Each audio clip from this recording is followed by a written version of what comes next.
Biafra remains our focus. Therefore, we have to continue. From me, Mazi Jonathan Chinedu, it is simply good night.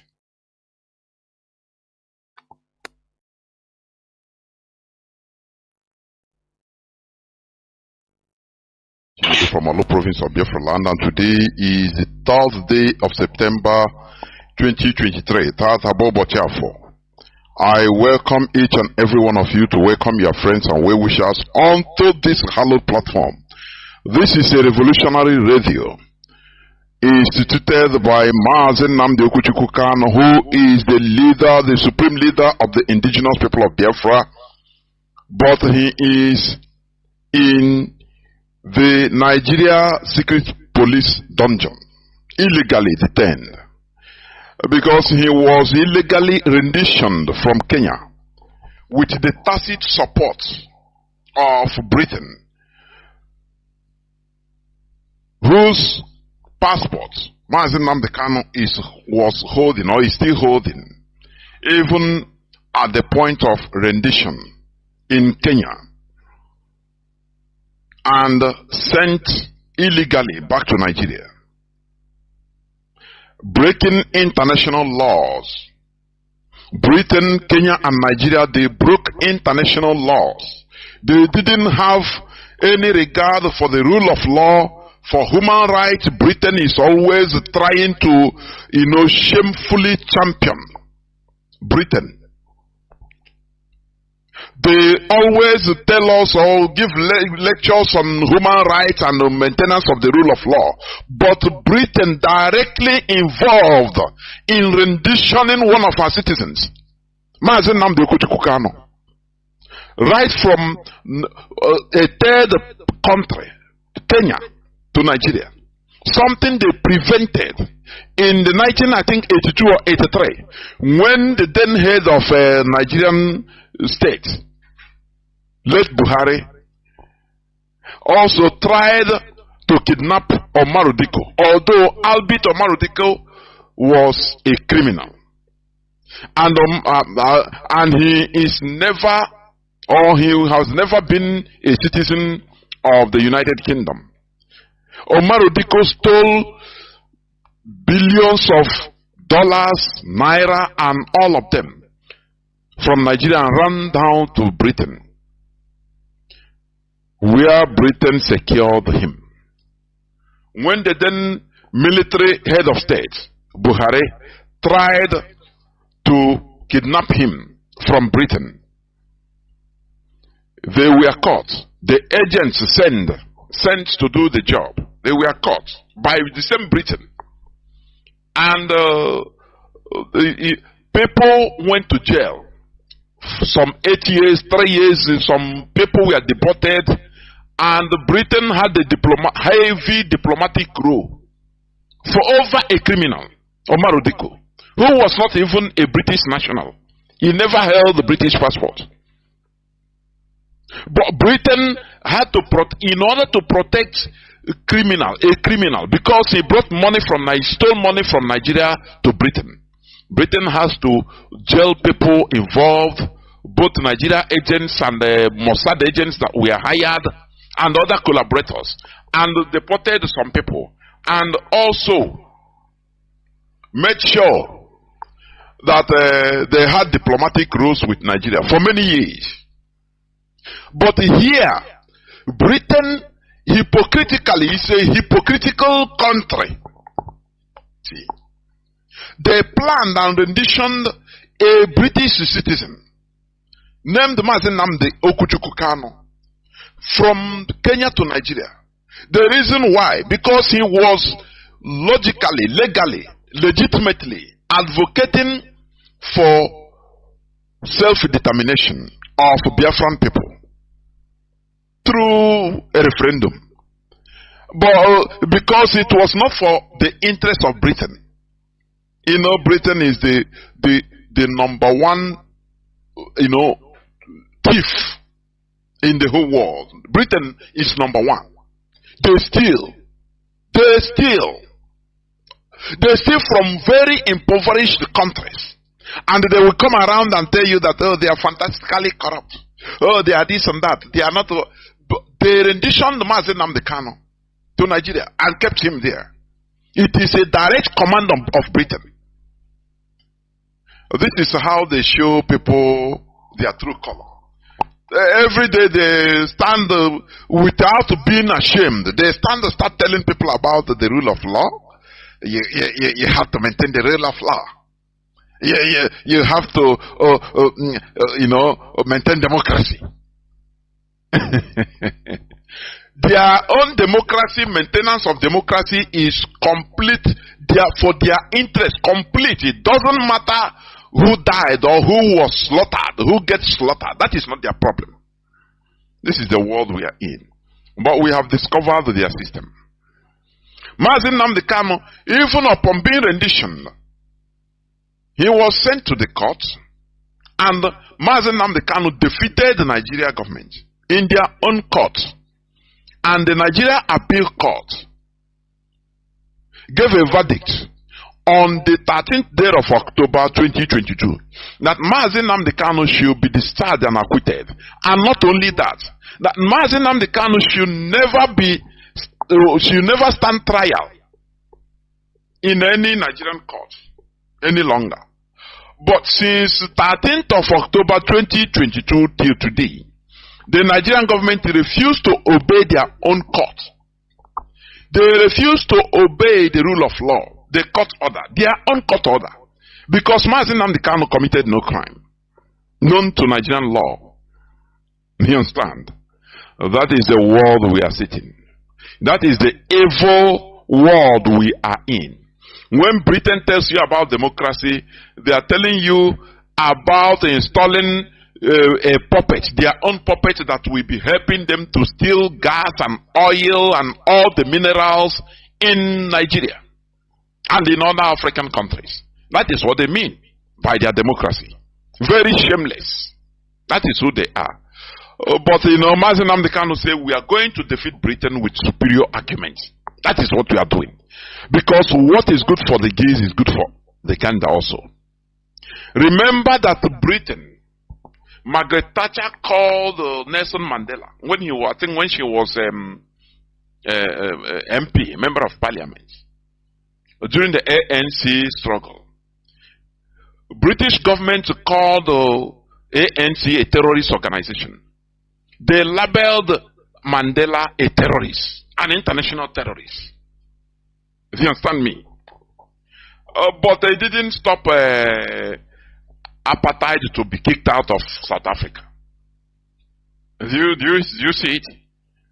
I could remember when Theresa May came, when she was the prime minister, he came to visit South Africa, and on the way to Robben Island, a British journalist, that's why I love them anyway, when they are talking about their politics, internal politics, these Western journalists, you see them bring their, their profession, exhibit their profession without fear of favor. Once they are dealing with their internal affairs, they don't miss words. But once, if they are dealing on international politics like African politics and news about Africa, it is there they try to deceive, polish news in order to deceive. The man was asking Theresa May. He said, now, you are going to visit a person that you labeled a terrorist during your time. I think as a member of parliament in the UK government. What are you going to say about it? I watched it. Even the woman, the British Prime Minister as of then, Theresa May, some years back, was not comfortable. She was a kind of stuttering. The man was asking if you want to get out from the question. The man will bring him back. He said, now you label this man a terrorist, but now you are going to visit his solitary confinement in Robben Island. He brought him back. He brought her back, and the woman was stuttering, talking gibberish. That is the way they are going to talk. Because the restoration of Biafra will even herald a new beginning. so that we will treat with each other, with Britain, with America, with all countries, with mutual respect, mutual benefit. Not what they are doing in Africa today.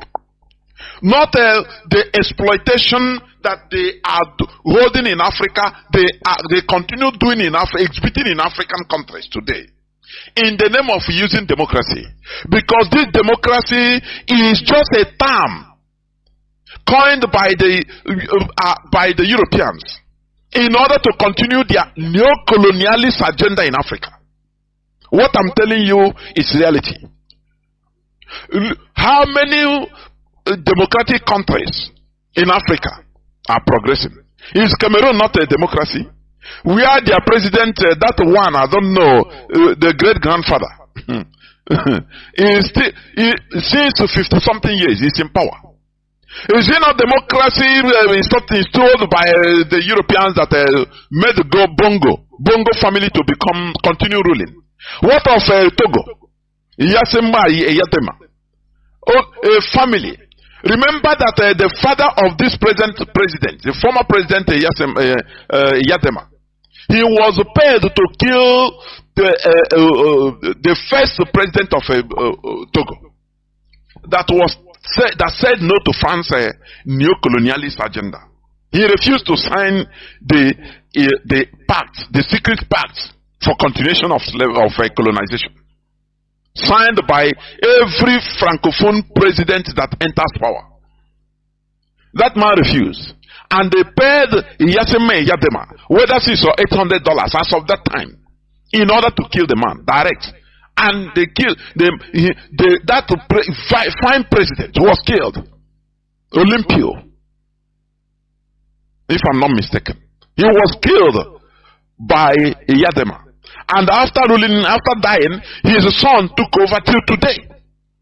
And today we are hearing that the European Union force, they are mobilizing in Togo.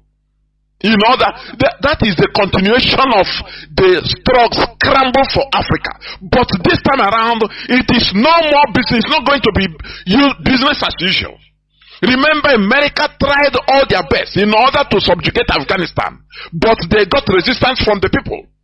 The people, it doesn't matter with your military power. Once the population is against you, there is nothing you can do. I am telling you, it's a matter of time.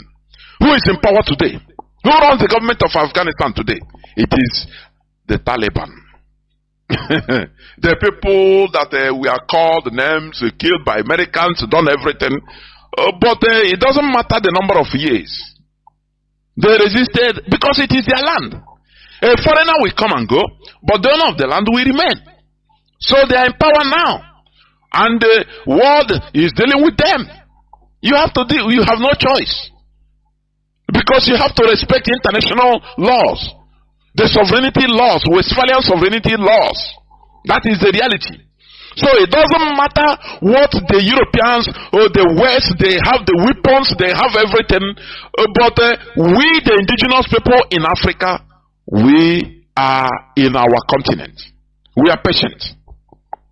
The Europeans, they are because for them, ECOWAS is wasting time in order to go to war against Niger.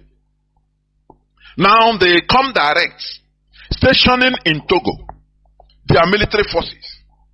But you can win the war, but you can, to win the peace will be the problem. America won the war in Afghanistan. I could remember when George W. Bush was happy on television that they bombed Tora Bora with a Tomahawk missile. After all those things, the end justifies the means. Who is there today? America tried everything in order to find a saving face to run away from Afghanistan. Because you can bomb, you can occupy people with military force, but you come and rule now, that is the problem. One day you will run away. Once the people are against you, there is nothing you can do. It doesn't matter, it takes 1 year, it can take 10 years, it can take 20, 50 years, you must surely run away. That is the reality. Because the population, African populace, is now opening eyes on our suffering in that continent. That, they smartly installed people, that are representing only their benefit in the name of democracy. Today, Africans are waking up. You understand? That is why today I'm going to talk on a topic that says genuine Pan-Africanism. That is the topic of our discussion today. Therefore, I want each and every one of you listening to me to invite your friends and well-wishers onto this hallowed platform. This is where we preach the gospel of liberation. The gospel of genuine Pan-Africanism is not making mouth service. No. We say it the way it should be, so that we shall progress, so that Africa will restore its space in this beautiful earth we are in. Because we have been a people cajoled, subjugated, enslaved, in any way, continuous exploitation till today. But it is time to say no. And we are doing it systematically. That is why we are agitating for the restoration of Biafra. IPOB is championing it. And our supreme leader is Mazi Nnamdi Kanu, who is still in the enemy dungeon, albeit being released, ordered to be released, discharged and acquitted by the Nigerian court. But the Nigerian government, they don't obey their own law, their own court order. And it's a democracy, isn't it? Very ironic. But they are the people that are trying to go to restore democracy in Niger. Britain is using them. France is using them. The West is using them just for their interests. Do you see? I continue saying this. History is repeating itself. Africans were used to conquer Africans. During the transatlantic slavery. What started this transatlantic slavery? When the Portuguese merchants, they were coming to West Africa, buying and selling, bringing their goods and taking African goods also in exchange. Buying and selling, normal. Until they came one time, I think in 16th century, 15 something. Now the 15th century is 14 something, 1400s. The seller of that ship say, no, let us try to enter inwards in order to look for other type of merchandise. And he ventured inside in the in the interior of present-day Mauritania. And they captured some people there. Some people, Africans, about whether 10 or 100 of them. They captured them and secretly took them to their ship and off they went.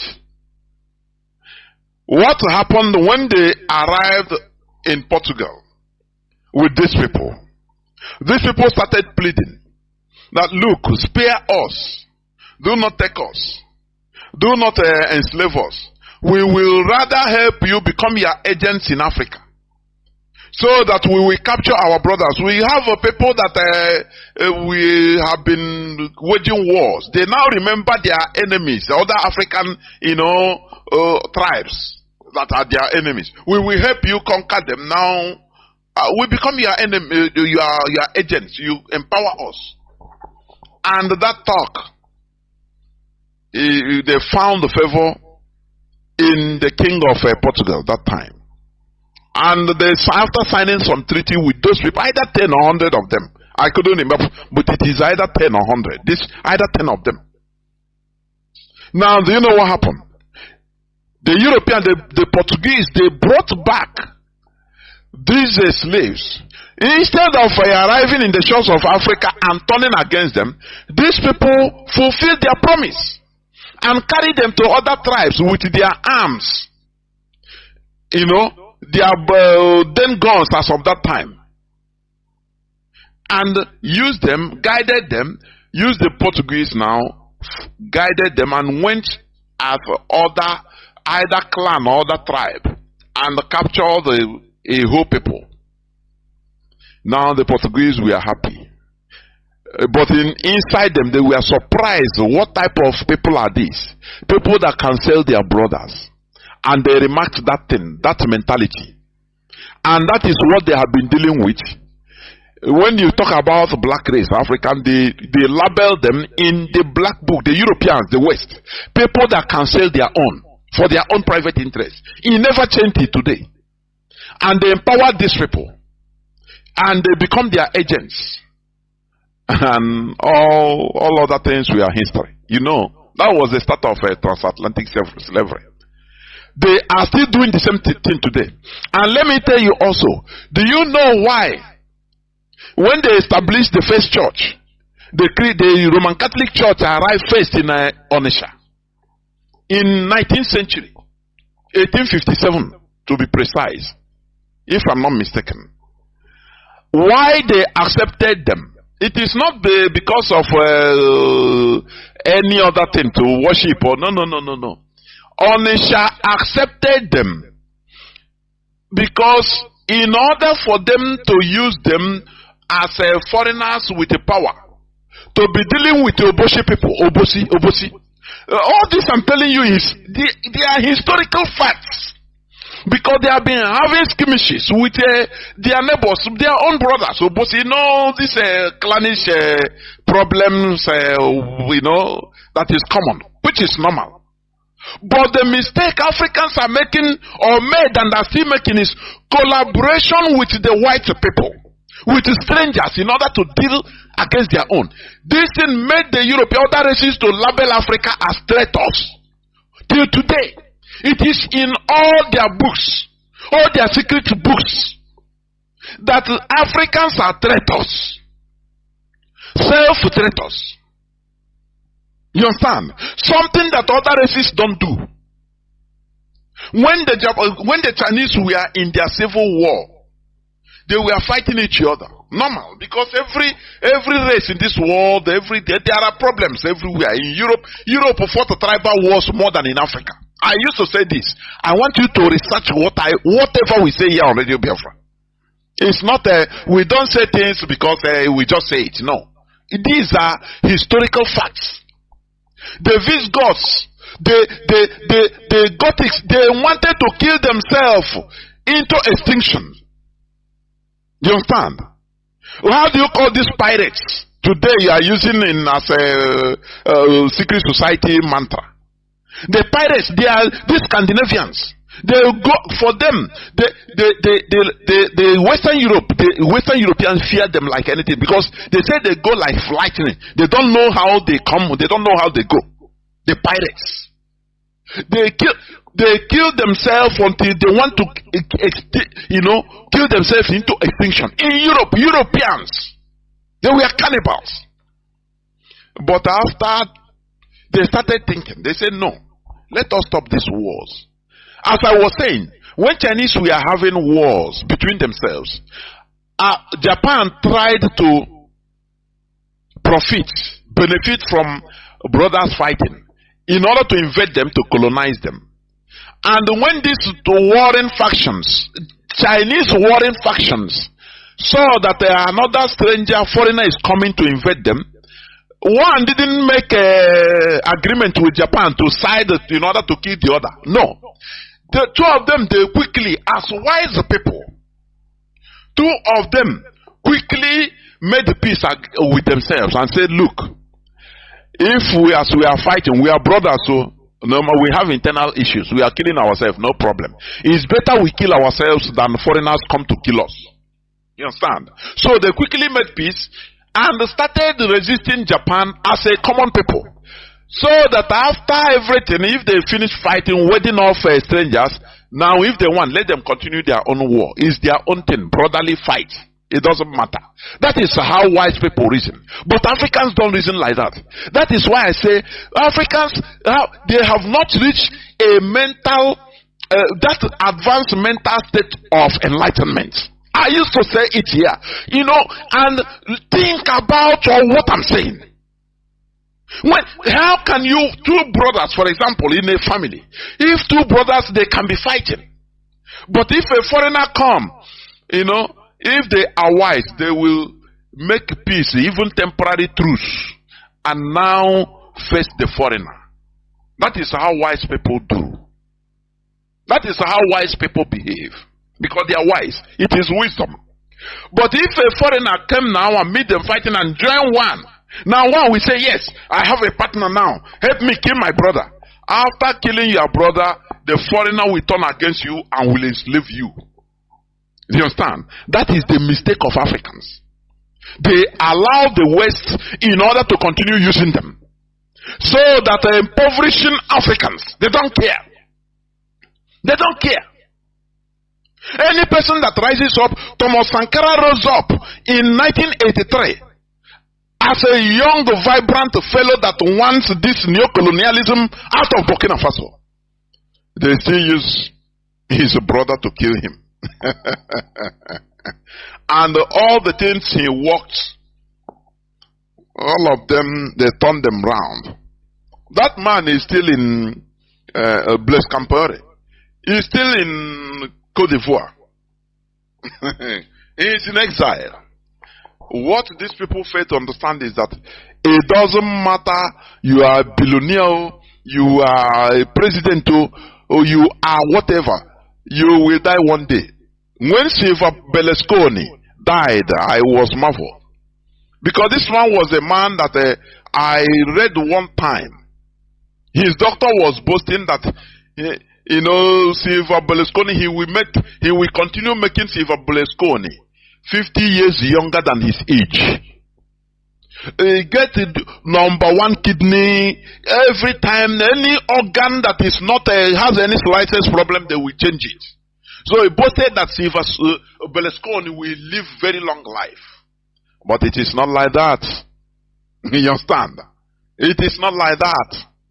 Everybody must end. Everybody must be extinguished. This oxygen you are breathing, one day it will no more function. You will no more breathe it. The heart will stop. What matters is the legacy. Because whether you are from Africa, from America, everybody, the ultimate end of every human being is death. The problem is, what legacy did you lay in this planet Earth? That is the thing. But all these African politicians, they don't care about it. They don't care. They don't care. They don't care. Look at Paul Biya of Cameroon. Shamelessly, Macron used to stand up, welcome him. That man is no more living in Cameroon. He lives in Switzerland. He comes to Cameroon. They carry him to come to Cameroon only during election time, election period. That is only time by his great grandchildren. He don't know what is happening in Cameroon. But the Europeans are having field day over there. They made the beer less costly than water. Water is more costly than beer, alcohol in Cameroon. Drink yourself into stupor. Dance makosa. Do any other thing, but don't talk about politics. That is Cameroon for you. That is the truth. That is the truth. And France is happy. The Europeans, the West, they are happy. Oh, it's democracy. It's democracy. They're promoting democracy. Africans, we need to rise up and take our space, take charge of our destiny. It's not going to be palatable. We have forces to contend with. It is going to be a strategic war or fight. Strategic fight.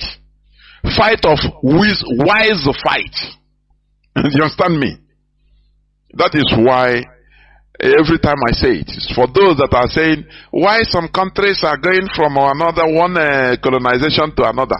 Talking of China, Russia, others. I disagree completely.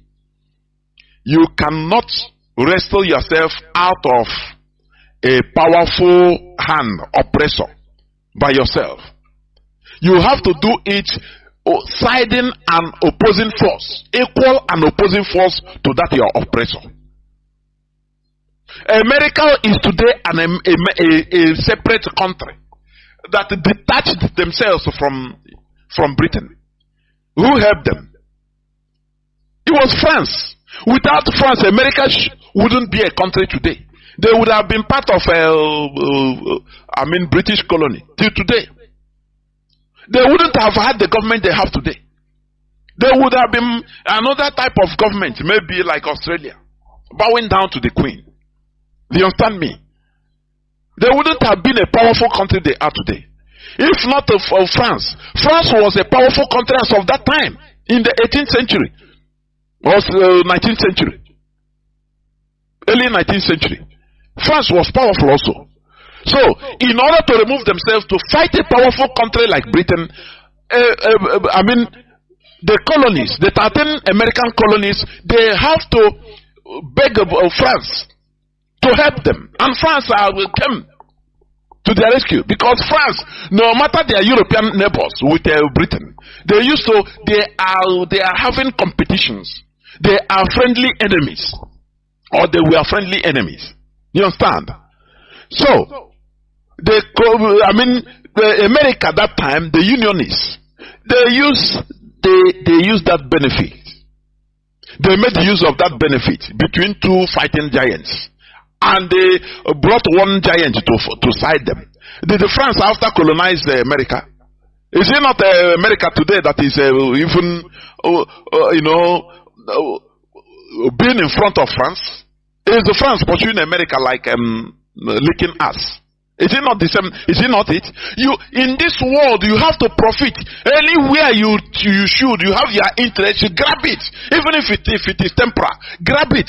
No attachment of, this sentiment. No. There is no sentiment in international politics. Anywhere you see, you are, anything you can grab for your benefit. As of that time, you take it. If you go, now you use your God-given wisdom, because a country is filled up with people that has wisdom. Now you use your wisdom think tanks in order to wriggle out of the hold of that new strong person. That is how it is done.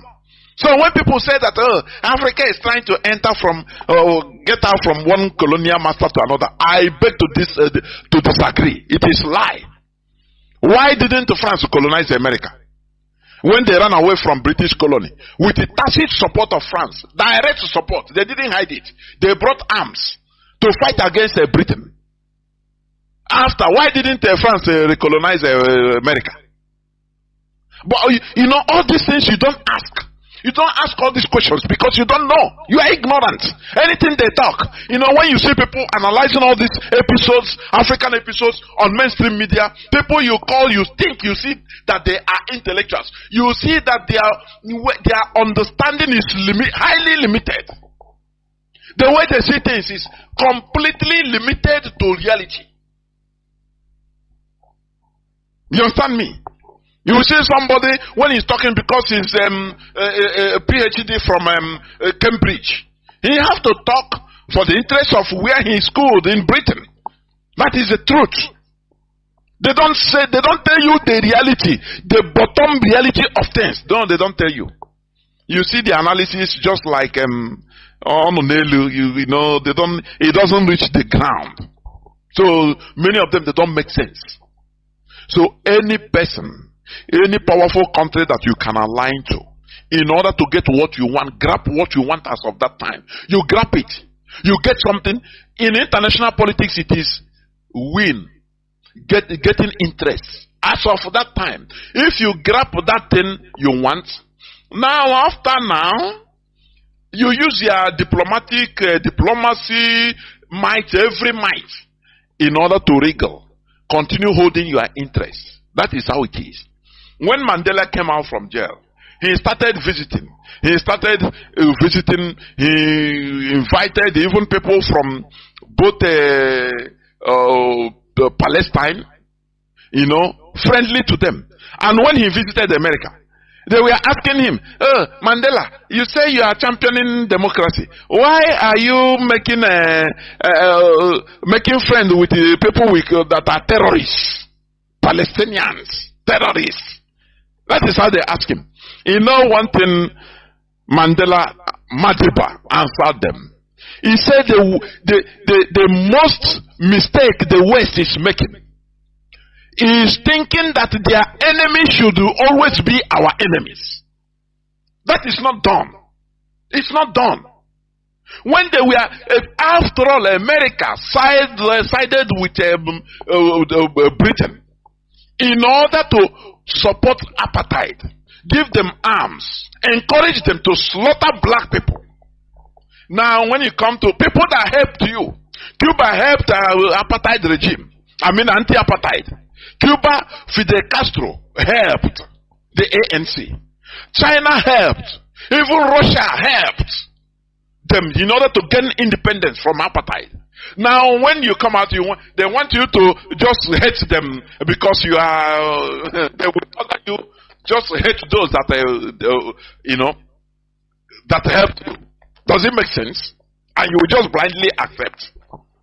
This is a war, a world whereby we are all equal. In this world, equally created, all of us came out nude.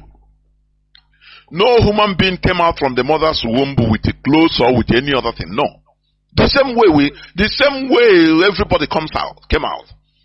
The same way I come out from my mother's womb is the same way Joe Biden, the American president, came out from his mother's womb. Everybody in this planet Earth. And all of us is going to die. So why do we feel inferior? It doesn't make sense. Before I go to the subject matter today, I will just read I think one or two headlines. News headlines, please. Okay. Days when Naira will be stronger than US dollar is coming back. Redeem the Church Overseer Pastor Adebayo predicts. That is, let me see, September 3, 2023 news headline. Are you seeing it? They are selling stupidity to people. This that the GOs, this so-called God of men or men of dogs, I don't know. They are selling stupidity to the people, to the population. Days when Naira will be stronger than US dollar is coming back. All these things is once they made an agreement at the backyard, secrecy. Tinubu will call them and tell them, look, you have to brainwash people to support my government. And they will come and start prophesying. Oh, we are predicting, we are prophesying. It will be so. The Komoyi have been saying that Nigeria will be paradise since 1986, praying for Nigeria till today. The same thing. But the problem is the people that are going on all these things, the people that are believing all these things, they continue acting like animals, believing. You don't ask this man, say, Oga sir, how is Naira going to be stronger? When you manufacture nothing, when your source of foreign income is only natural resources like petroleum. Even though you don't refine petroleum, you drill it but you don't refine it. How is it going on? How? When you import everything into Nigeria, you import everything. So you are working for other countries. The whole citizens are working for other countries. But because when you are using foreign products, you are slave to all these people. You are making them to expand their factories, their industries by importation. Every time you are in China, imported. There are people in China. No need of traveling to and fro. Our people now, they know. In order to cut costs, one person will go to China and stay. Others will be in Nigeria. Just they will transmit money and he will buy goods and import. So, we are just, you see that we are just doing boy for Chinese, mostly. And only taking commission. Because everything you import, you don't manufacture nothing. So how are you going to earn your reserve? Foreign reserve. How? Foreign currency. How? I read last time, I think they said the foreign reserve, Nigeria foreign reserve is either $3 billion only. A country of 230 something million people. Reserve is foreign reserve, whether $3 billion. Whereas Gaddafi, during his time, he had an external reserve of more than $150 billion. Highest in Africa, with no external debt. That is why they killed that man. A Pan-Africanist. But here they are predicting to you. And in that church, once you say, people will say amen. Say, okay, rise, let us pray. You see Neanderthals praying. You ask them, is this the way that Dubai became who they are today? By just predicting and everybody clapping and shouting hallelujah. Now, before you know it, magic wand. Things change and the country, Naira started having value over dollar. Can you, even all these type of headlines, other nationals are reading it. It is highly shameful for this to make a headline in Nigeria.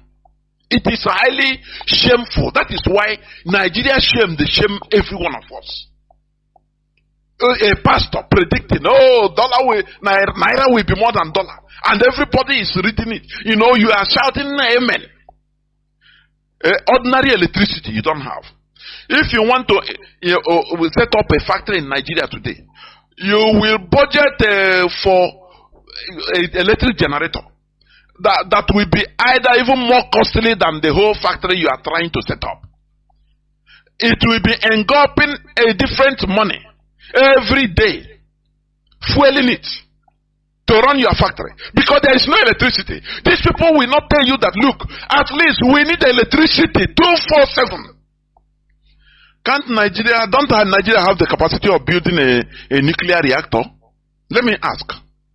Don't Nigeria have the capacity of building a nuclear reactor so that Nigerians will have light, electricity? You see that this is a grand conspiracy in Nigeria by Britain. I say Britain, so that to deny Nigeria, the type of suffering they put in Nigeria is too unearthly suffering.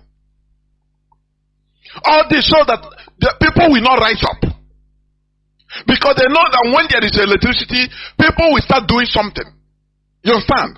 There will be manufacturing, mostly by Biafrans. Igbo people will start making use of it. Instead of, in order to deal with Igbo people, they are suffering everybody. And no electricity. Everybody, you have the highest importers of electric generator is Nigeria in the world. And what all these politicians do, Britain encourages them, go outside, go Malaysia, go China, build a generator factory, so that you'll be sending it to Nigeria. That is what they do. They are suffering people unnecessarily. And the worst of it is this, that the people in Nigeria don't know that they are suffering artificially. It's artificial suffering. Some people are putting this suffering artificially. It is not natural. Now they use clergymen in order to sedate Nigerians, give them tranquilizers so that they continue sleeping.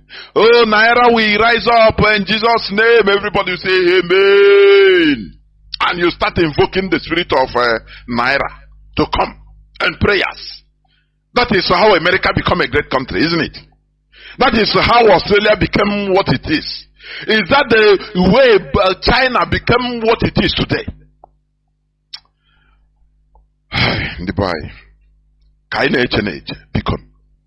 Sometimes what is happening and things that is happening in Nigeria.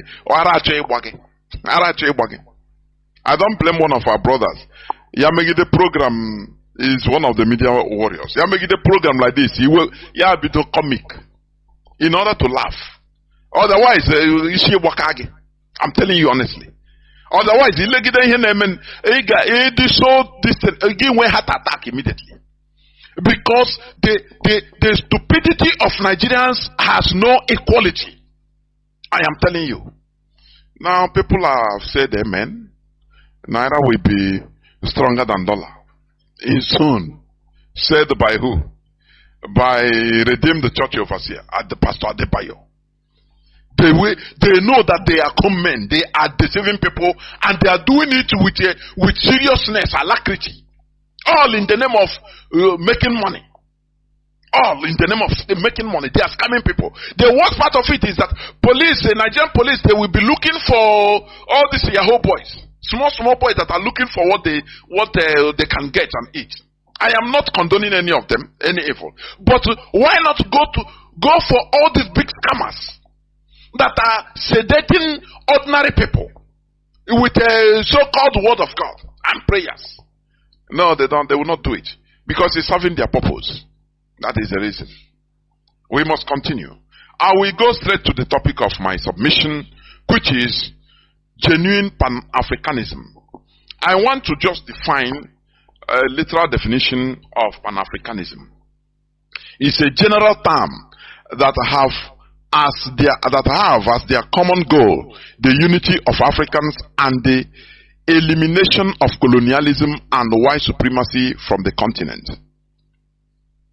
You know, they call it the goal. The common goal is the unity of Africans. They didn't define unity at what expense. The same way Nigeria unity. They don't define the unity. How? How can you have unity without equity? How can you have unity at some people's expense? How? They don't, you know, that only that unity. At what cost? At whose cost? Without equity, without justice, there will be no unity. That is what Africans should understand. And that is the reality. Because what brings problems is lack of equity, injustice. That is it. And that is why we are agitating for Biafra. Because we have no justice in Nigeria. We are being marginalized in Nigeria. Look at a whole race. They are not good enough to be to be even a president. They are not good enough. In every corner, they are Igbo people, they are not good in Nigeria. But anywhere, in every other place in the world, we are making waves. We become the best. But in Nigeria, no, we are not good enough. We don't have no seaport in our land, no international airport, no. But we want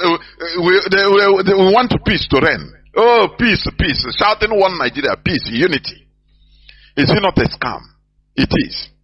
So the Pan-Africanism, as they say, is a general term that have as their common goal the unity of Africans and the elimination of colonialism, white supremacy from the continent. Colonialism and white supremacy from the continent. And you ask how? The first people that brought this idea, let me tell you. Do you know that Azikiwe's name was never there? Oh, Chineke. Azikiwe that answered Zik of Africa, he was never there. Do you understand? You have people like Toussaint Louverture. That is one of the Haitian general and the most prominent leader of the Haitian revolution. You understand? As one of the pioneers of this Pan-Africanism ideology. Jean-Jacques Dessalines, also a Haitian revolutionist.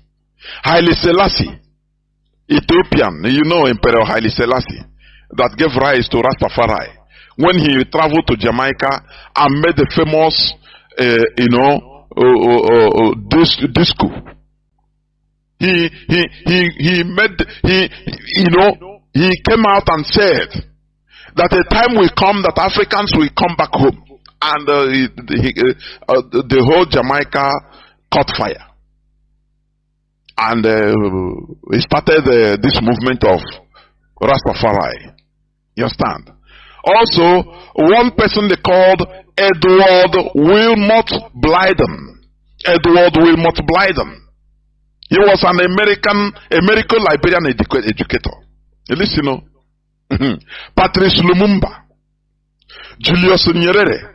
Are you seeing it? Of Tanzania. Robert Sobukwe. You understand? He's a South African anti-apartheid revolutionary. Ahmed Sekou Touré of Guinea. These are the pioneers of this ideology of Pan-Africanism. Kwame Nkrumah King Shuza the second of Swaziland. You understand? Robert Mugabe, that was demonized by BBC and their masters. Thomas Sankara, Kwame Ture. This Kwame Ture was a prominent organizer in civil rights movement in the United States and the global Pan-African movement, born in Trinidad. You understand? Dr. John Pombe Magufuli. Are you hearing? President of the 50th president of Tanzania. Muammar Gaddafi.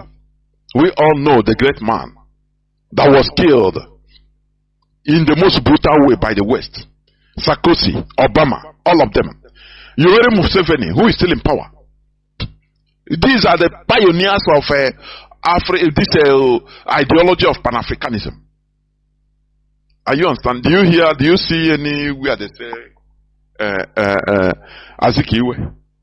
No mention of Azikiwe in the international African level. Azikiwe's name is never mentioned.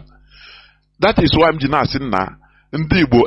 Sometimes I'm not primitive people, and that is it. Onye pota ya honwe onye Igbo ya riju afu gote one cow, wete one small crumb of political power. Get who ya na eko like this, or diko o wani lo na ho that place, that in his area. Ane otage chine eto ichema or ya hu wanile. E maro that from that sphere, from that mado inwedo nye monyo. Look at a whole list of Pan-African ideologies. Nnamdi Azikiwe's name is never there. But in Igbo land in Nigeria, he promoted himself to Zik of Africa. Don't worry, even the other time, Mazi, who will be joining me as usual in no distant time, he said it. That who knows Azikiwe in the international level as a Pan-Africanist? He's right. He's right.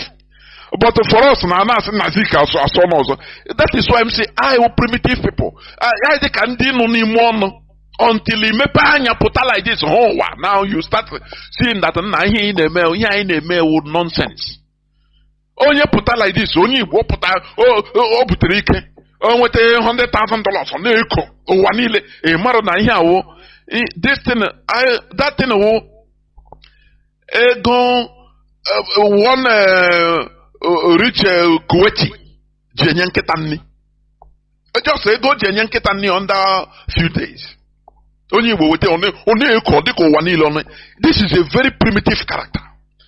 I continue attacking this here so that we lower down ourselves, so that we will be able to inherit the world. Blessed is the humble, for they shall inherit the world. Remark that word and that statement. I tell you that Bible contains Freemasonry puzzles. You join, if you are able to join one thing or the other, you see that there is a secret meaning on it. It is true. Some places, from time to time, one thing. And it's true. When you are too proud, you lose the earth. That is what is happening. That is why we are losing even our land. We are losing it. Because of Ngala. For nothing. Oh, come, for nothing. Nonsense. Where is Azikiwe in the list? Nothing. We don't know that, we didn't know that it's an empty drum. An empty drum that knew that he didn't have nothing. And went on here watching just a scammer. Call Britain, and I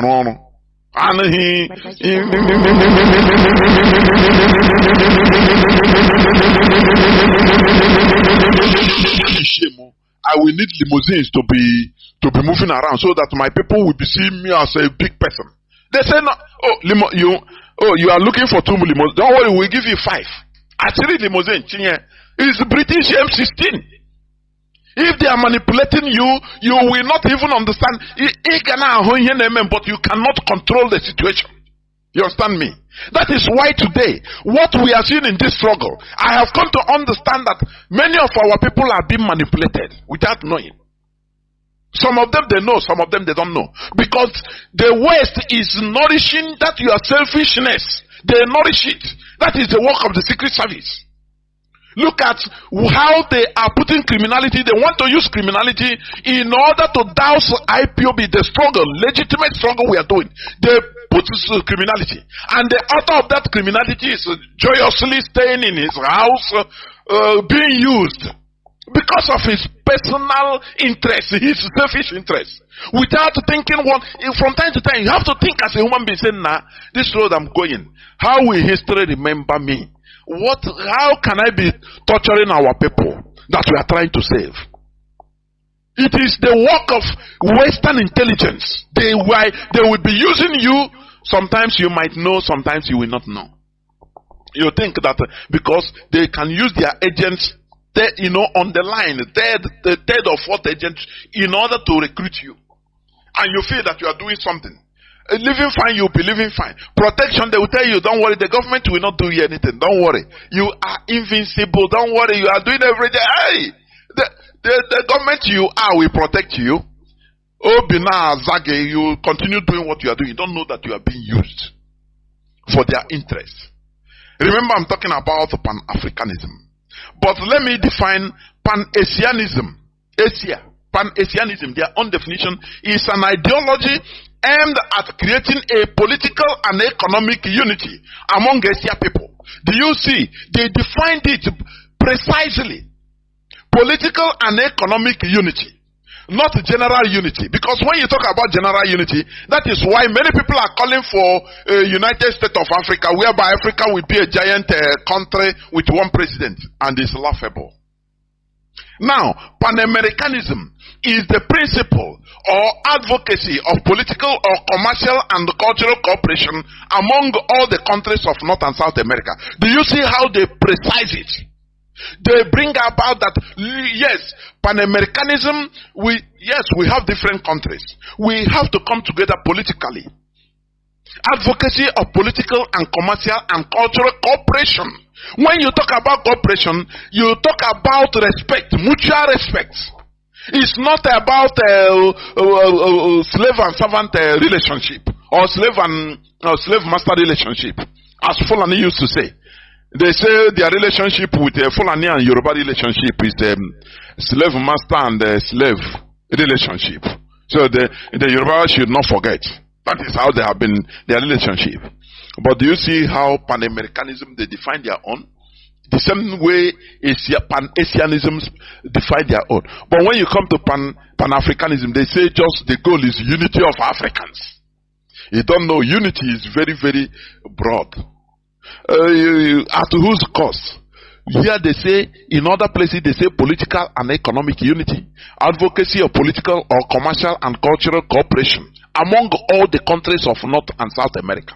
Then Pan-Europeanism is the concept relating to all European countries or the advocacy of political or economic unity among European countries. Do you see it? They mentioned that they should have countries, they have their differences, but all these things should be respected so that they will focus towards a general European goal. But Africa, Pan-Africanism, the definition is very, very broad. Very crude and broad. Unity. What kind of unity? At whose cost? That is why there is problems in Africa. Because many people don't understand the definition of this. Because it's too crude and unexplained, undetailed. Let me tell you, there will never be genuine Pan-Africanism without respect to our ethnic diversities by granting independences or independence to various ethnic nationalities to avoid unnecessary frictions. Peace and unity comes with mutual respect, justice and equity. That is what we should understand. Peace and unity should come with mutual respect.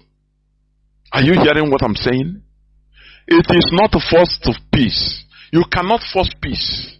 Peace is a byproduct of equity, justice. It's just a byproduct. Do you understand me? It's a byproduct. It's not the starting point. It is a byproduct. Don't talk about peace. Pursue justice and equity. Once you get justice and equity, at least, now the resultant effect is peace. You have solved it. But when you start going unity, you fail it. You fail it. That is what Nigeria is. Unity. Oh, peace and unity. Even in their national anthem. Oh, peace and unity. Forcing every unity at the expense of some people. Fulani are on the rampage. They are sponsoring them. And you want others to keep quiet. Oh, for law-abiding citizens. Oh, be law-abiding citizens. Let there be unity. It can never happen. It's just a pipe dream. You understand? Nigeria, for example, is the amalgamation of different nations under gunpoint, only serving the interests of the colonial creators. Do you understand me? You know, I had some people, when they talk about, oh, what is going on in Africa, let it, Nigeria, let there be revolution, let there be coup, military coup. I laugh. I say, how many military coups have Nigeria gotten? How many military coups? Does it change anything? Does it change anything? It has been there. No, there shall never be any general revolution in Nigeria. It is impossible. Because of the way Nigeria is being structured by the Creator. When this side say yes, the other side will say no.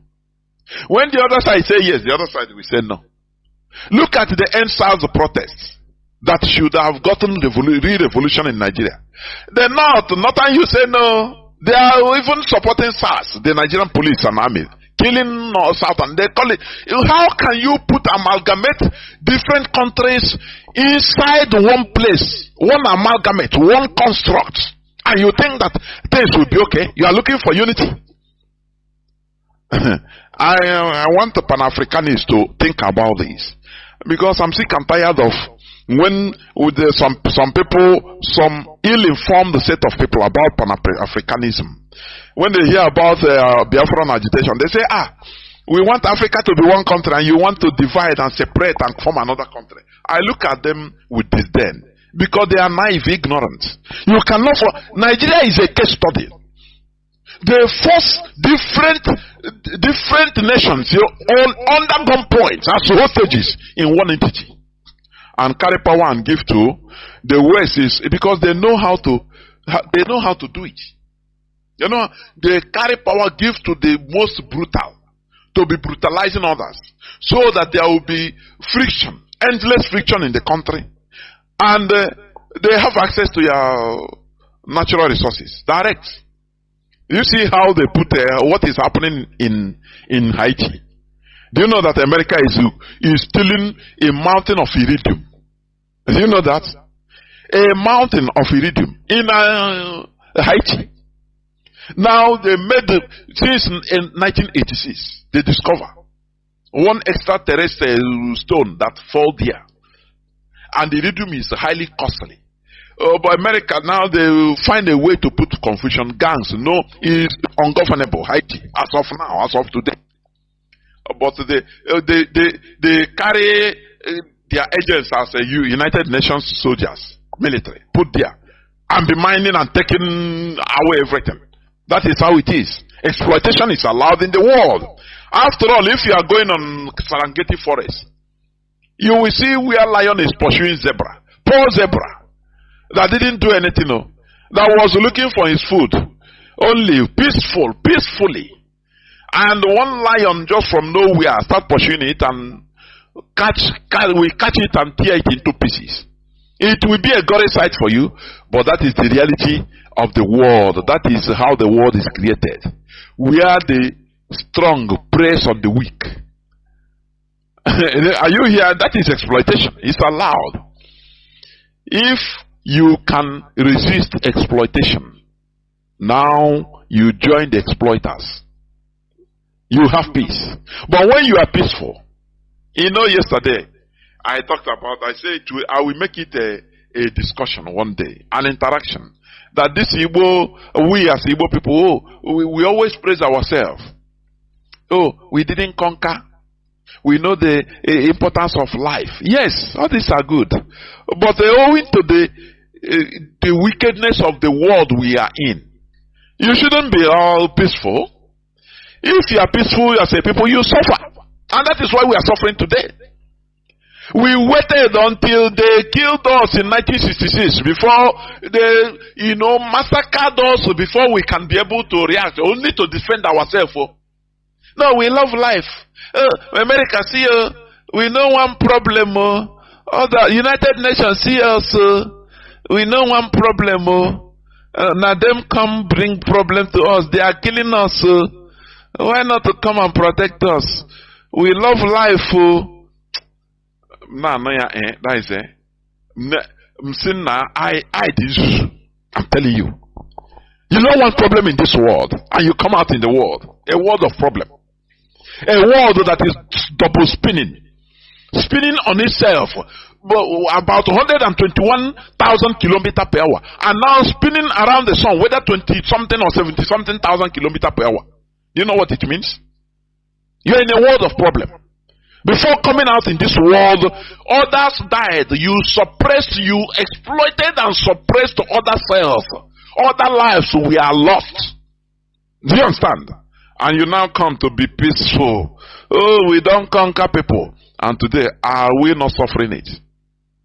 Aren't we suffering it? Others that fought and conquered and put everybody under umbrella until it became their tradition. They speak one language. Before we know, this one speaker said, no, problems everywhere. Why they were peaceful? Are we not?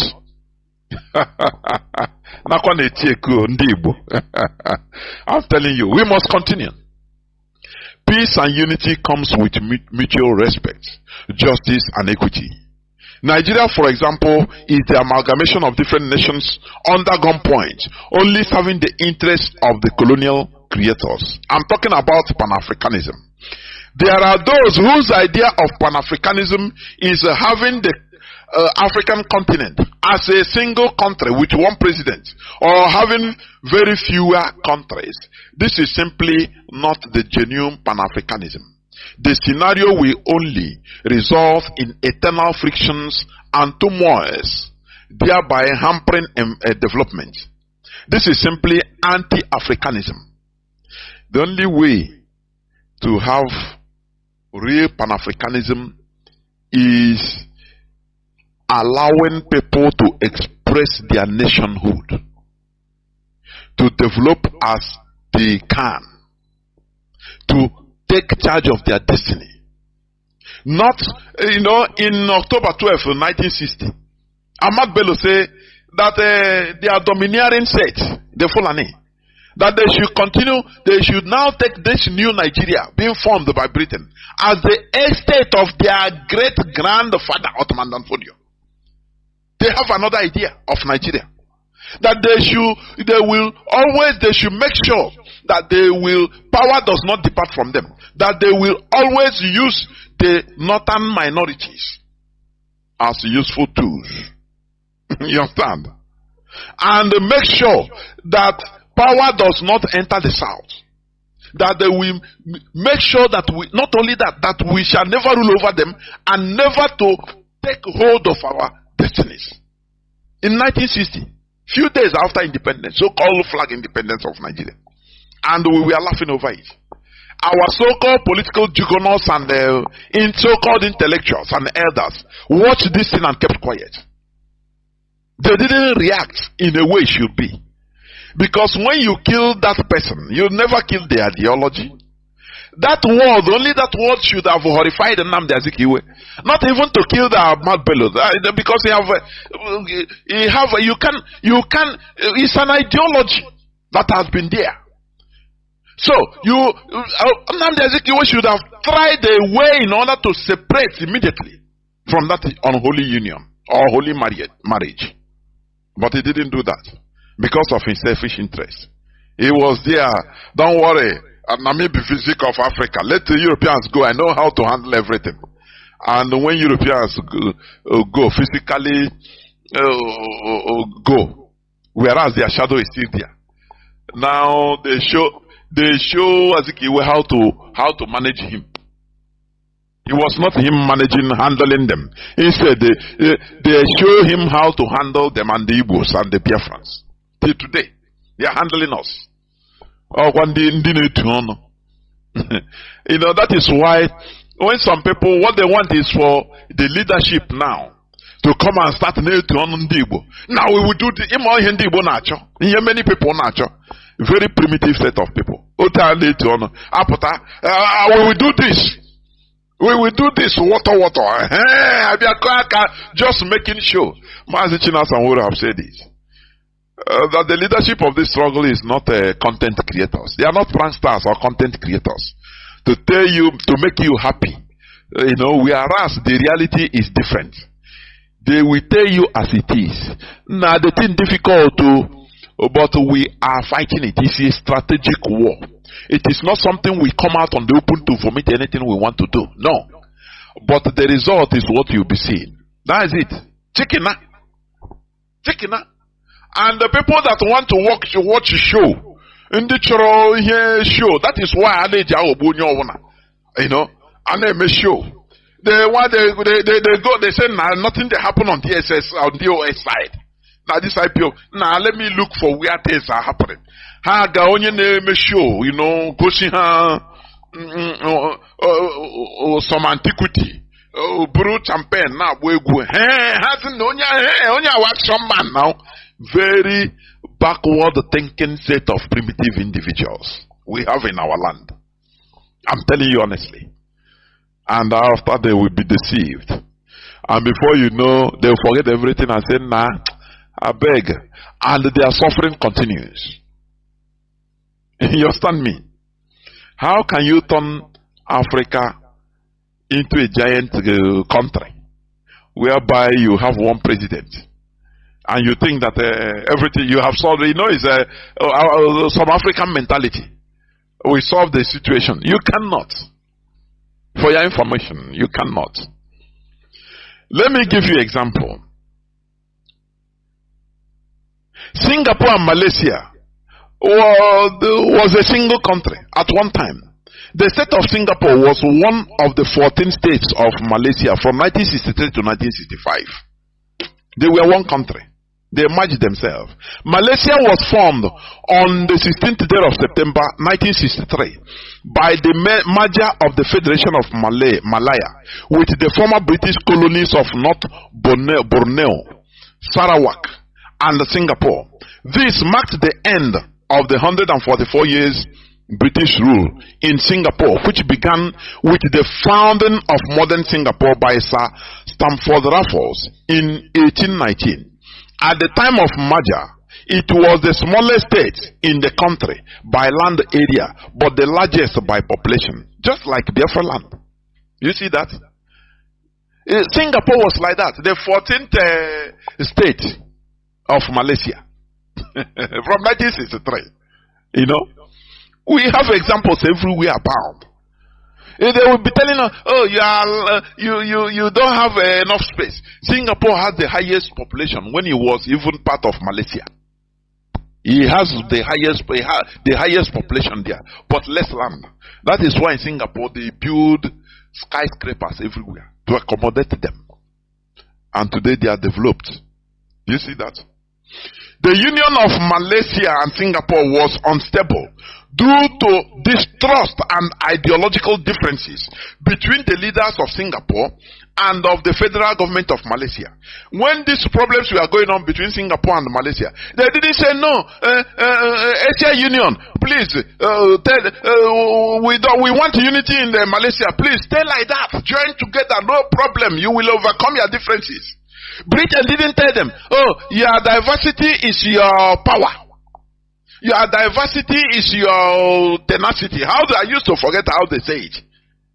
The Britain didn't tell them like that, as they are telling Nigeria. Oh, you are suffering. No, we are being marginalized. People are being killed in the north by the Fulani. Villages are being swept away. The demographics are being changed artificially. Britain said, no, don't worry, stay like that, it's okay. Your diversity is your strength. They didn't tell it to Malaysia when they were having all these problems among themselves. Do you understand? Because they were unstable as a country due to distrust and ideological differences between the leaders of Singapore and the federal government of Malaysia. This often They often disagreed about finance, yes, politics and racial policies. Singapore continued to face significant trade restriction despite the promise of common market in return for a large proportion of its tax revenues. There were major race riots in Singapore in 1964. That was when they now say, no, instead of us to start killing ourselves, we have to do something. But in the black Africa, because we Africans now, people that were bought with money by the Europeans, by other races, why wouldn't you show them what is good for them? We are dying in Nigeria, killing ourselves. They say, no, Britain will come. Say, no. Your diversity is your unity. Don't worry. Continue. It's okay. You will get over it. And the people bought into this rubbish. No, every time they are singing unity of Nigeria. Oh, unity. As if by invoking it, by talking about unity, you will get unity. You know people that have been brainwashed into speak a word and it will come to pass, as the Bible says. That is what they believe. That is why some people, they want us to come here and start shouting, Biafra will come. Biafra will come. Biafra will come. Biafra will come. Biafra will come. Very primitive way of thinking. Because they have been brainwashed. When, speak a word. Dollar will be less than naira in no distance time. Amen. Their word is powerful. Now they believe that when you come on Radio Biafra, you start singing, Biafra will come. Release Mazi Nnamdi Kanu. Release Mazi Nnamdi Kanu. Mazi Nnamdi Kanu must be released. And he will be released. Indeed. You don't know that what is being taught in Radio Biafra, all these grassroots affairs, is an eye-opener, a brain-opener that will lead us into a vibrant society called Biafra. You don't know. These are the things that we need to do. But because you are brainwashed into believing another thing. You want us to come here every time. As I stand here now, I start singing like an onion chaplet. Maria Diasa, Biafra will come. Maria Diasa, Biafra will come. Maria Diasa. You know, all this call. All this now. All this. When Malaysians and Singaporeans were having problems as in one country, they were killing themselves. Now they say no. We cannot continue like this. Because as we are killing ourselves, we will not have any space for even thinking about development. Everybody will be thinking about his own. Oh, my tribe. Oh, no. Why do you give us like one Ariwa group? They say Tinubu didn't give them juicy position. They alluded the finance to them. They didn't give them finance. And there is one other one, very juicy position. All that the people are asking, give me cake, juicy position, so that you will milk.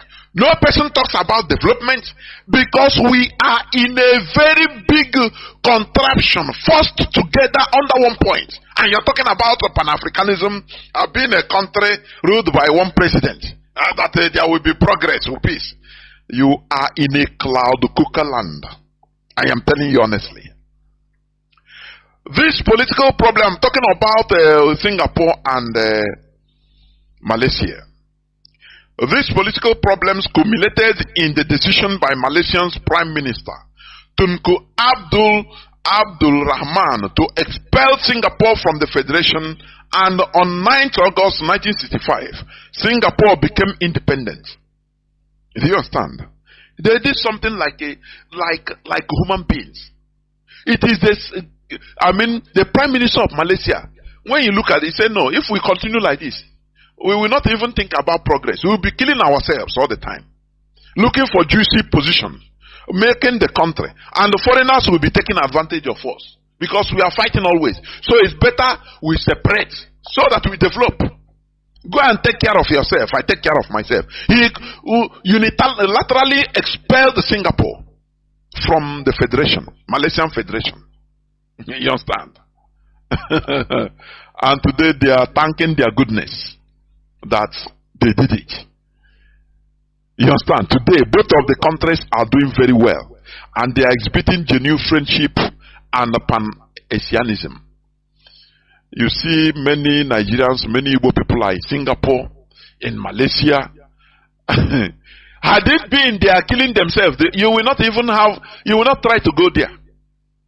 But they did something that should be emulated. People in Malaysia are hearing my voice today. Biafrans in Singapore are hearing my voice. What we are clamoring for is what Singapore and Malaysia did in the 1965. That is why you are able to stay there. And when you call, you say, you see here, there is electricity 247. You see, Nigeria is a shithole. Here I am now. I'm living in the 50th floor. Everything is okay. Water is running. The pressure of water is coming up normal, but you didn't. If they tell you join hands, let us restore Biafra, you say no. You don't know that why you are able to go to Singapore and live in Malaysia is because they did what we are clamoring to do today. You don't know that because you are ignorant. Let me tell you this. It's a news of 2010. Gaddafi, when he visited Nigeria, he went back, he said no. He saw something.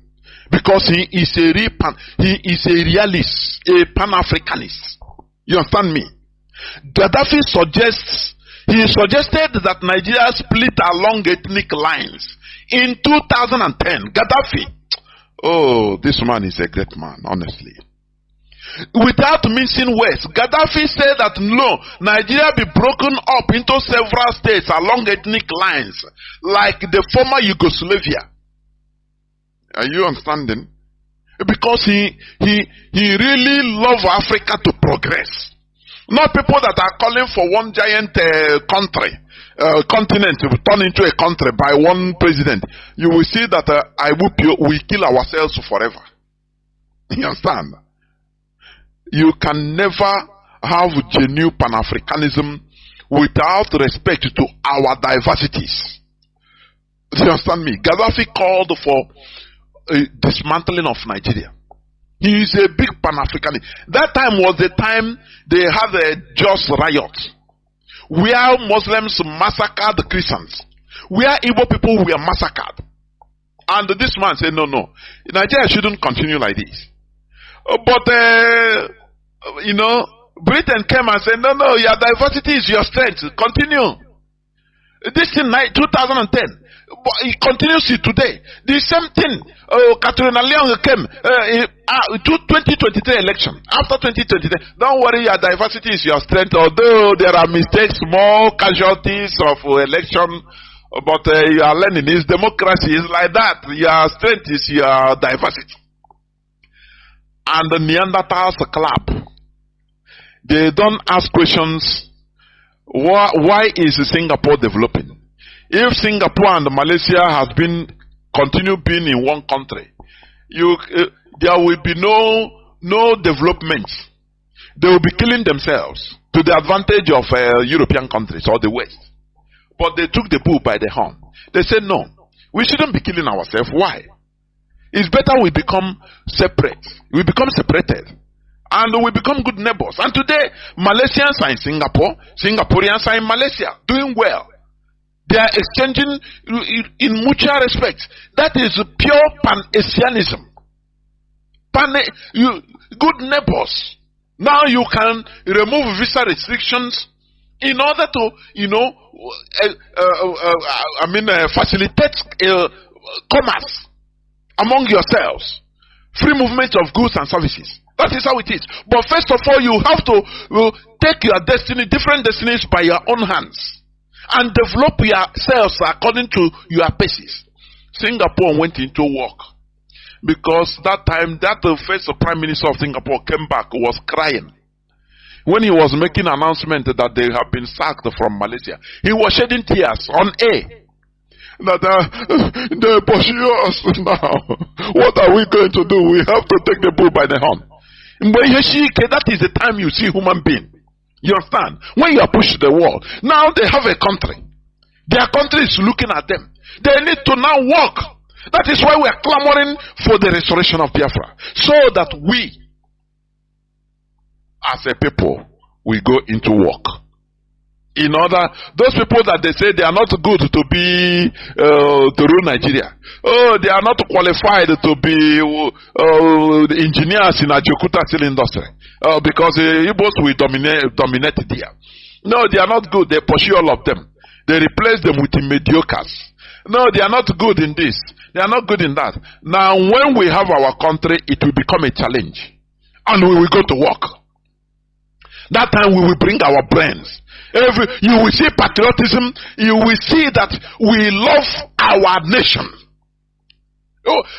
That time you will see that, look, we have been yearning for this. We will start building our nation, with all our might.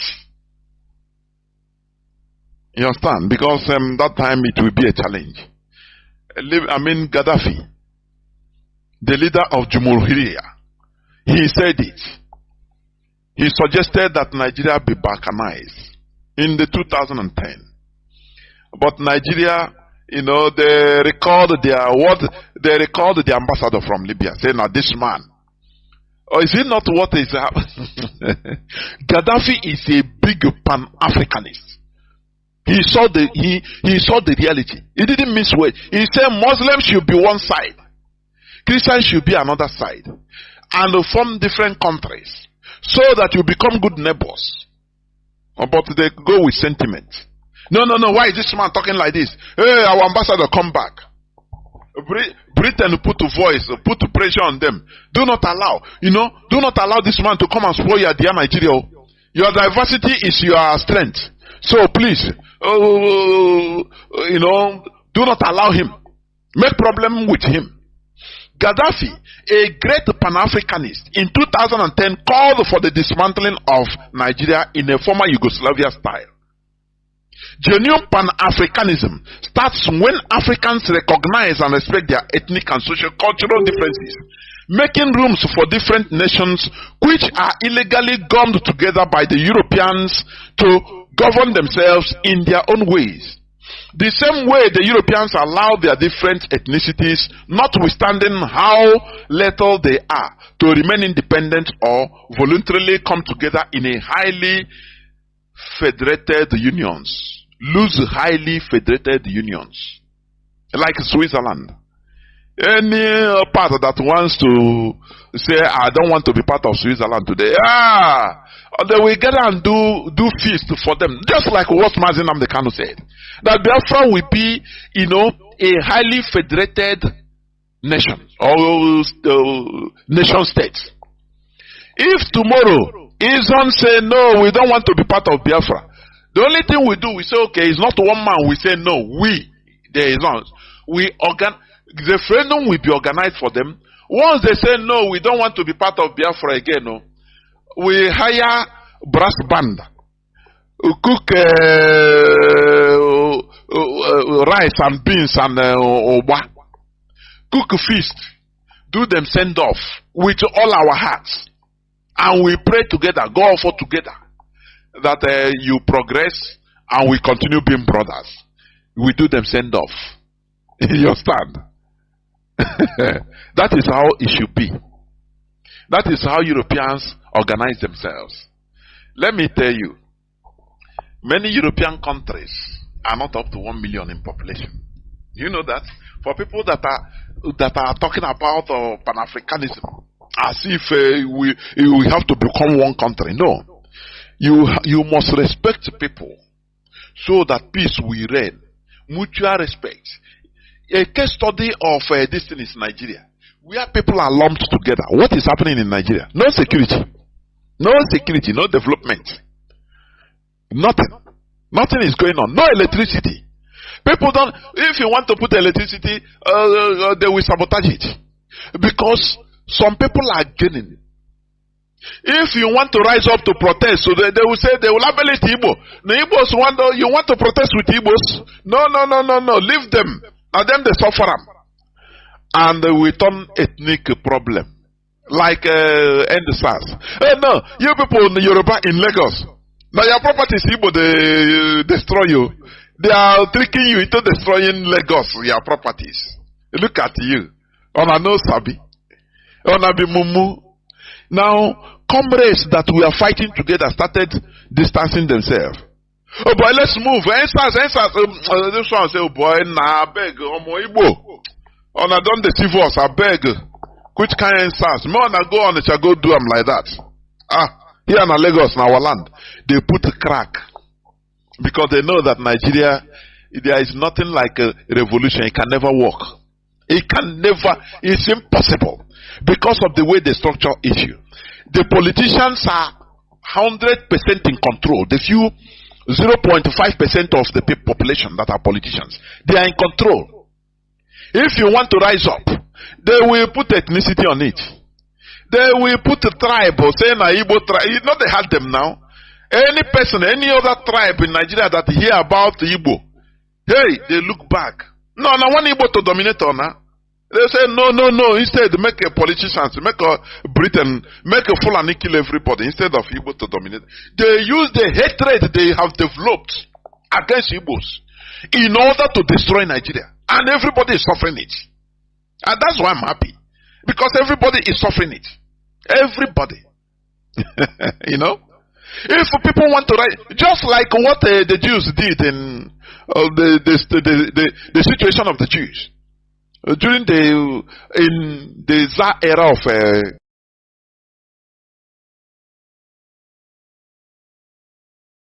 they always use the Jews. They blackmail. They say they are the people that are bringing up problems. Everything, in order to settle everybody, any national issue, in order to put a scapegoat, they call the Jews. Yeah, it is the Jews that did it. Everybody say, okay, we know. Everybody now will turn against the Jews.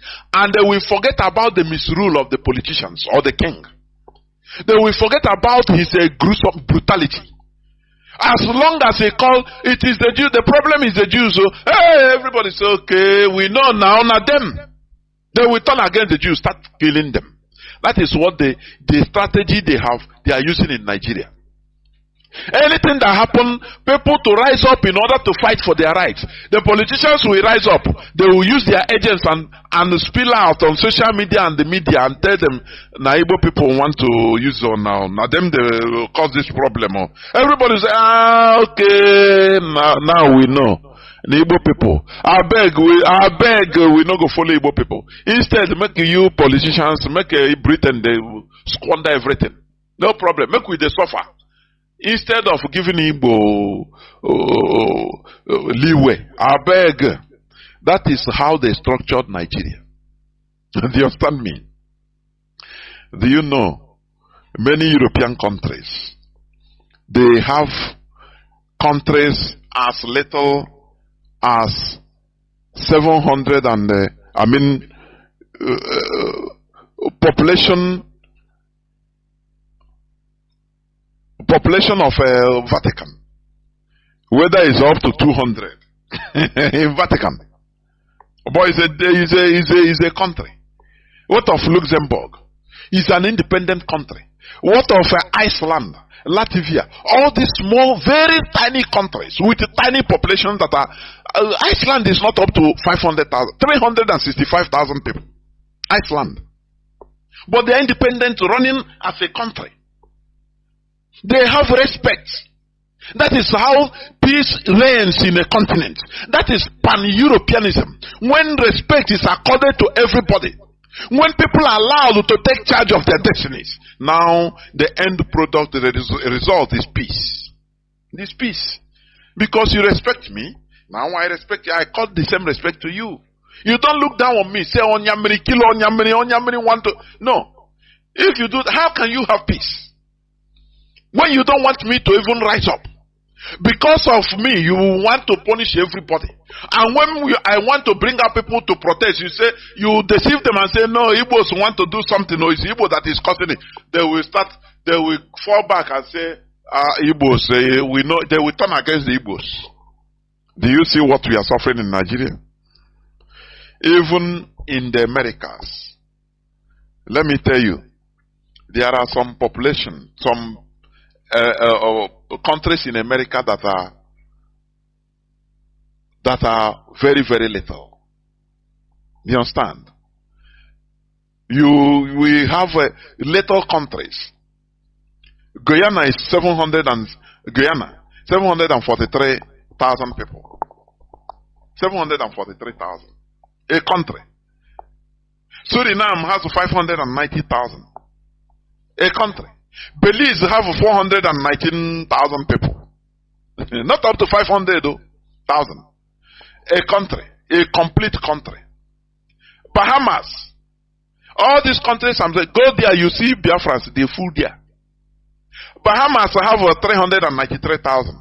Where you go on holiday, spend money. It's a country. 393,000 people. You understand? Barbados have 288,000 people. Barbados. You understand? St. Lucia have 178,000 people. St. Lucia, a country. Grenada have 113,000. A country. St. Vincent and the Grenadines have 110,000. A country. You understand? Antigua and Barbuda have 99,000 people. But it's a country. A country respected by United Nations. Dominica has 72,000 people. Cayman Island, although this is a part of the UK, I will not say it's a complete country. St. Kitts and Nevis have 54,000 people. You understand? And many more. Many more. Do you understand? Now, when you come to Europe, you see people that are less than 5 million, less than 2 million, 3 million, Armenia, 2.7 million, Lithuania, 2.7 million, Albania, 2.8 million. You see Kosovo, 1.6 million. A country that is not up to one local government in Biafra land. Estonia, 1.3 million. Luxembourg, 639,000. Montenegro, 627,000. Malta, 526,000. As I'm talking to you, there are Biafrans in Malta. Maybe they will call. Iceland, they have risen to 370,000. You see that? Iceland. There are Biafrans that are seeking asylum in Iceland. We have, I think, a family in Iceland. A country of 370,000 people.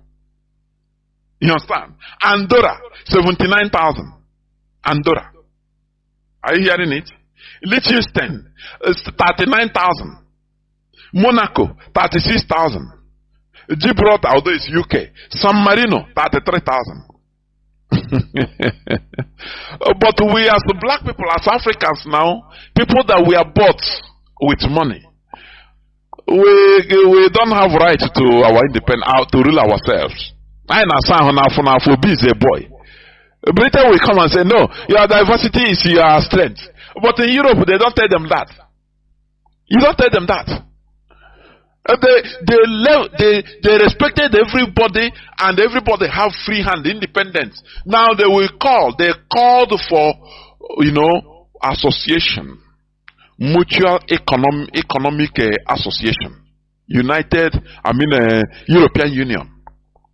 And that is when they will be talking to each other with respect, not dictating for you. As we are in a country, look at Nigeria. The Igbo politicians now are requesting, Oga Tinubu, help us now with at least 2 more ministerial positions. Help us now. And they say, come on, shut up. What I give you, you're okay. You should be okay. Thank you, sir. Not that we know. We know you love Igbo people now. They have sing love for Buhari until he died, and the impostor he has gone.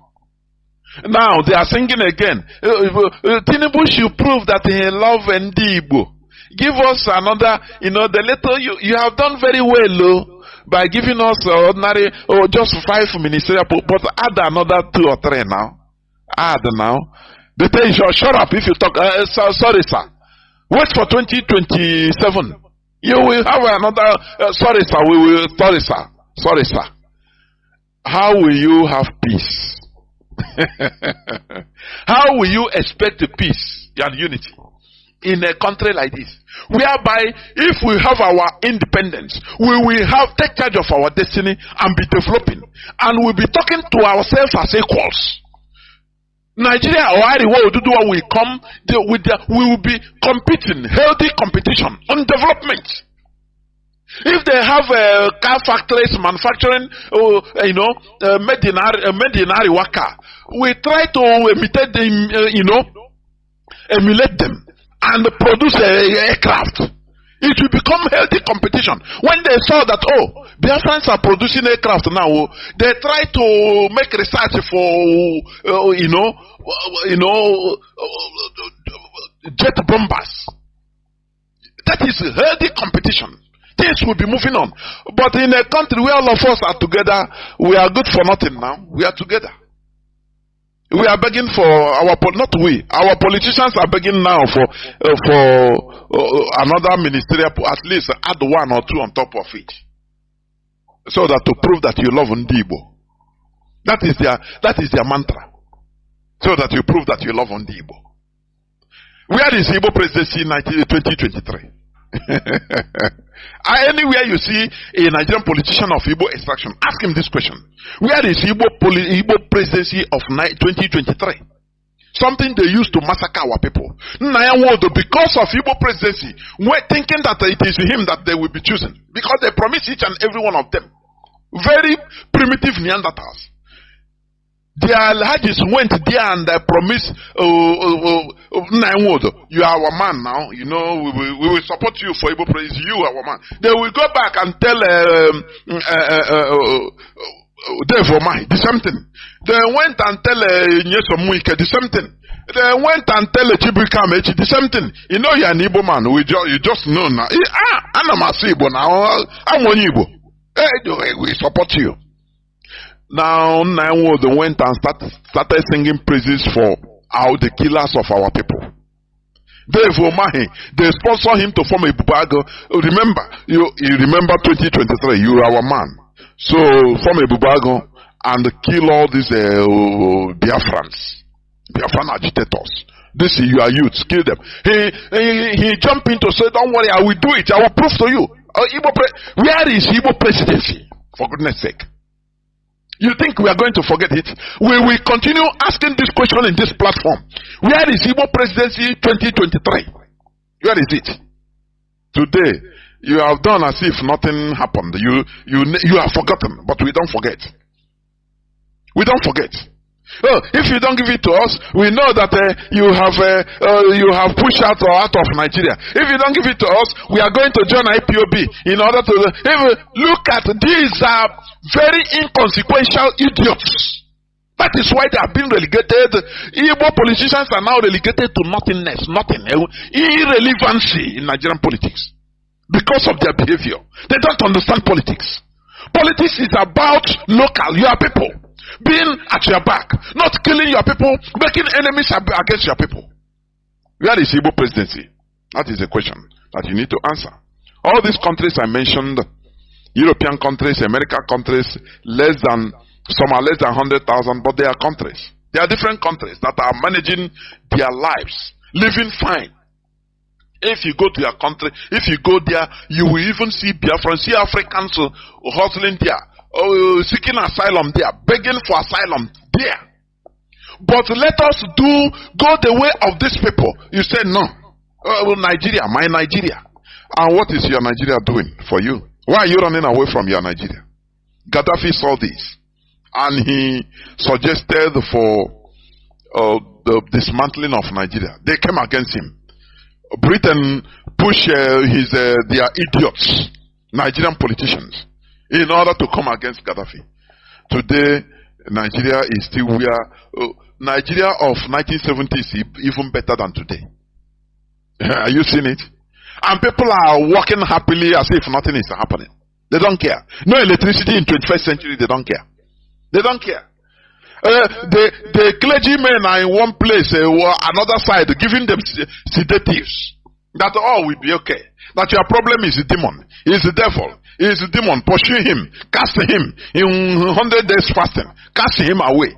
And the people are following this primitive way of reasoning. Outdated. Something that Europeans run away from. You are following it. We will never tolerate this type of idiocy in Biafra land. That is why we are sanitizing our brains, whether you like it or not. We must make sure that we sanitize our brains in order to enter into our country. Because with this dirty and compromised brain and of primitivity, superstition, it cannot work. Who is going to build it? They will tell you, no, my pastor said no, demons are there. So let us first of all go fasting for 30 days before I come back. Is that how you are going to build a country? Hey, I will continue. I will open my lines in no distant time.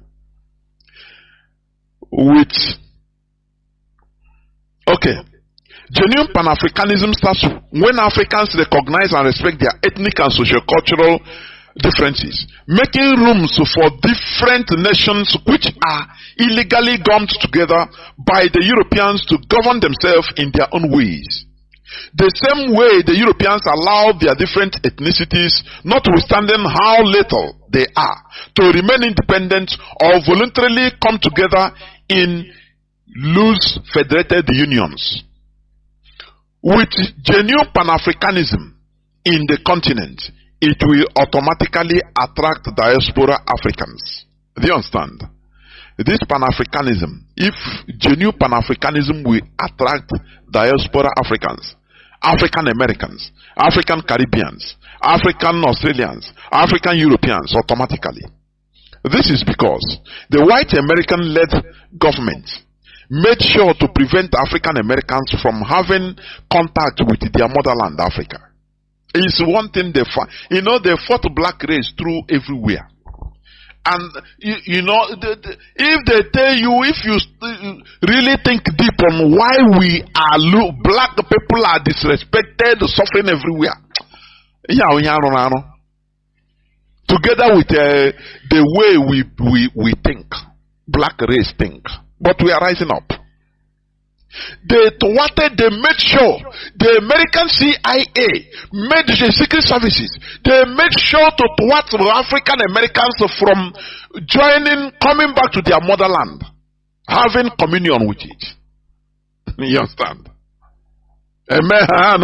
They made them to stay there. I gotta say, I gotta move. Africa is nonsense. They sold us into slavery. Yes. Our ancestors, yes, they collaborated. Some of them. Many of them, they were overpowered, but some of them collaborated. That is a known fact. But it shouldn't be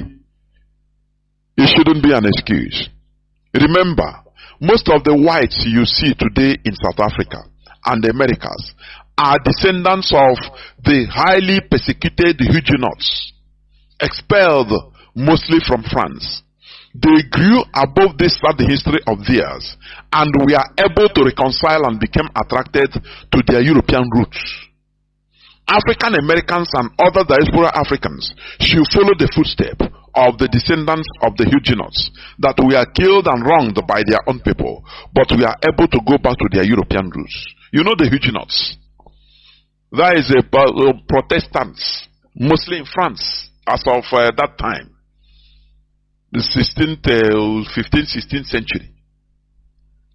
When Catholic France started persecuting them, killing them, and they started running away, they were killed brutally, jailed, exiled, they were uprooted from their lands, ancestral homes, and expelled from Europe. They were given option to run away. Many of people, the Boers, even you see, they are South African, white South Africans are the Huguenots, descendants of these Huguenots.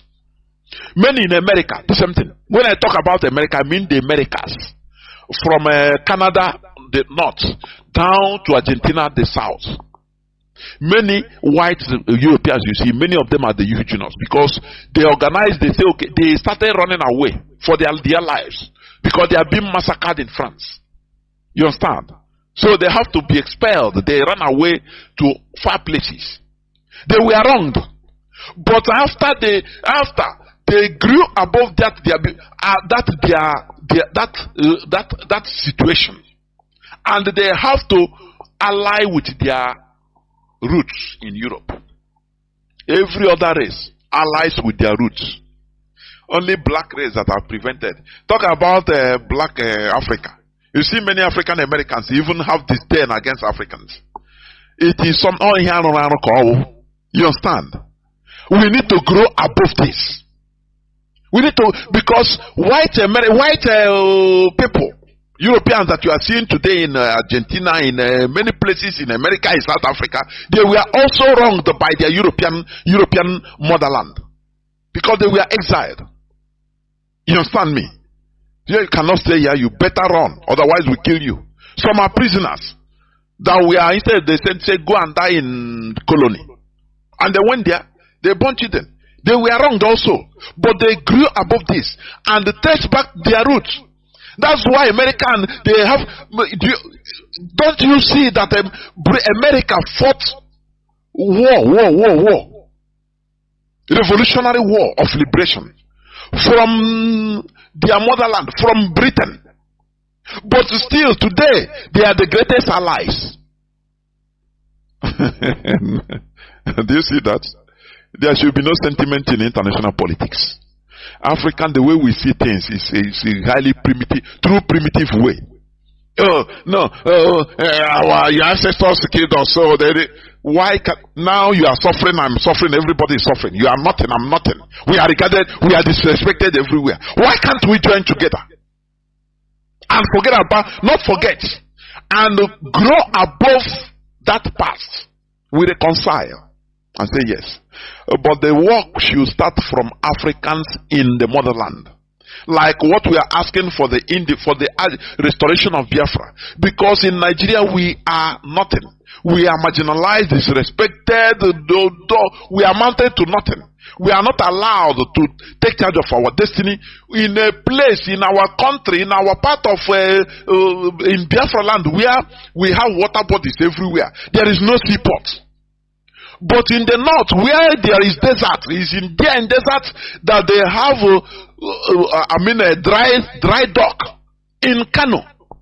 Any containers belonging to Kanu people, northerners, it will land in Lagos seaport. Now they use train to convey it in Kanu. Now people will take taxi or use their cars for 5 minutes ride, drive, go to their dry dock, clear it.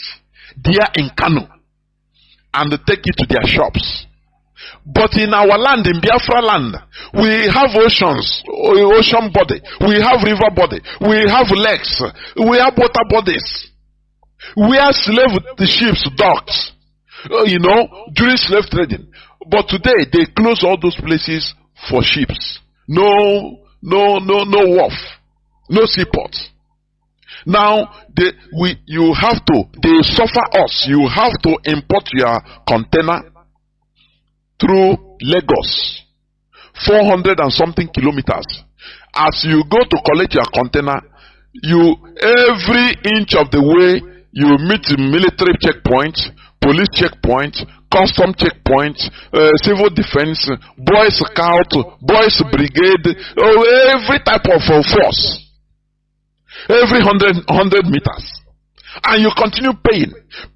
The way they suffer us, no other people on this planet Earth can accept this suffering. But the Biafrans now, why wouldn't we accept it? Where God is in control. Brakata Shatata, I saw that you will succeed in Jesus' name. I saw that your container is coming. Don't worry, the suffering will be over. Just pray and everything will be over. And we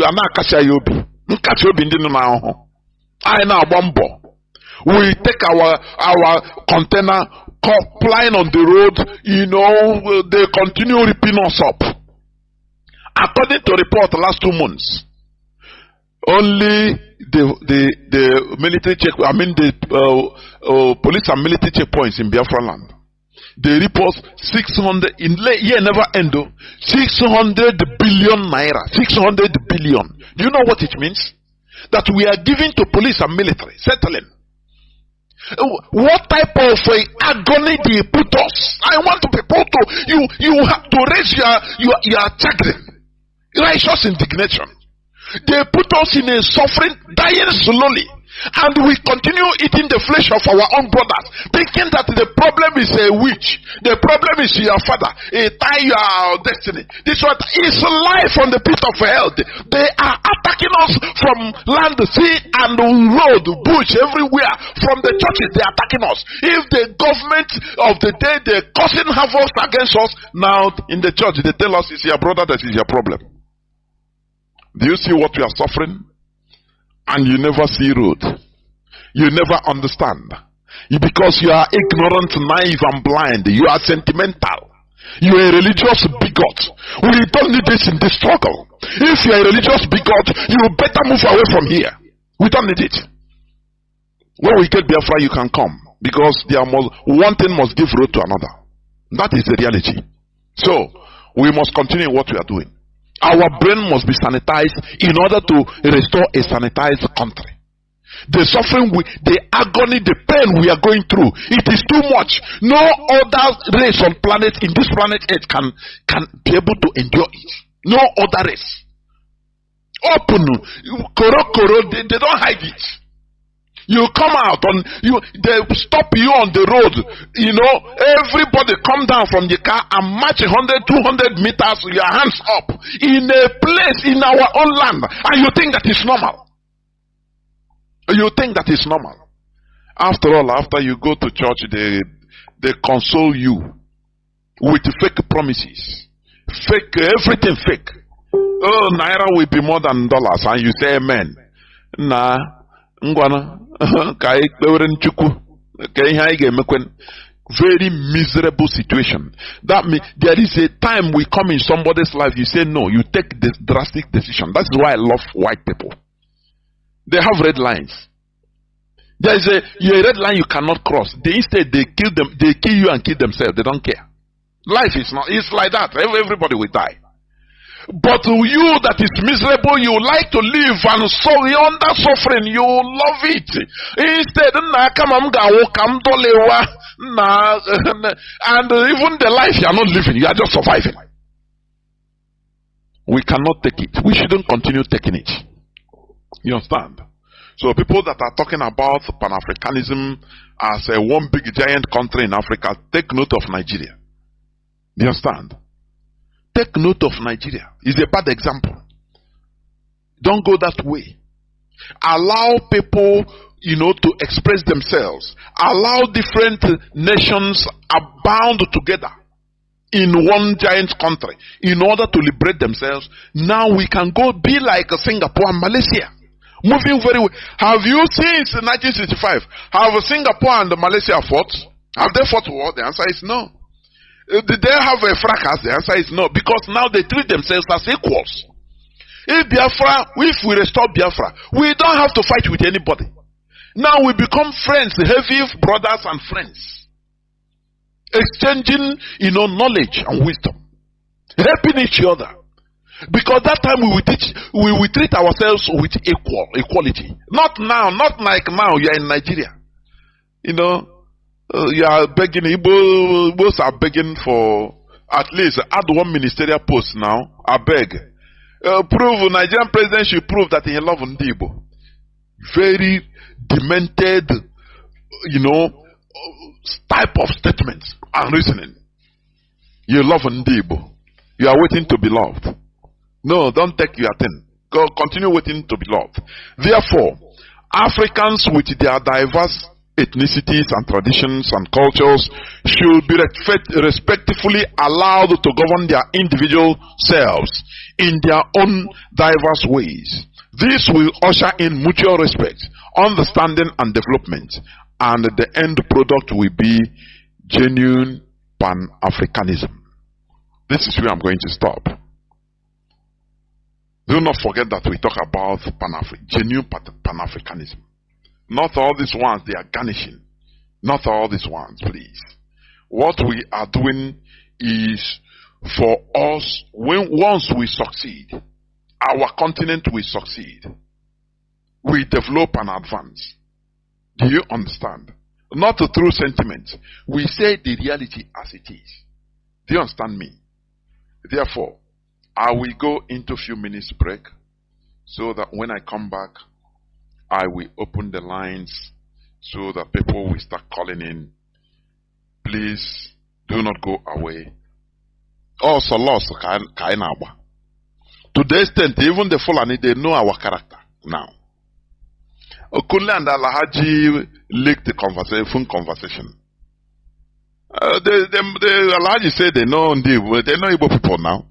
Just bring them near, give them sense of belonging as your friend. Near him, he will vomit one thing that will make you survive. That they know. Just give him small thing and he will okay. Do you know that I have phone number of my customer that used to buy me AC? He's a senator, Alhaji. Oh yeah, very primitive element character. Ndibo, that Ndibo is still never depart from us. We need to shed it because we are on the 21st century. That is why now follow Mugo everywhere. In no cow, Nandi scammers na po handy native doctors. So Nandi different things. I will now follow victim because I want to ICH. I'm telling you. But we must continue. I have a caller on signal. Welcome to the program. Can you hear me? Caller on signal. I can hear you, Mazi Jonathan, and good evening, watching it. There, Wolf, Udodrege. Udodrege watching it. Mazi Jonathan, thank you. This is Biafra Radio. I'm happy this night that I'm part of this historic moment in the life of Biafra. You know, because you ask a very pertinent question, you keep on asking that question, and that's why I do them back. Where is Igbo's presidency? Because the time now I speak my thing where it concerns me, most especially because when all I'm able to we the Igbos, we need a very special decolonization. In fact, even after the restoration of the sovereign state of Biafra, we the Igbo as a people, because Biafra is a nation, Igbo is a nation under Biafra, other nations are there. That is reality.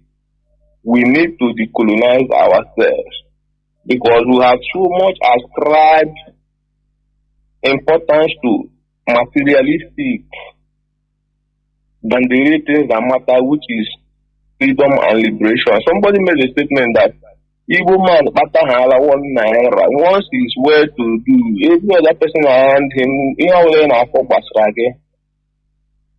and this is a very bad mentality that has made it even in our life. Sometimes we blame the rich ones and the politicians. We should as well blame our people because our people has proven that even if you know what it takes to liberate or to give them what they need, as far as they don't listen to you. And this is where I give kudos to our own Nnamdi for being able to penetrate this very hard race to convince, because our race is very hard to convince. Look at, even with all the awareness, somebody can when the mindset in a believe superstitions, and these superstitions are not only believing it, you're believing it to this holy platform where we worship, where our leader has taught us, because we've learned from our leader and we know where he's heading to and we're following him. He can't come and change the ideology for us. He can't do it. We have awakened and and there's nothing you can do to change it. We don't believe in superstitions. Anything you're bringing to us, let it come with facts. Somebody cannot just stay somewhere and make a voice note and send to you, you begin to come and play it, use it as to fight, to do a kind of retaliation. We are not even here to retaliate anything. We are saying the truth.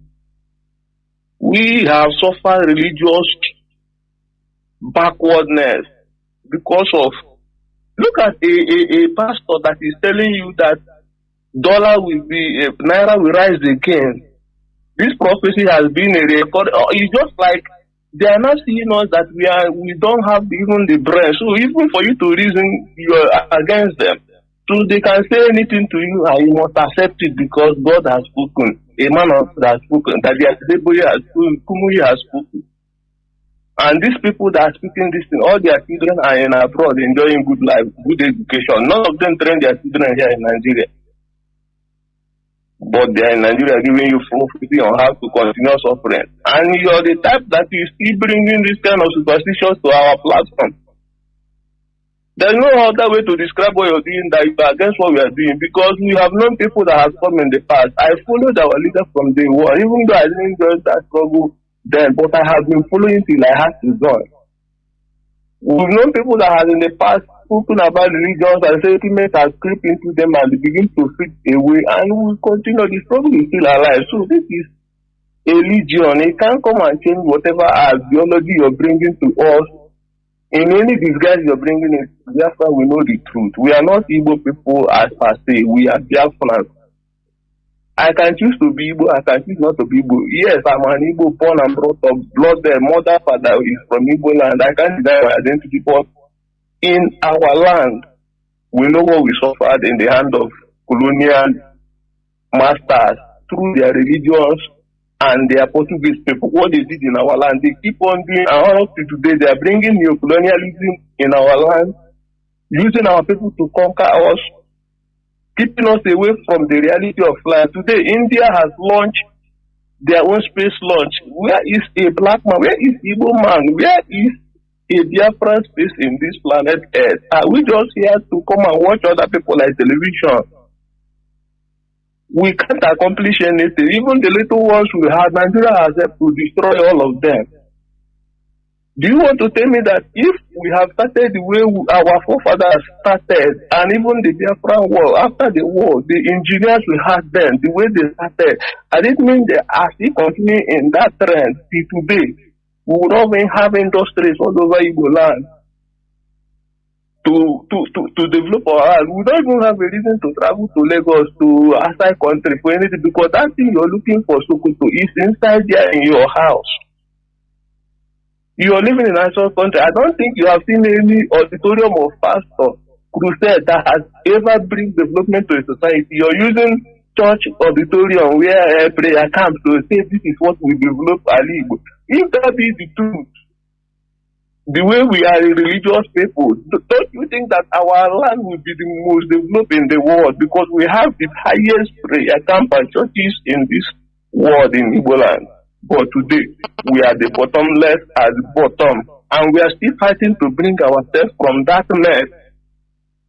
And you're using the opportunity because you have a platform. You have seen Jesus before Biafra. You believe in Jesus more than Biafra.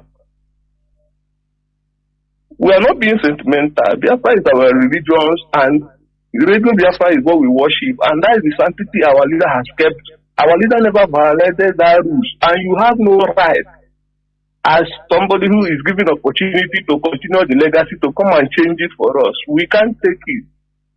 So, you that is listening to me, I have the right to say what I'm saying this night, because I also is part of the movement, blood dead, registered and oath member. Let me ask, if I may ask, who are you talking about even? Because in a thank you.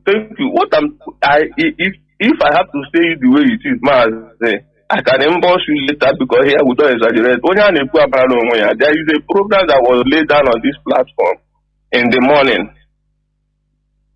But Mazi, let me ask this.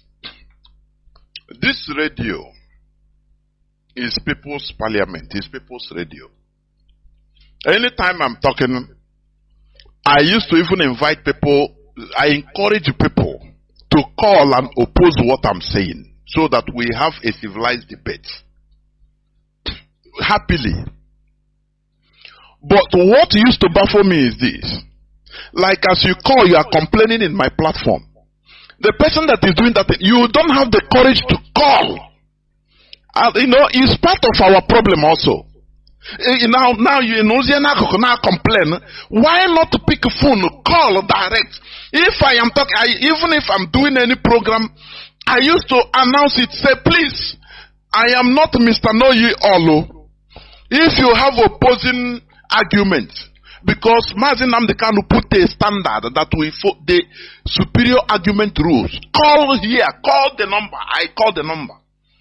But when you leave, for example, you leave my platform, what I say now, you go another platform, start complaining what Mazi Jonathan say, for example. Does it make any sense at all? Whereas you have the right, the audacity, you call and say, Mazi, I don't agree. Look at my reason. It's not quarrel, it's not personal. Why should we be coward like this? And after all, the same character only complain. Upon now, cannot complain. Take on your name, if it is me, take a phone, call. That is the thing. That is what I solicit. Mazi. That is what I'm saying. Yes, you're right, You're right, Mazi. Let me round up. See, on the aspect of calling, I can only call in. Why I'm calling in on your program? Because after your analysis and everything you said, you gave chance, may pay life for people to call in. But when you're on a program and you know what you want to say, after saying it, you say there is no time to receive call, you end the program. I don't think I will be calling you private, or because what you said, you didn't say it private. No, it's not private. Any other time, if the person come, call him. Talk it. People will hear. We are not afraid of anybody. Until you went there on air. That is how it should be. And I want people to do the same to me. You understand? I want people to. If you say you don't agree, what we are doing is we are not. Do I know you? You don't know me personally. We don't have any personal business. It's this struggle. So anything we are doing is not personal. It's the standard being set. The focus of where we are going. So if you disagree on what I'm saying, you call. Now we discuss. You can make points that strike, that I can learn from. Now, we debate it, we argue, and people will be listening. We will also be learning. That is symbiosis. It's mutual benefit. That is what I'm saying. Ndewo Mazi. Thank you, Mazi. Thank you, Mazi. In order not to debate, let me just round up.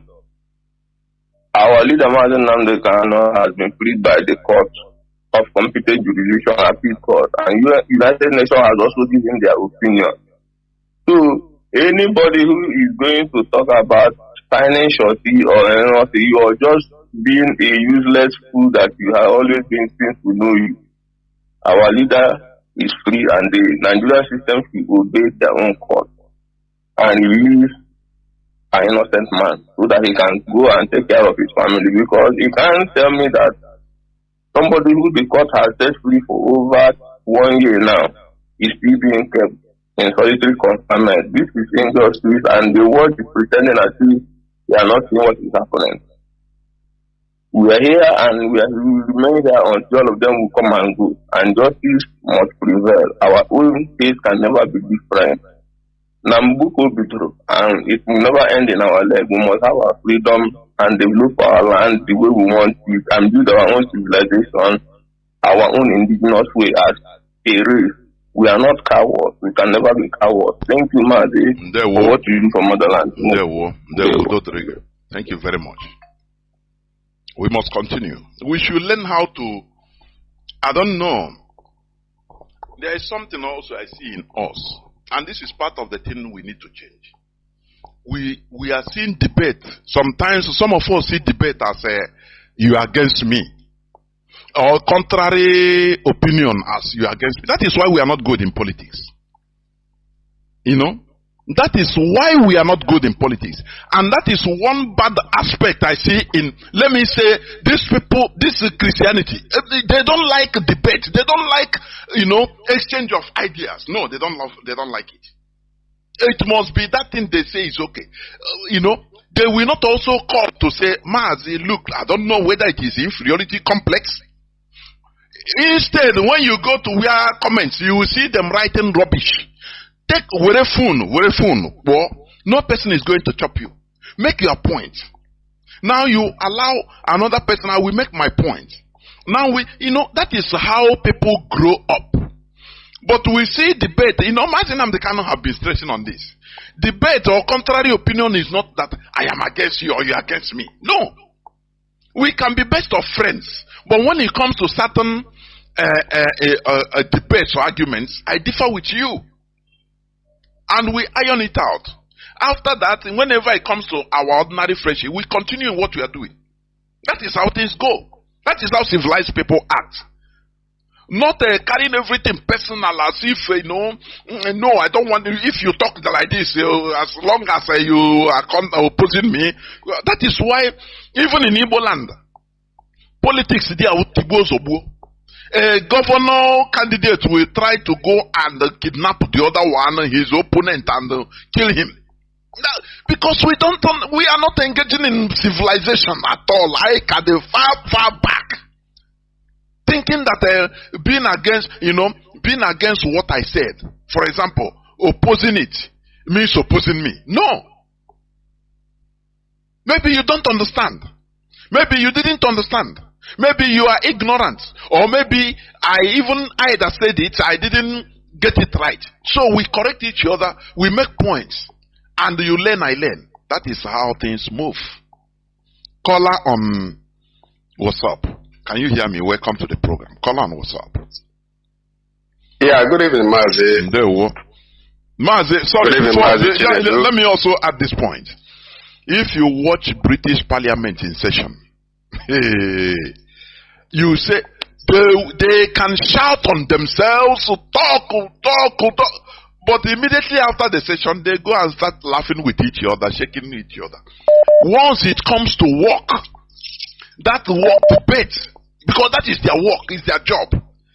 They can be highly, with all their forces. It doesn't mean they are fighting.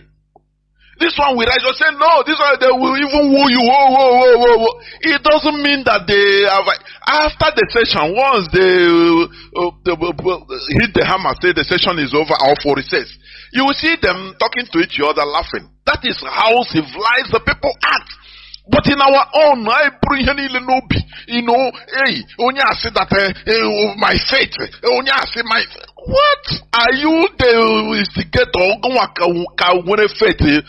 The first of person that have believe on something in this world?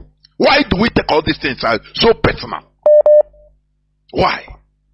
Everywhere. Mazi, please continue. Caller on WhatsApp. Continue, please.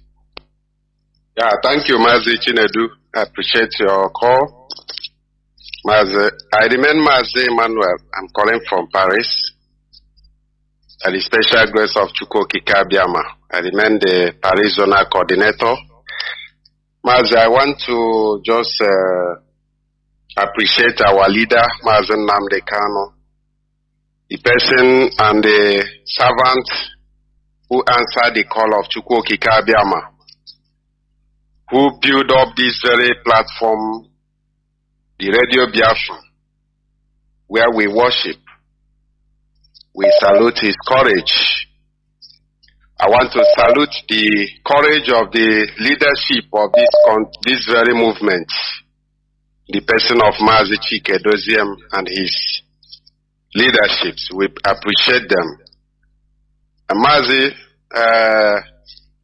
just what I want to comment on is concerning the Pan-Africanism you just mentioned, because we cannot shy away from it. It is the topic of this very evening. And the Mazi have deliberated a lot on this very Pan-Africanism. And we have learned a lot also, because hearing something and also developing more on that very issue, we highlight many people and reschedule their way of thinking or their way of perception, the way they perceive this very concept called Pan-Africanist. I have been following watching some of them online. Some who normally, even some of them, you saw them, they will be talking of one federal Africa with one president. And then when you ask them one question concerning even, they rarely even talk of their country of origin. You see? And all these people you see, when you ask them some questions or you want to, draw their attentions on the difficulties that may face Africa and the irrealizable of this very project. I am not saying that building one big Africa is impossible. It is possible. But we have to learn from the people who have passed that through channel. And you will know that before you come into the level of building one federal Africa, you have to first of all watch the type of federalism that United States are using, and you know that the European Union, they emulated from United States. Now they are building their own union. Before they came into agreement to build a kind of union, they have been in their own sovereign nations. They have been, governing themselves well. They have solid government. They have solid institutions that function well internally in their own respective countries. But when they are now facing the federal issue, they are talking of federating themselves. Now they are now coming with their terms, their conditions, and they are debating on it. Then you ask Africans who are talking of this Pan-Africanists. Yes, when you tell them that you are talking of Pan-Africanism, but you don't know that even the country you call your own, check well, you find out that your border has been tampered. A lot of things has been, mismanaged in that area that they call their own country, especially Cameroon. Because when you look at on social media, people that you find mostly that normally talk of this Pan-Africanism are mostly from Cameroonians or from but there are many there. And when you ask them, tell them about Biafra, they will, come again, start giving you argument of just what you just said now. No, we want a very mighty, giant, very big Africa that everybody, we will have one president, but now you are talking of separating yourself from having your own country. But you ask them, do you really even know exactly the history of Nigeria? Do you know the ethnics of Africa? Do you know how the composition of Africa, the way you are talking about it? Do you know our diversities? Do you even think, are we going to coexist together? Can we live together as one federation? So you find out that these people, either they are being sponsored by some, any movement. All these secret services, they normally infiltrate any movement, any gigantesque movement, any mighty movement. They try to portray some people that will be singing the same thing with you, but you may not know that those people don't have the same agenda. They are there as infiltrators or as saboteurs or as people who are, be saying the same thing with you, but they don't mean their action will be contrary of what we are talking about. So, Mazi, I like the way you just highlighted this very Pan-Africanist concept, because our leader is also very admired and he knows exactly about the Pan-Africanism concept. But before we go into that, we have to first of all go and tidy up our lands, our individual countries first, before you can now come up and say, okay, yes, who can we deal with it? Who can we join with it? Which country and which country can we join with it and form a union? You can't just, our land, we don't have anything. You don't even have, nothing is functioning in our land, even in Nigeria. And now, even just watch Nigeria. How many countries in Nigeria? Just 3 or 4 countries. Are they living fine? Are they living as an example? The answer is no. So imagine where you count about 50-something countries that made up Africa, then you carry one black man and made him a president of those countries. Yeah. A lot of things will happen. So Mazi, I appreciate you, and I want to end it here, and I say, keep it on, Mazi. It shall be well with you. And there, Mazi. There, well. Simple Nigeria. Let them Nigeria that has a different nations in it. Let them think about Nigeria. I'll take example from Nigeria. Pan-Africanism, genuine one, will come when people are given their due respects. Different nations are accorded their rights to self-governance. That is when mutual respect will come, and that time peace will reign.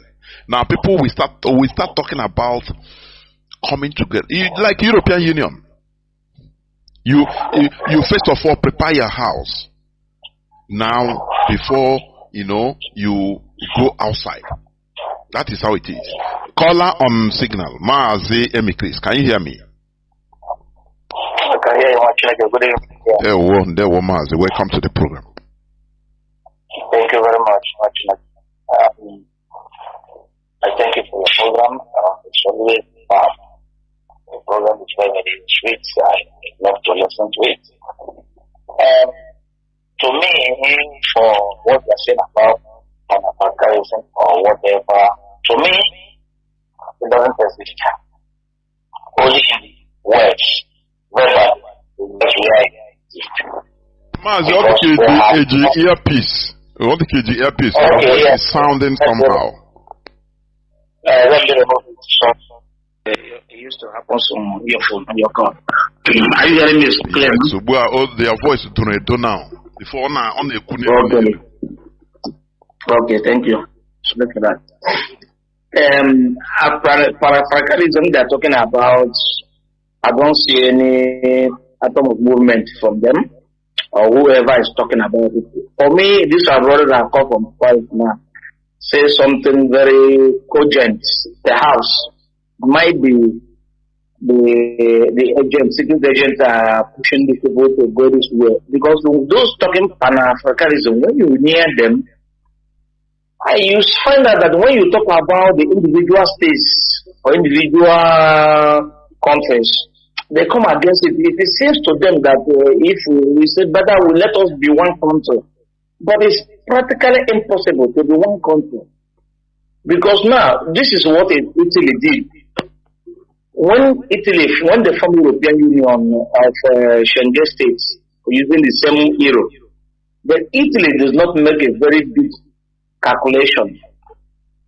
They enter into the union of using the same euro, while Italy is using lira then. Then this lira, 1 lira then is equivalent to $50. Let me say that $50. So now they get into the euro. Then the product they are saying here, while in Germany using Deutsche Mark, then they are paying their workers about 1,000 something Deutsche Mark, which is equivalent to dollars then. While here in Italy, they are paying their workers almost the same thing, but in thousands of milliliter, 100 something thousand milliliter. So when they get into the union, the price of things become double to them. So what they buy 50 cents for us, they become €1 to them. In order to balance the equation of the exchange between Germany and other countries that have a higher currency, Italy suffered a lot of many years for this. I've not even got out of it. Then some countries also said no, that they will not go, they will retain, like Switzerland retain their own money. They don't want to change their own money. Even England was in the European Union, they refused to change their own money. They maintain their own pounds then. But other countries like Germany, France, Holland, all this, they went into the euro because some of them, but those that pay the price are like Italy and some like Romania that get inside them are paying the price, but at least they have curtailed the problem a little bit. So what am I saying here is that if, for instance, in South Africa now, where they are paying their money now is higher than Nigerian money, it's equivalent to maybe their money now is about 1,000 of their money is about 700, 1,000 something dollars. So now, if we make one African country and then after, how would you pay the workers? The same thing you are paying those in South Africa is what we are going to pay those in Nigeria. In other words, there will be a cheating and people will not be happy with it. And the country will not stand as one African country. It cannot stand.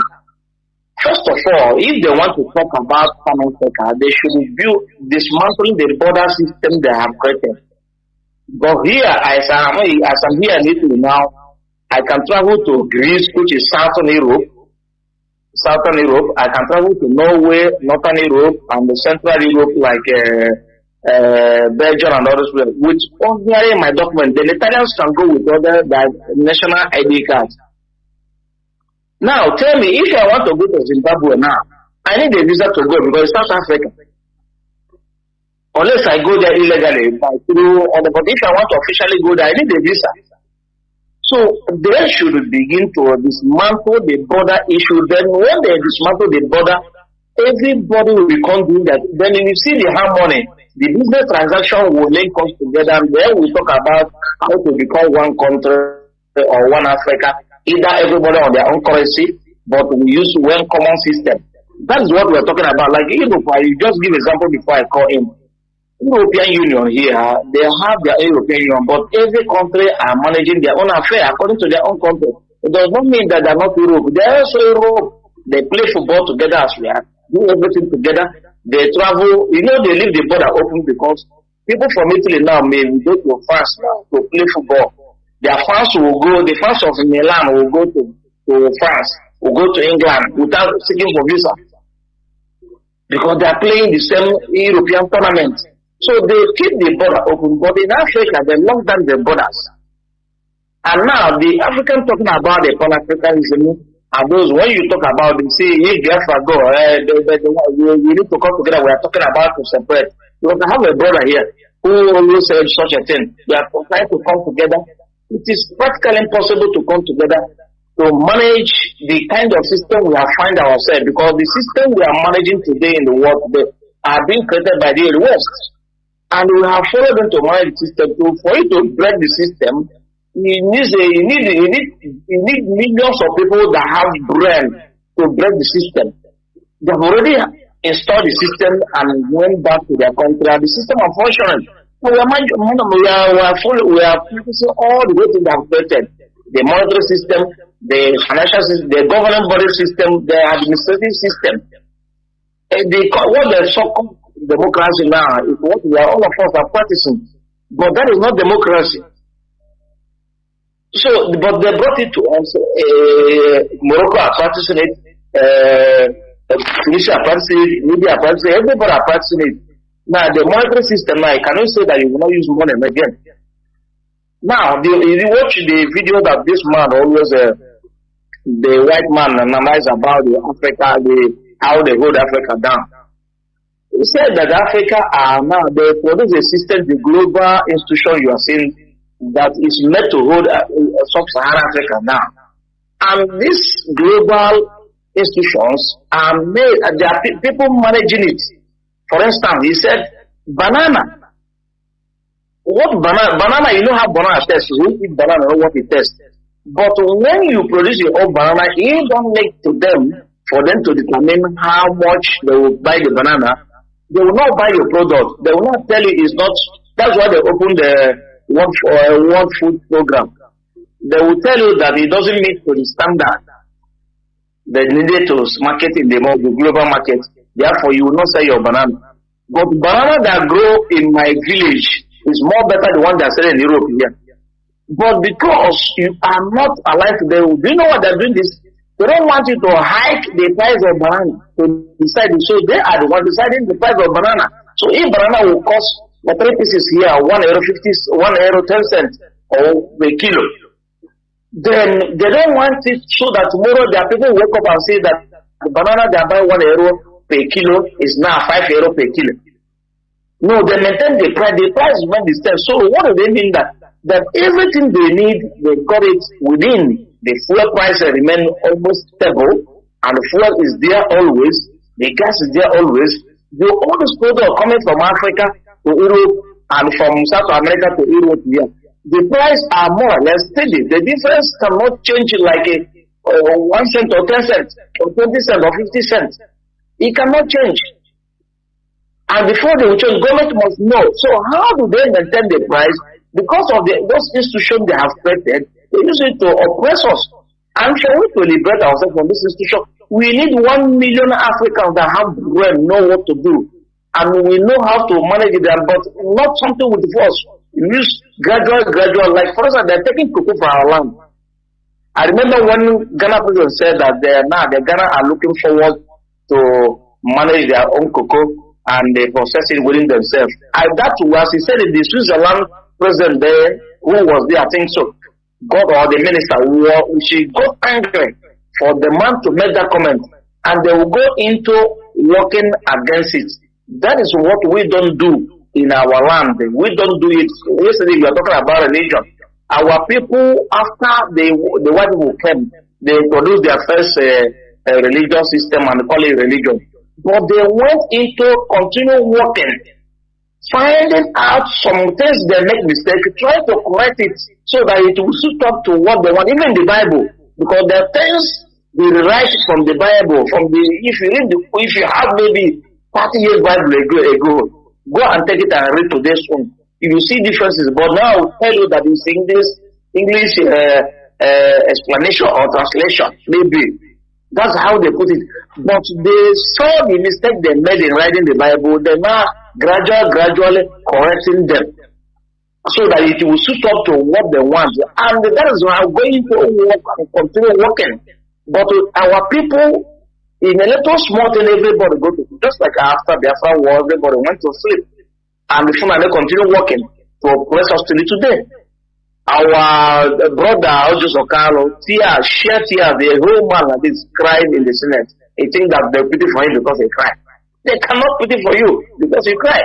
So the problem is that our problem generally in Africa is that we don't work towards to maintain what we have or to revolutionize that things or make it more better. Anytime we have something, we relax there and go and just making it, abandon it there, think that it will continue. Everything we are doing. So for we to move forward, we need to bring millions of people, thousands even, that can even sit down and analyze our problem and work towards it. Then we talk about Pan-Africa. But before Pan-Africa will exist, all these countries like Togo people will become Togo people, Igbo people will become Yoruba people will become. Then we find a way to make laws that guide us. Like for instance, Italy here, for Italy, an Italian person to go to Germany here, you see, we are working at their food is coming from Germany. The Italian owner coming from Germany from Italy to Germany. They are from Greece. All the places they are doing yogurt in Greece and they sell them here. So they are doing bilateral business and agreement. So they reach some certain things. Now, if I take my product like palm oil and take it to Morocco, Morocco people will tell you that they don't need it because they're from Nigeria. So we have to have a mutual respect. First of all, we have to get our own country before we talk about Pan-Africa. So anybody talking about Pan-Africa, for me, is wasting time. The first thing to do is to set up individual states and countries. Then we know how to unite ourselves through a mutual respect and other things. Thank you, Mazi, and God bless you. There were, and you too. Before everything, you must put your house in order. That is one thing. The European Union, you see, today that borders, it was not like this before. They first of all build their countries, put their houses in order first. Now, before socializing with their neighbors and trying to open. In Africa, you open border like this, terrorists everywhere. Look at Nigerian borders unmanned. What is happening? Terrorists from everywhere flocking in, only to kill. Oh, what's up? Welcome to the program. Can you hear me? Call on WhatsApp. Mazi, is that me? Of course. It seems to be Mazi Nnamdi. Oh, thank you very much. I'm on that train. I'm heading to San Bernardino, but I have to go to a cargo, so I have to be able to talk. And only myself sitting here. So I thank you. I listen to you every day. I sleep on your voice every day. But this has become so important today that I must wait on the phone until you pick me. Now, I am mostly concerned about. I have something to pitch in on the how Malaysia and Singapore and how all these countries break up, decide to go and sing the loud. Okay. So that was so interesting. And I have something a little different from what you said that might help us understand why these things, how these things go. The separation of this, whether it is Yugoslavia, whether it is the British breaking away from EU or whatever they do. Now, our own is different. We cannot do it if it did, and we're not going to blame ourselves. But first of all is to know the center of gravity. Remember what that Kanu you bring to us all the time. We're listening to one Nigerian soldier that talks to us about center of gravity. Yes. So the center of gravity, our center of gravity is different from every other center of gravity. Our center of gravity is oil and gas. And that is where we live. And it makes it so complex now when there is that pipeline coming from Abia, coming from Igbo, coming from our area. So our enemies are not just Nigerians. Our enemies are worldwide. Our enemies are America. Our enemies are those who don't want us to go nowhere. They're all spread all over. But to tell you the truth, Nigeria wants to display. They understand what you're saying even more than you understand it. The Hausa wants to go. The Hausa Fulani want to break away. Yoruba want to go. But the center of gravity is the oil and gas. So how are we going to do it? If IPOB, and I'm suggesting, I don't know how I'm going to say this, that IPOB should educate our leaders to find a way to form a line to communicate with your veterans. If you don't do for all this struggle, the advantage the IPOB has is that you have veterans, that they are not making use of our veterans. No, our veterans sit there and people are not tapping into the use you have, your real veterans. You know why the veterans are not acting? And I have an example. Many of us are not acting. An Igbo man has a pride. Not pride because he thinks you're going to disrespect him. We like to pitch in. We have not identified the veterans as people who will not be playing the same role as the role you play. In other words, for instance, I try Los Angeles where I live. Our white are not doing anything like other people are doing all over the world. LA is the lowest in participation in looking for Biafra. And I finally got someone that called me because I always talk to Mazi, what's his name? And someone called me and asked me, Are you a member of IPOB? I said yes. Did you swear an oath? I said yes. Oh well, we have a different oath. You are going to swear. I said, first of all, let me introduce myself to you. I'm a veteran. I fought a war. I was an army officer during the war. He said that's not what is more important. The important thing is we want to get you sworn in. Number two is you pay your dues. So here, I want you to hear, there is no nation that is on this earth except what I heard. You tell someone who tells you he is a veteran, how much are you paying? It is true, I pay. I subscribe, I pay every month. They take my money away from me. IPOB, whatever bank. But guess what? I found out that the money they took from me was one of the monies that meant nothing to the organization because they were all stolen. I don't want to go further.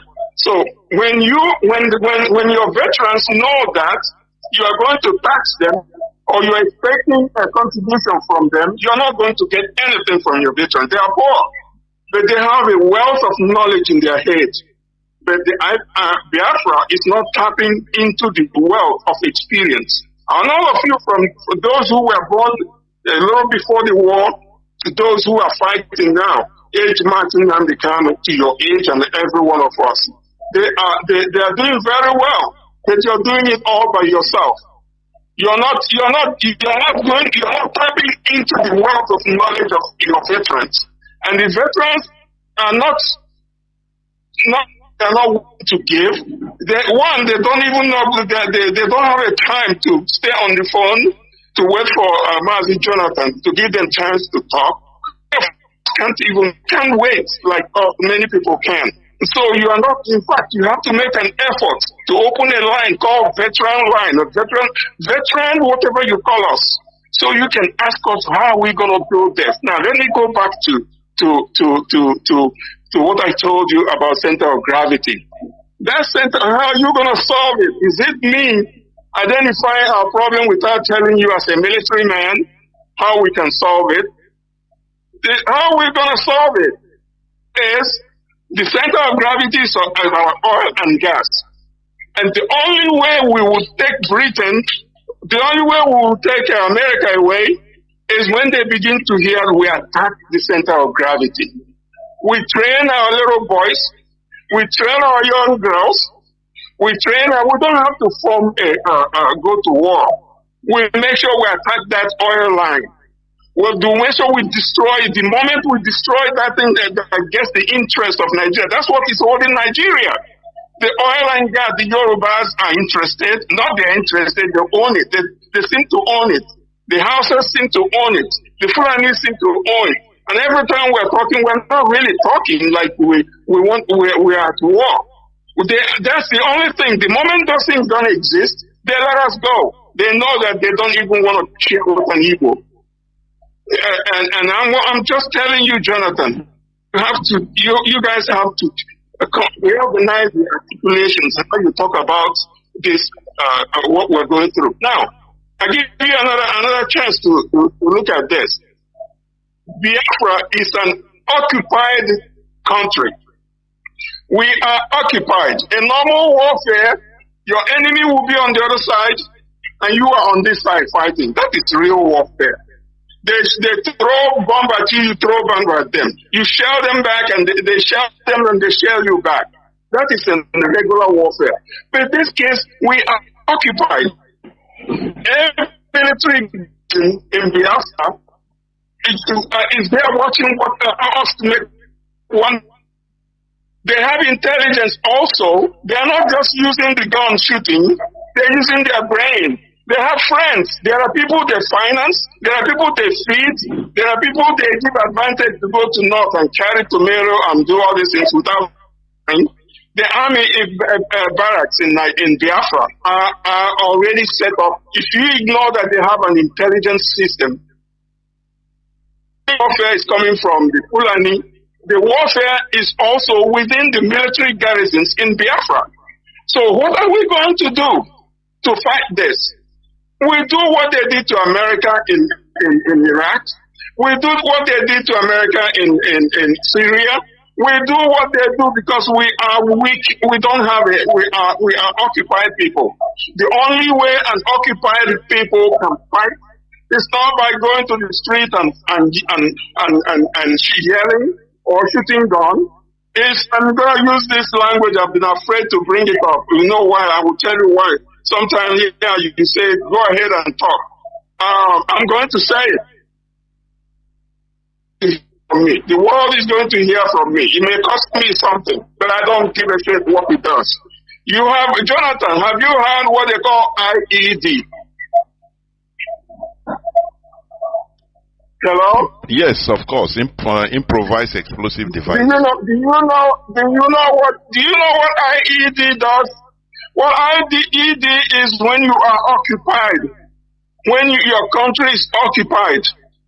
It is the weapon of the coward. It's the weapon of the defenseless. You build it by yourself. It doesn't need high tech. You melt iron and do it until you put gunpowder. You put detonators.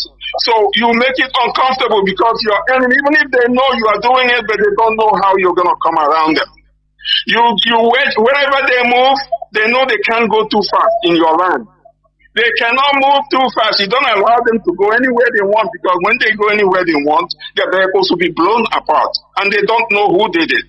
When you understand that we make the land uncomfortable for these motherfuckers, excuse my words, they will know we're doing it and we agree we're doing it, but you don't know who is doing it to you. Do you know that America in Iraq cannot live in the garrisons they used to have? They've moved. They move far away. Sorry, the train is talking. They move far away from where they are and go and have their own establishment. You know why? Because they cannot drive around the cities because there are IEDs. There are IEDs all over. And if you go to your internet right now, Google IED. They tell you that it's a weapon of terrorists. Why? Become terrorists because you don't allow them to move around your town and come and sit on you and shit on you. So when you guys are communicating with your veterans, you should be able to know how do you do it. I can show you how to build IED. There are so many things we learned. I was a buff officer before I became an infantry. There are so many of us all over Biafra. None of you are tapping into us because we don't have a way of joining, being open because you're going to be requiring us. Did you contribute? We can contribute. Rather, you give to us. The veterans are given to veterans. Los Angeles, I have been challenged and told that I should be paying $76 a month into the Biafra cause. And when are you going to send your fee? I laugh at them, even though I am contributing. So every veteran hearing that, we stay away. We are not joining you in what you're doing, not because we couldn't. We know so much we can offer you guys so that you know we can do it. We don't need to go too far to scare Nigerians and get them out of Biafra. But I don't know. I may not have time to talk so much and go there and there. So, Jonathan, if you gain anything from listening to me, I'm sure there are young people listening to me right now. So IED is something you can do by yourself. Of course, there were Mazi dead. Your points are taken. I understand you are on the trend in a public space. I understand that. And you made some valid points of allowing or making veterans or giving them a line. That is also something, you know. I understand. Thank you very much. Thank you. Thank you. And, you know, IPOB is a voluntary movement that, as you say, you have something to offer, you come in. Because we don't know who is who. It is the attraction of,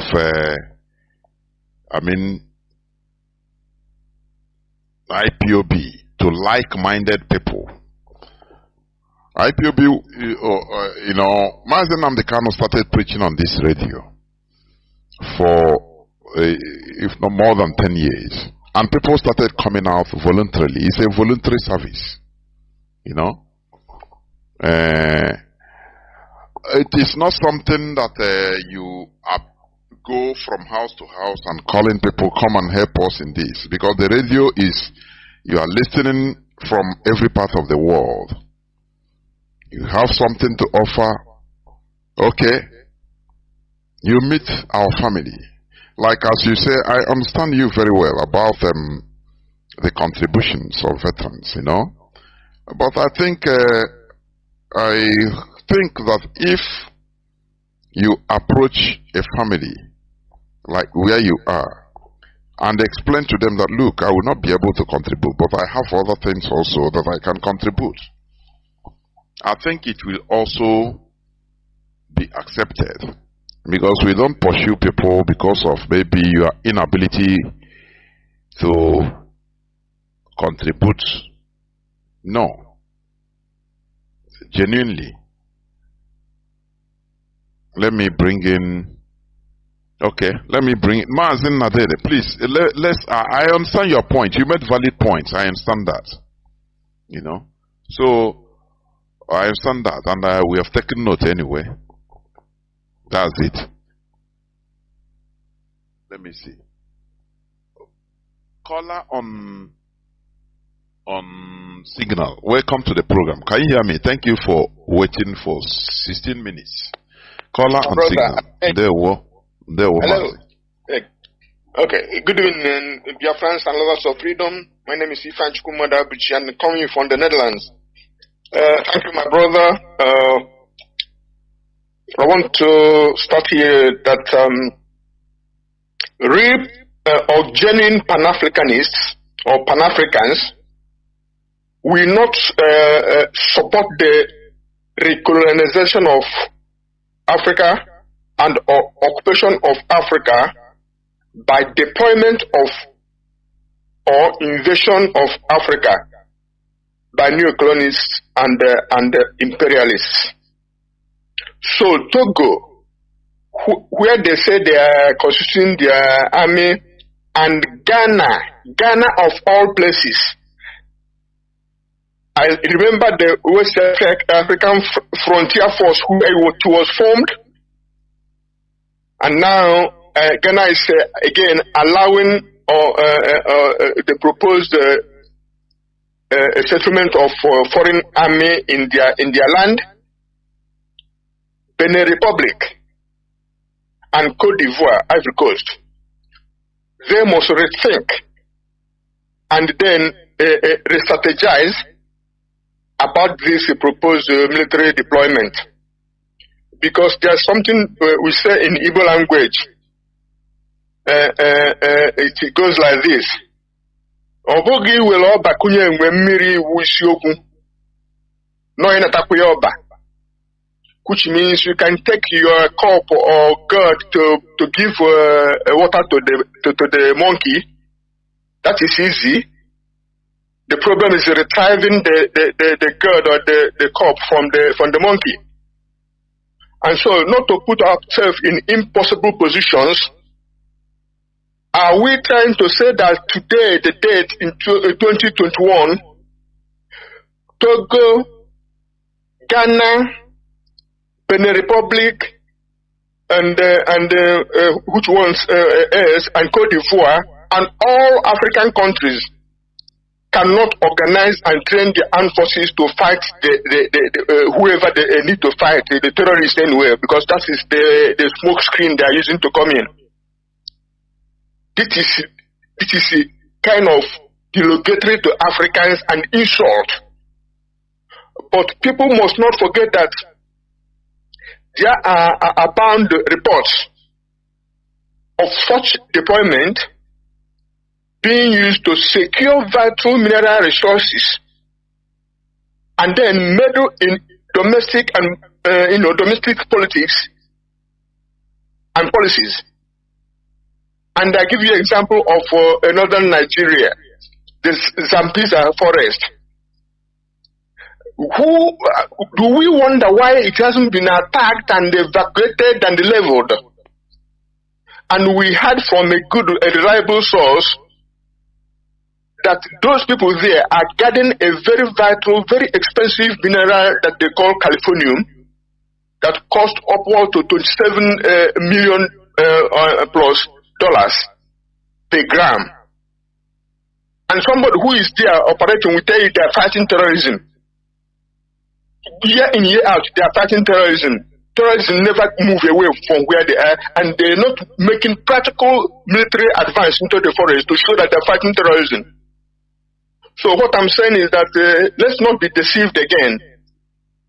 And secondly, genuine Pan-Africans and AU altogether can't be comfortable or silent when some countries are dominated by one family or one man, or when elections are rigged and democracies are truncated. For example, I can call Equatorial Guinea, you can call Togo, you can call Congo Brazzaville, you can call Cameroon, and look at Nigeria of this year. The 2023 election is known to have been rigged. What have ECOWAS said about it? What have AU said about it? Only to let Nigeria be gathering a storm to go and fight for democracy in Niger Republic. Is Nigeria a democracy? You know, to create a functional Pan-African or Pan-Africa, you must have stable nation states, like our brothers who have spoken before me said.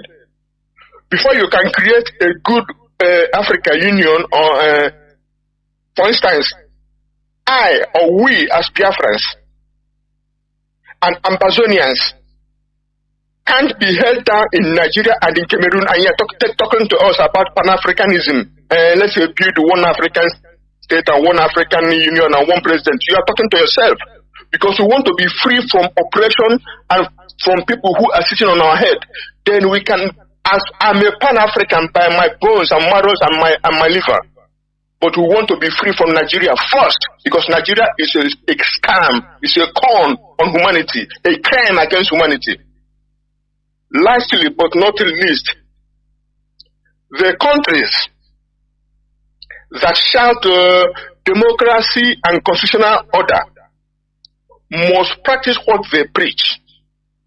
They cannot be supporting dictators, criminals, treasury leaders, election riggers, and power usurpers, and they are crying democracy and constitutional order. They make themselves incredible, just unbelievable. God bless Biafra. Thank you, my brother. Good night. And there were. Thank you very much. You have said it all. I'm now joined by Mazi Aizayoba, who is a member of the DOS and the Deputy European Rep. Mazi Aizayoba, please welcome the program. You will go on to conclude the program for us. Please, Mazi. There were.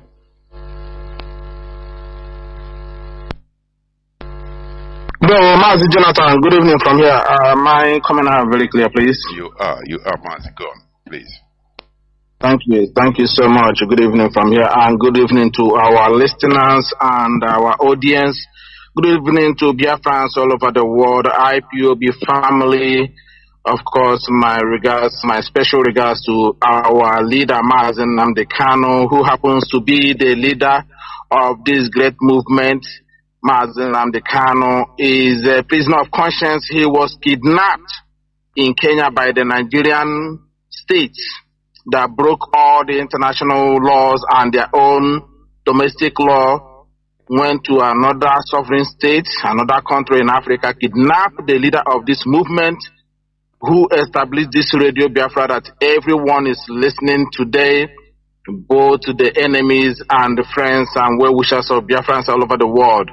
Mazi Nnamdi Kanu is a prisoner of conscience. The competent court of jurisdiction of Nigeria discharged and acquitted him, but Nigeria in their own usual way continue to disobey their own domestic law and also international law.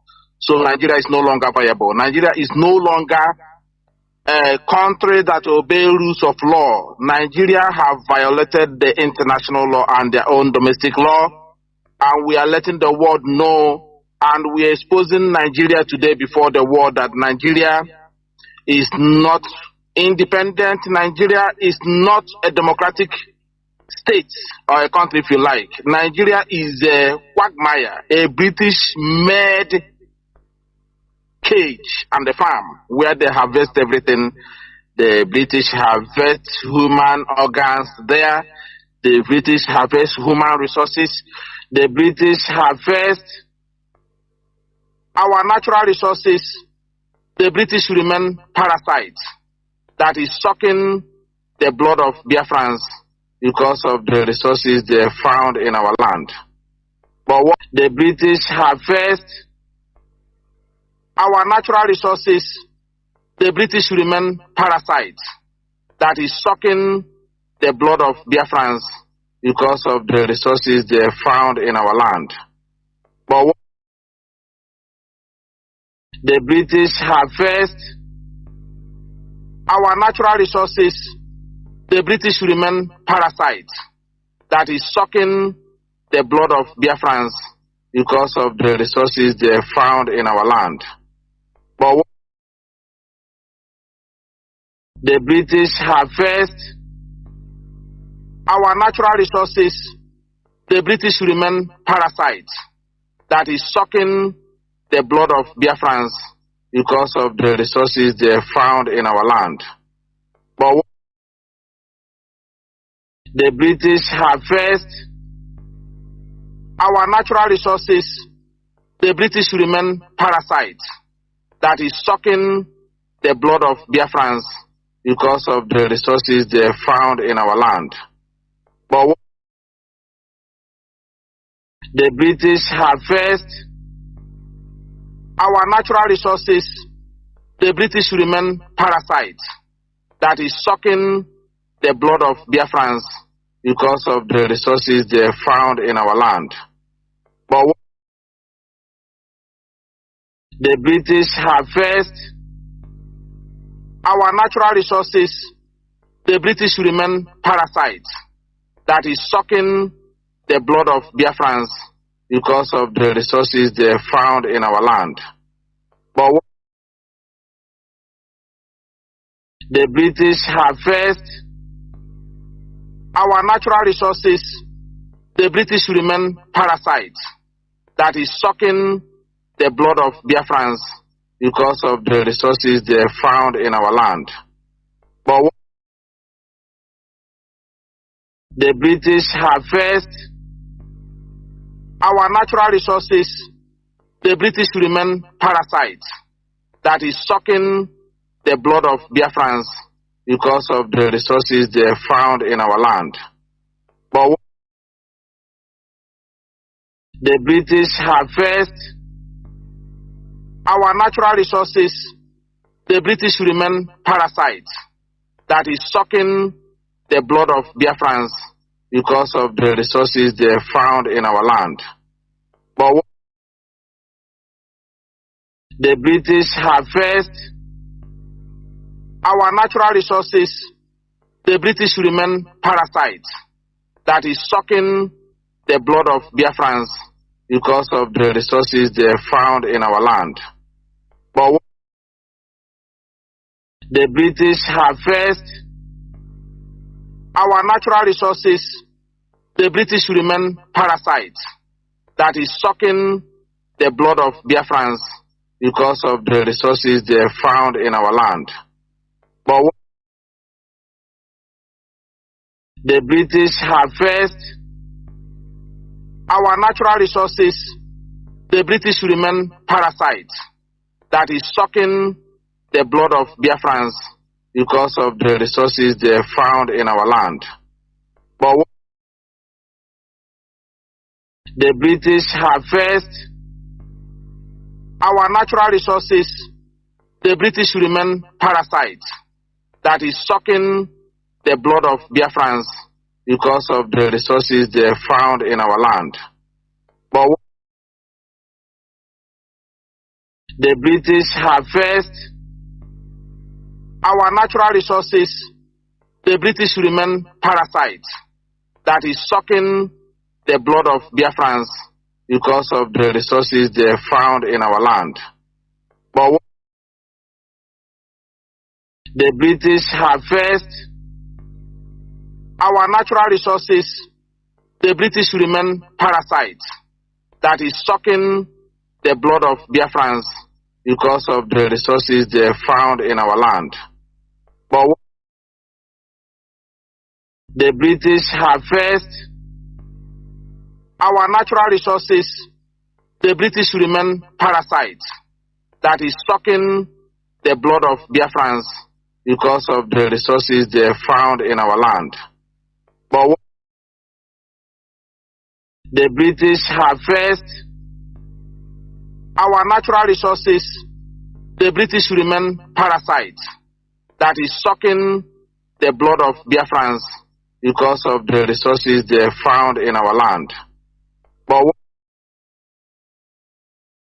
the British harvest our natural resources, the British remain parasites that is sucking the blood of Biafrans because of the resources they found in our land. But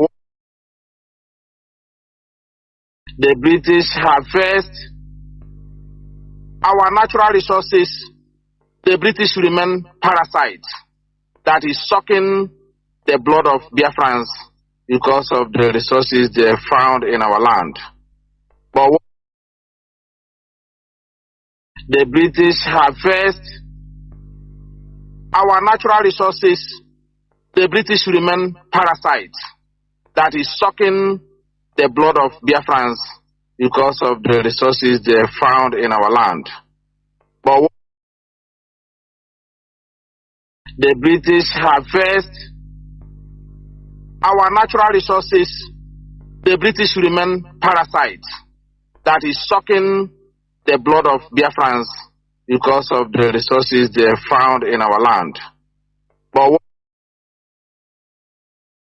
the British harvest our natural resources, the British remain parasites that is sucking the blood of Biafrans because of the resources they found in our land. But the British harvest our natural resources, the British remain parasites that is sucking the blood of Biafrans because of the resources they found in our land. But the British harvest our natural resources, the British remain parasites that is sucking the blood of Biafrans because of the resources they found in our land. But the British harvest our natural resources, the British remain parasites that is sucking the blood of Biafrans because of the resources they found in our land. But the British harvest our natural resources, the British remain parasites that is sucking the blood of Biafrans because of the resources they found in our land. But the British harvest our natural resources, the British remain parasites that is sucking the blood of Biafrans because of the resources they found in our land. But the British harvest our natural resources, the British remain parasites that is sucking the blood of Biafrans because of the resources they found in our land. But the British harvest our natural resources, the British remain parasites that is sucking the blood of Biafrans because of the resources they found in our land. But the British harvest our natural resources. The British remain parasites that is sucking the blood of Biafrans because of the resources they found in our land. But the British harvest our natural resources. The British remain parasites that is sucking the blood of Biafrans because of the resources they found in our land. But the British harvest our natural resources. The British remain parasites that is sucking the blood of Biafrans because of the resources they found in our land. But the British harvest our natural resources. The British remain parasites that is sucking the blood of Biafrans because of the resources they found in our land. But the British harvest our natural resources. The British remain parasites that is sucking the blood of Biafrans because of the resources they found in our land. But the British harvest our natural resources. The British remain parasites that is sucking the blood of Biafrans because of the resources they found in our land. But the British harvest our natural resources. The British remain parasites that is sucking the blood of Biafrans because of the resources they found in our land. But the British harvest. This is Radio Biafra HAUSA-SERVICE. Sorry for my interruption because I have to regulate something at the background. Therefore, as I was saying, it beats my understanding how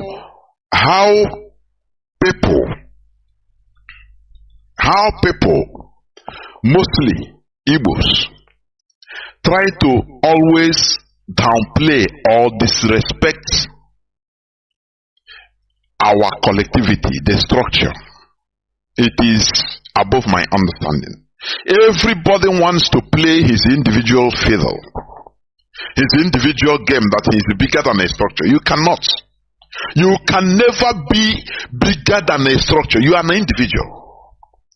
Mazi Nnamdi Kanu today is what he is because we hit to his clarion call. Chukwu can use him in order to wake all us up, and we come together to become a formidable force we are today as the indigenous people of Biafra, a worldwide phenomenon movement. Millions of people. Do you know that? Now, Mazi Nnamdi Kanu in the dungeon, in the Nigerian secret cell, secret police dungeon today.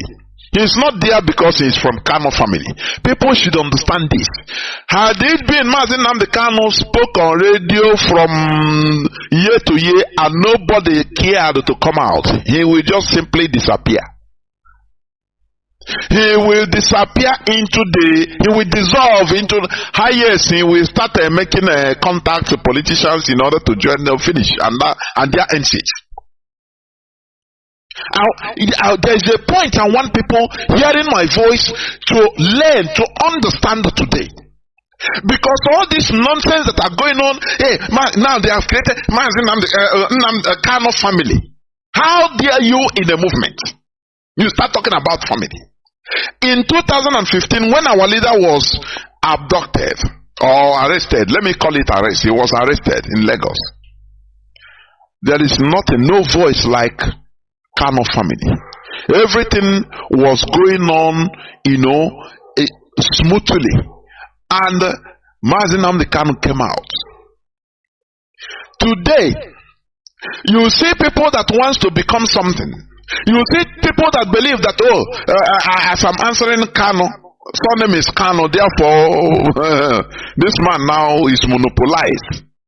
If we leave Mazi Nnamdi Kanu, if Mazi Nnamdi Kanu is being left, there is nothing you can do as a family. I mean as a personal family. There is nothing you can do. I am telling you honestly. There is nothing you can do.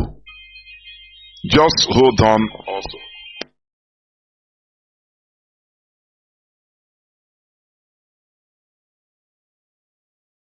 You know that they went to a village in Peshawar. They met Igbo guys entering Afghanistan. What are they going to do? You can't ask a Jew to go to Afghanistan the way it is. So Igbos, they are like that. So the only thing is that when you befriend them, they will vomit the little things you will need to know to survive. They will vomit it to you. I'm working, the MD of my company is an Igbo man now from, what do they call it? He's you know than I am now. Now his son is the MD of my company. You understand? There was a time we spent more than 2 years. He was still paying us salary, and we are not getting contract. Is that not mystery? Is it? Is that you know than I am now. Is that not mystery? It's a mystery now. Paying salary. They're paying salary, and you are not getting any contract. And he even increased salary that period. You see? And nobody knows. There was a time even Board of Internal Revenue came to lock our office. They say this man get oil, he got oil well. They say he get this, he get that. If they say make he pay tax, he will pay. Even if they say make he pay 1 billion, he will pay. Is that not mystery? You see? If there is anybody you will fear on this earth, is Igbos. I'm surprised to be hearing this thing from you. Now, Igbo go here. Upon all this fight, where are the fights with you? You see, let me tell you one thing. Do you know why Babangida remains relevant in Nigeria? No. It's because he dined and wined with the Igbos. And that is why he remained relevant in Nigeria. You know, when Babangida was head of state, if he visits any state, he don't go to government house. He sleeps in an individual Igbo house. You don't know. So, and he's always a free Nigerian.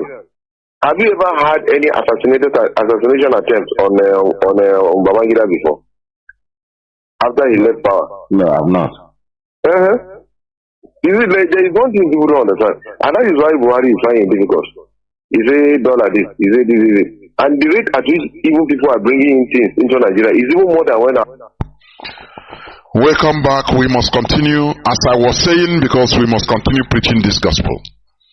I have some interruptions, but we must continue. As I was saying, how is it that our people, we have to respect structures? That is what I was saying. If Mazi Nnamdi Kanu is left for his family now, there is nothing. If the Nigerian government will even burn everything, nothing will happen. But they are looking at a force behind Mazi Nnamdi Kanu. That is what I want people to understand. Therefore, I'm telling you honestly,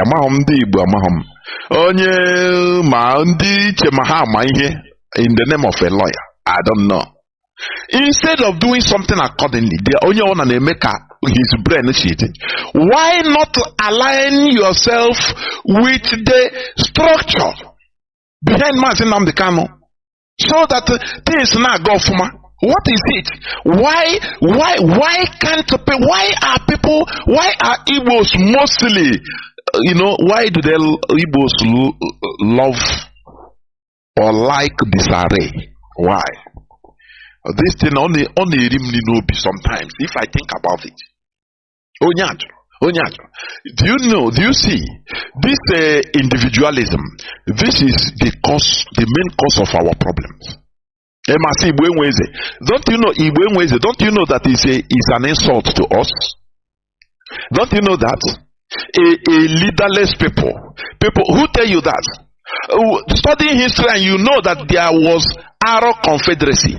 When the Europeans came, they wanted to, colonize us.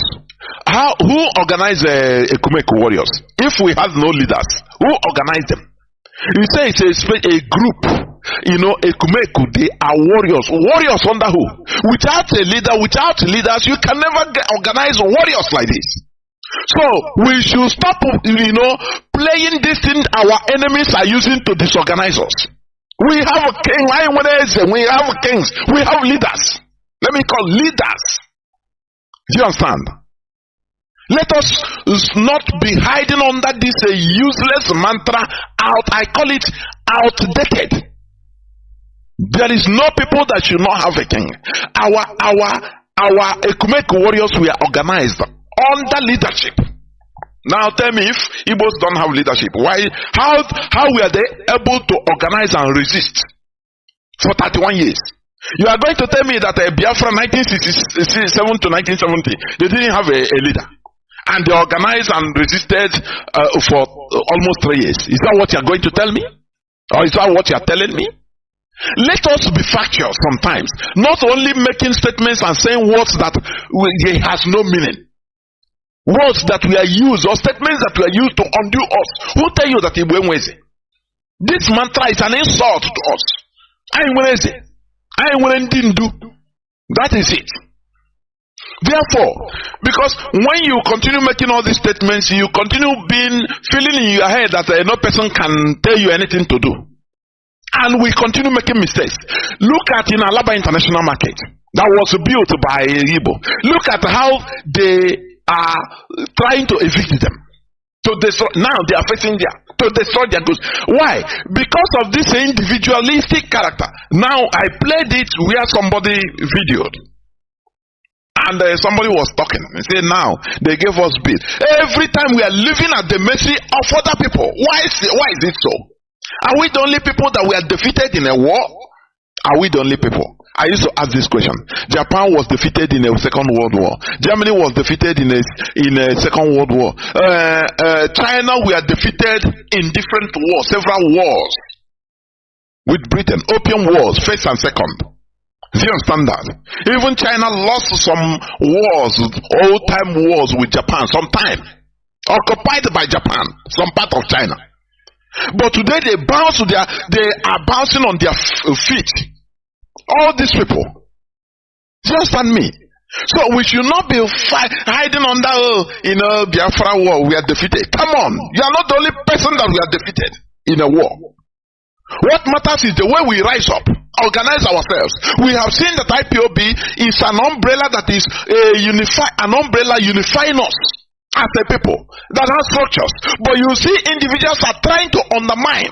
I saw the letter by Barrister Jimako talking rush there, and it's being carried by Nigerian newspaper. It used to pain me, honestly. I read it. I become pained.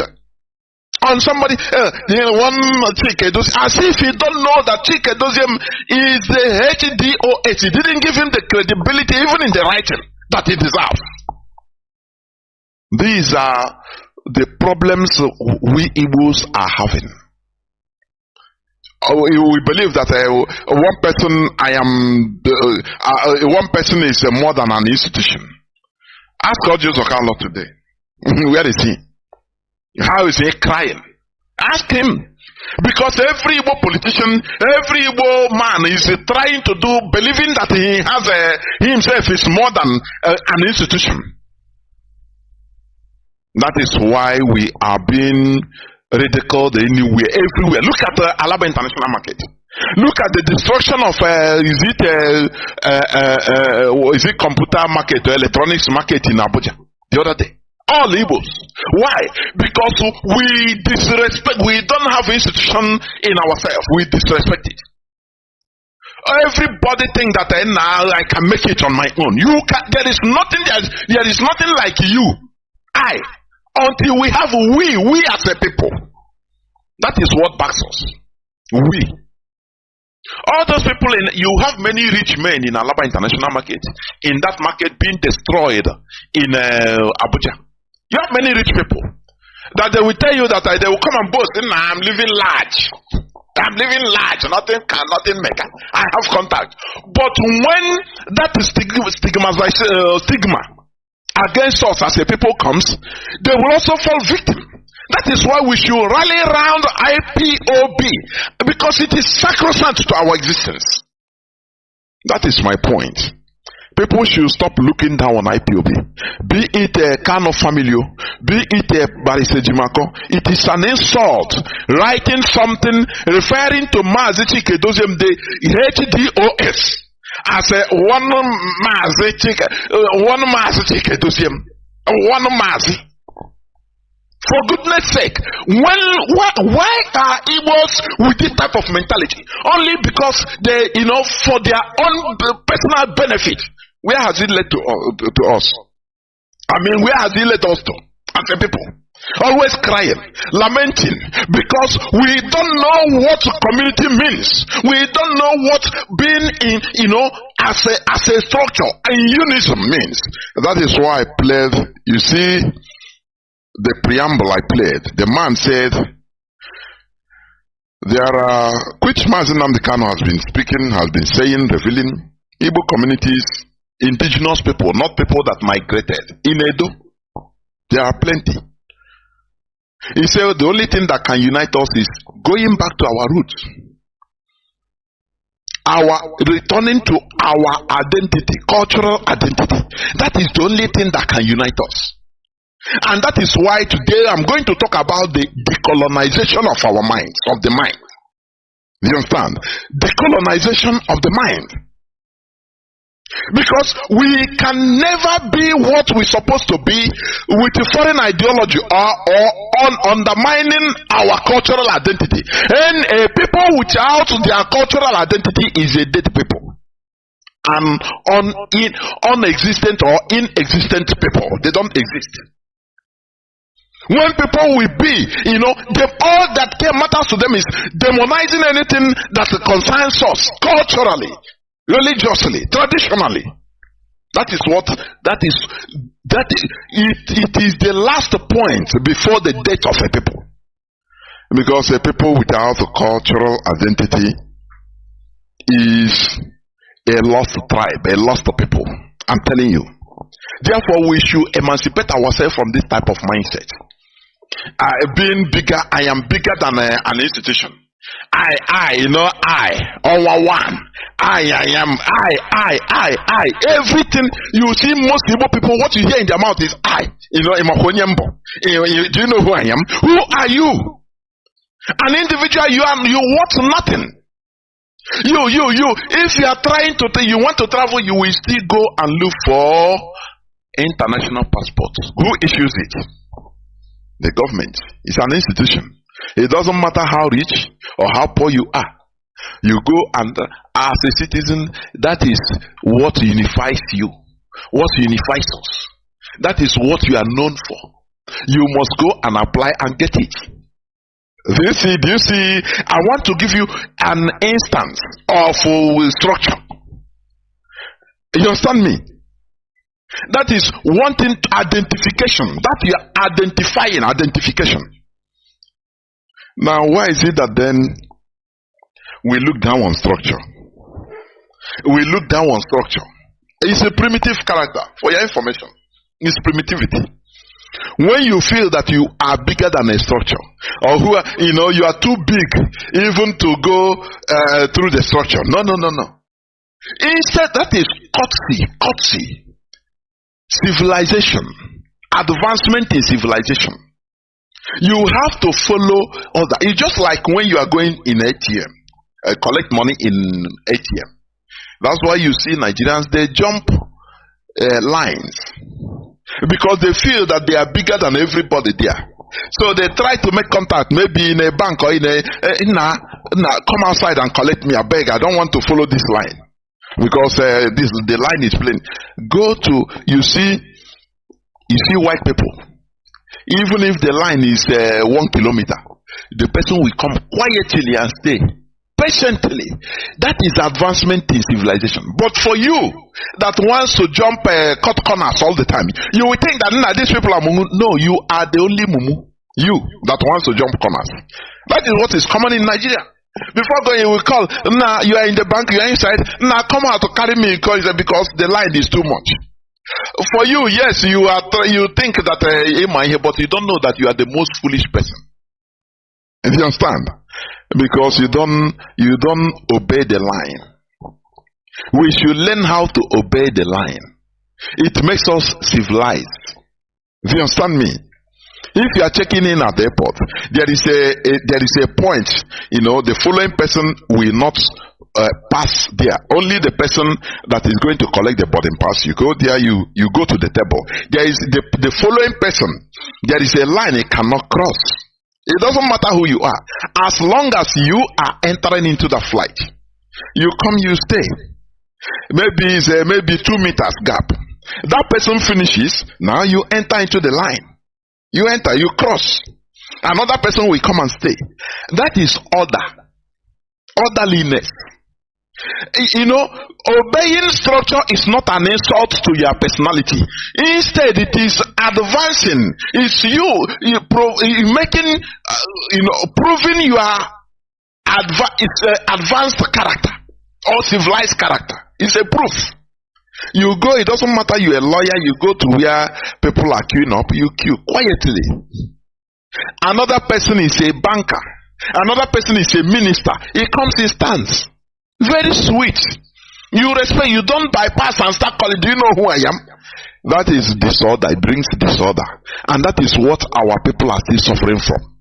This, Mpako, Mpako is a primitive character. Remember, I used to quote for you this biblical chapter.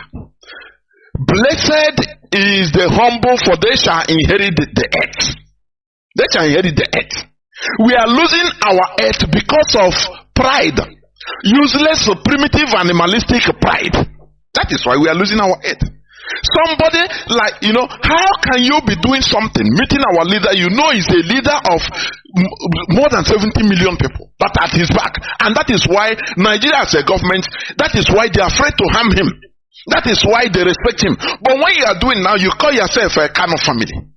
Okay, or why happen here? So okay, Bri as Kanu family. What will you do? They will crush you under 1 second.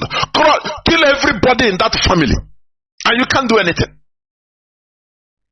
Do you see where our people are getting it wrong? Do you see it?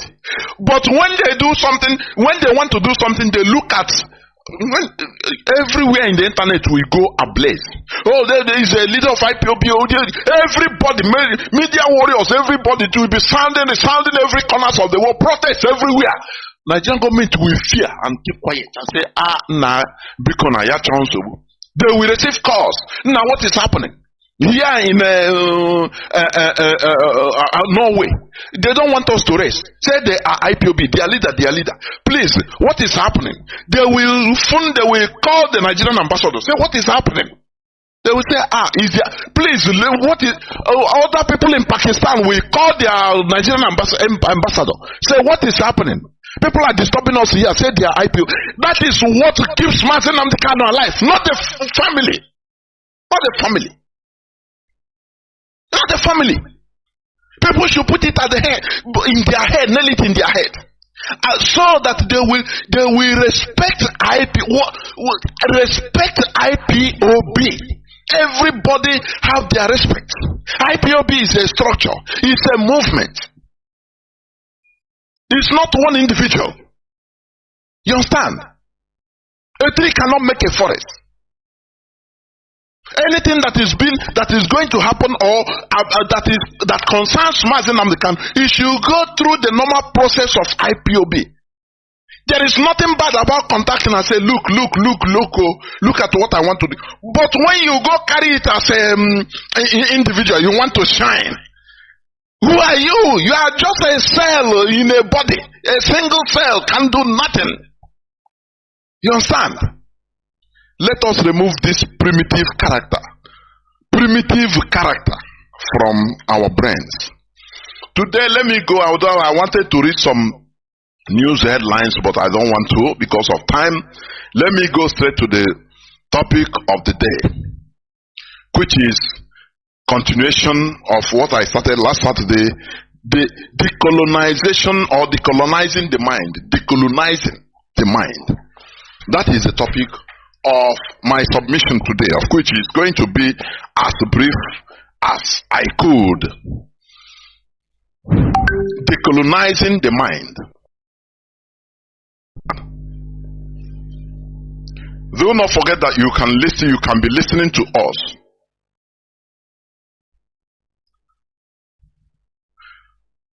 through different platforms. IPOB Community Radio is in the app, in your Play Store application. You can listen to us through IPOB Community Radio. In Biafra land, you can listen to us through our frequency modulation FM station, CHK 102.1. Let me say this. Do you know why this CHK, for people that are new in IPOB, do you know why Mazi Nnamdi Kanu gave the name CHK? You know, it means Chika. So we write it in a short form, CHK. I want people to know this, people that have not known this. Because one brother, one comrade at the early time brought out a huge amount of money in order to sponsor this FM. And he did it. So Mazi Nnamdi Kanu named our FM, this man, Chika, I call it CHK. And you never see this our brother come up on radio to say, as quiet as anything. He's a formidable comrade. You see there, it doesn't make noise. It doesn't come out on the social media to go to platform and say, you know, I contribute. I am the highest contributor on radio. You know, contrary to what other people are saying. You know, it's empty drum that makes the highest noise. Empty drum. Any drum that is full of water or oil, touch it, it doesn't make no noise. But empty drum, touch it, it makes the highest noise. So, avoid people making noise. People that are doing something like they don't even make noise. That our brother is hearing my voice now. He's listening. He brought out heavy amount of money. When people are calling Mazi Nnamdi Kanu that he's a 419, that he just come out to get attention from Nigerian government, I beg, this brother brought out heavy money with others that are not making noise. But when you will see some people, they'll come, hey, I am contributing. I contribute more than everybody on Radio Biafra. And you like that empty drum. Empty drum. You know, they always like to deceive the public, the gullible public, to make themselves known. You know, like the story in the Bible, when Jesus, according to the story, he come out, you know, he castigated the Pharisees and the Sadducees. He said, you people are brood of vipers. You make noise. You go in the marketplace, you show up. It's a show. You show that you are praying in the marketplace. Where people gather, you make on give chance. I want to pray. It's a show. You are just showing up because you want the people to just recognize you, because you know you are not real. If you are real, you don't need the people's recognition because you know what you are doing. Do you see the difference? Somebody that is real, he don't need to come out on air or start talking, I do this, I do. No. His actions will be recognized. His actions will speak for him. Nothing more. So when you see these people, remember the Pharisees and the Sadducees. CHK, you can listen to us as I'm talking. People are in Aba, in different parts of Biafra land, even in Olo, are listening to my voice. CHK 102.1. Also, you can on Facebook, you have Radio Biafra HAUSA-SERVICE is live. IPOB Rapture Media. You have Biafra Television, Biafra TV. You have the Biafra Digest. Different platforms that are streaming our voices direct. So you don't have any excuse not to listen. Download, or you can download IPOB Community Radio. It's a low data consuming application. IPOB Community Radio. Radio Biafra London also is an application. You can download it directly. Tune in or Simple Radio. All these are different platforms, different applications through which you can be hearing my voice as we are sounding, because this is a revolutionary radio. It is not a radio that we come and paint words. No, we tell you what you want to hear to be happy. We don't want you to be happy. We want you to, the situation we are in. Look at in Alaba International Market. Every time they are pursuing us from everywhere. They are pursuing us. They will pursue them now. Before you know, they will go back. They will settle. As the guy said, they pay. They say, "Oh, you pay 24 million." They will contribute. Pay. You are living a life of slavery. Every time they want you settle. When will it end? That is why we call our people, do not forget to, go home. Remember home. East or west, home is the best. They are pursuing us from everywhere. Kunle and Alhaji Shetima, he said, after the 4 years of Buhari, Igbos will remain irrelevant in the Nigerian politics. I say, what are you? If they are saying you are seeing it happen, is it not what is happening today? All Joseph Okalo is crying.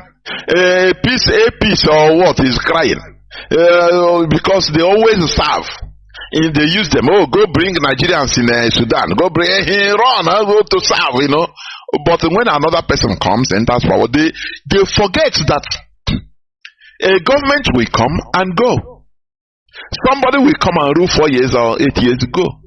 Another person will come with another policy. Until when will you continue serving like a slave?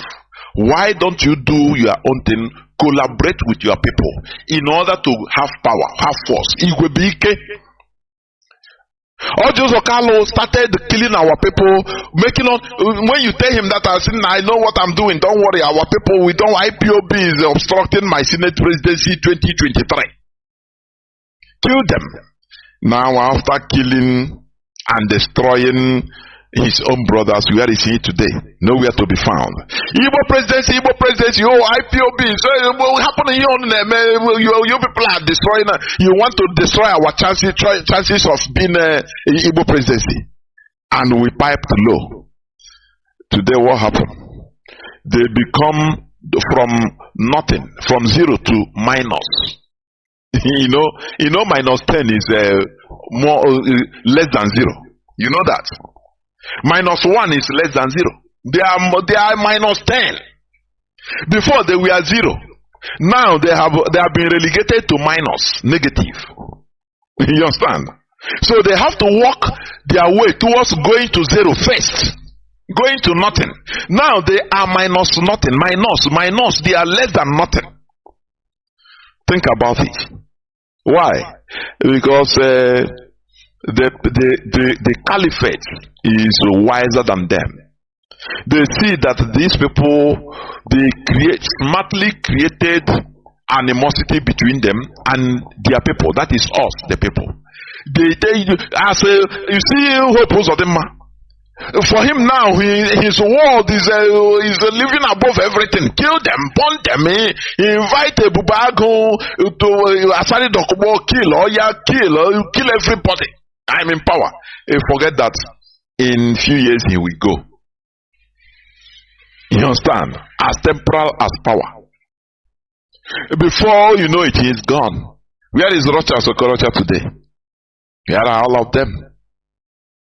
When you go, you start regretting, oh, I should have done this. You start regretting what you did. Oh, I did, But that time they were telling you, Oga, cool down thing. They said, no, Hapuga, Nami, get power. Don't worry. As temporal as power. Let me go to the subject matter of today. Decolonizing the mind. That is part 2. Decolonizing. You decolonize OBI. Because we have been colonized. And one thing I see in Africa, or Black Africa, others rejected this colonization of the mind. Other races rejected colonization of the mind. The Indians rejected it. They were colonized, yes. But they rejected this mental colonialism. They said no. They stood their ground on who they were.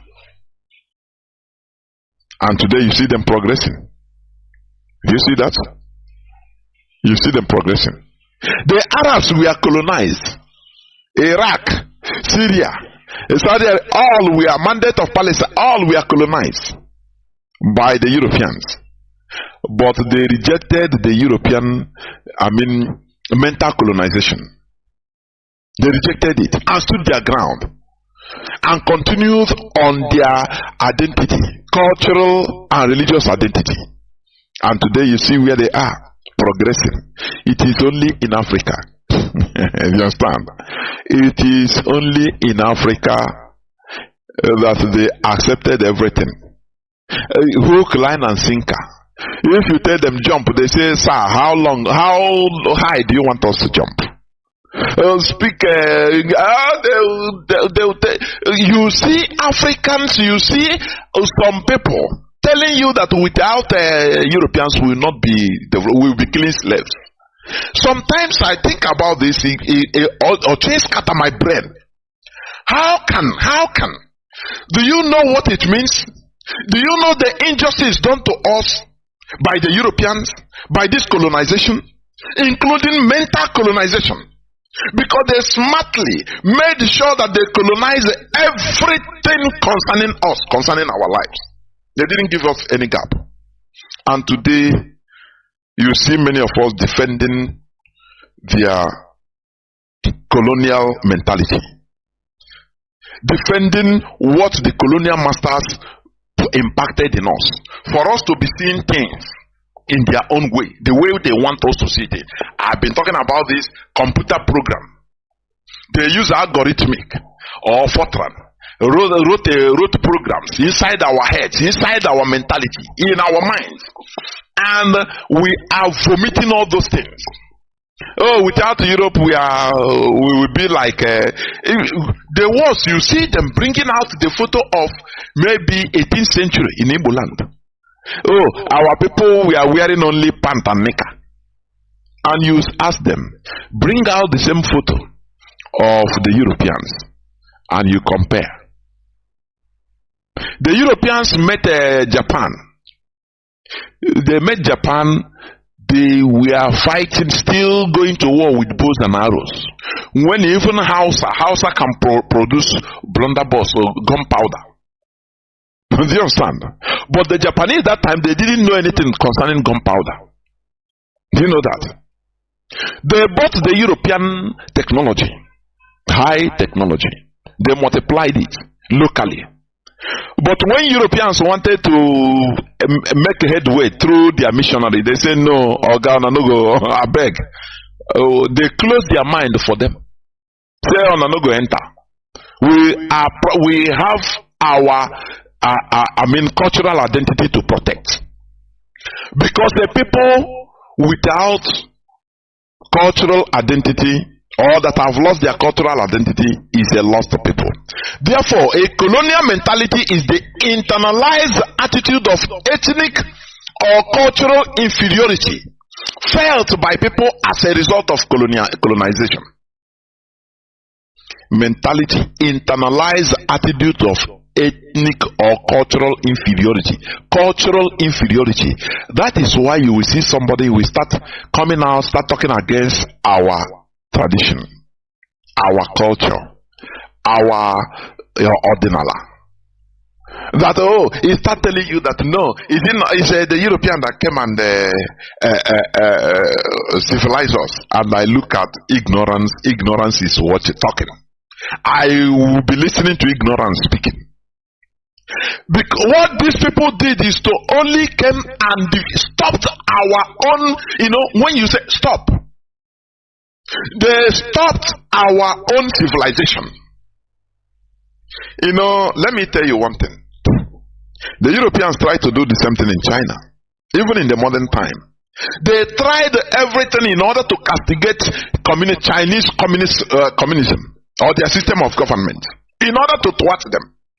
They started dishing out to the whole world that the only way to advancement is through this capitalism. through this European system of capitalism.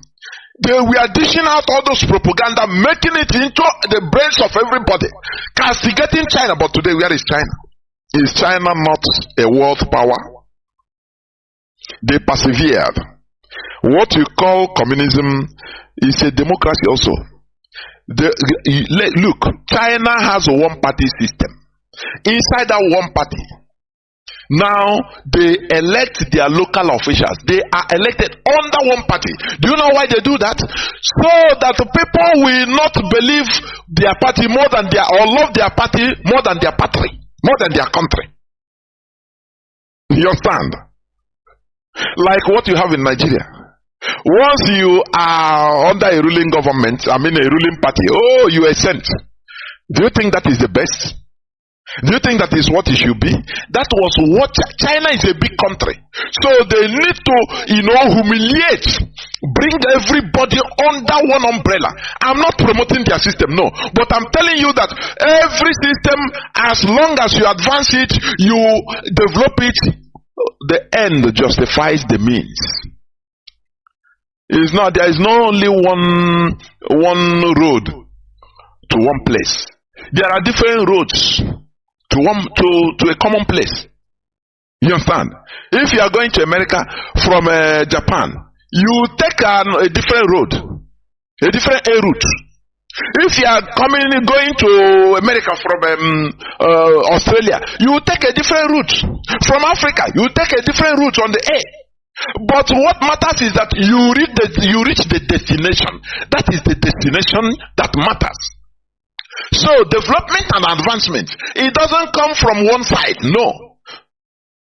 What the West was fighting is dominance, nothing more. Not your development, no. For them to dominate you, for you to be under that capitalism, that umbrella, that capitalism they are controlling, so that they can be able to control you. It is not about your development. For your information. So let us stop this colonial attitude. It's an internalized attitude of ethnic or cultural inferiority. So that you start saying, no, somebody will be giving an example. Okay, why not reject the telephone if you reject the European religion? Sometimes I say, okay, only with this mentality. Are you telling me that the telephone is being discovered by, constructed solely by, is it the West? Who first entered the space? Is it not Soviet Union? Soviet Union was not part of the West. It's the Eastern Bloc. They are not capitalists, but they worked hard. They were controlling the air before. Don't you know that? Even during the Vietnam War of 1960s, 1967, 68 to 70, even concurrently with the Biafran War. Soviet Union, their MiG was number one. It was superior. You understand? They have superiority on the air. They sent the first human being on air. But they were not using a Western system of government. So what am I trying to tell you? It is not what people think. That, okay, if you reject the West, why not? Let me tell you, there was a time, they call it the Islamic golden age. It's good to study history. Without knowledge of history, you are like you lose. You have no compass, because you will lose magnitude and direction. You understand me? Let me tell you. Do you see the domination or technological domination of the West today? There was a time when this was dominated by the Muslims. Do you know that? Do you know that? From 8th century to 13th century, they call it the golden age of Islam. Do you know why it's called like that? Because that time it was only the Muslims that were technologically upgraded more than every other institution, every other race. Only Muslims. They were enjoying superior technology. from 8th to 13th century, for your information. You know that. When Baghdad was the center of the world technology. Baghdad, Iraq, you are hearing today. Do you understand that? Do you know what stopped it? Do you know why they started going down? And now the Europeans now smartly, after the age of Renaissance, awakening of the Europeans, they were smart. They started stealing all those inventions of the Arabs and the black people and continuing it. You know what matters is consistency. The European, let me tell you, as I said, the Europeans, they smartly started taking what the Arabs were jettisoning. Because that time they were from 8th to 13th century. Study your history. The Europeans were at the helm of affairs technologically. They call it the golden age of Islam. Do you understand? The golden age of Islam. Until 13th century. Do you know what stopped it? A time came when one radical, useless imam rose up. Now, this imam, he started preaching that mathematics is devilish. I want you to understand what religion can cause the people.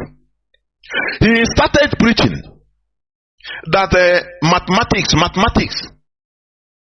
was evil, is demonic. So all these scientists that we are assembling from every corner of the world and embracing Islam in Baghdad, that they were producing things technologically, advancement, this and that, everything going on. They call it the golden age of Islam. That time Islam was number one in technology in this planet Earth. If you are not if you are a scientist, you must be a Muslim. Do you know that? What I'm saying today might shock many people, but go and make your researches. That is the truth. So that when you started telling me that all these things were manufactured, invented by the European, that is a lie. They change many things. They change history. They started taking trademark this thing, putting everything under their name, writing history that they invented this, they invent lie. Many of them are lies. From 8th to 13th century. How many centuries? How many? About 5 centuries. Muslims were dominating this world technologically. Do you understand me? What made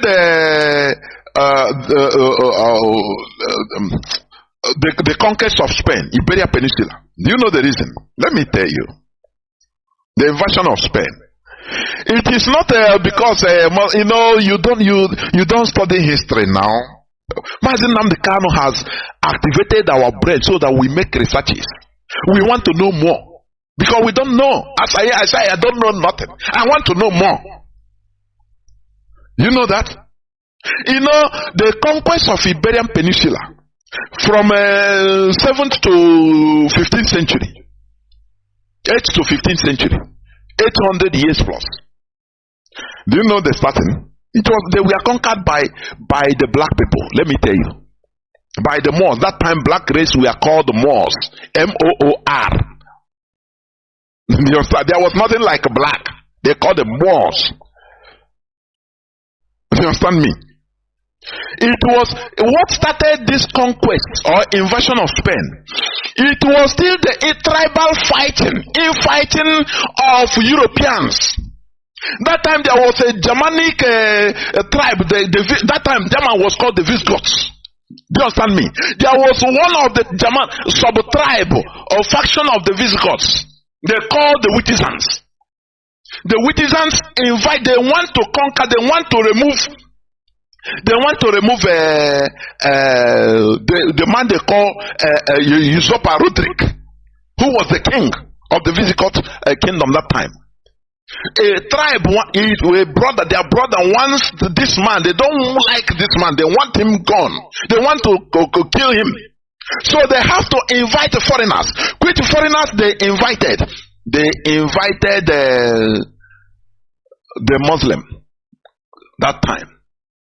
The Muslim controlling the Northern Africa, the Africa and the Middle East. The Rashidun Caliphate, the Caliphate that time.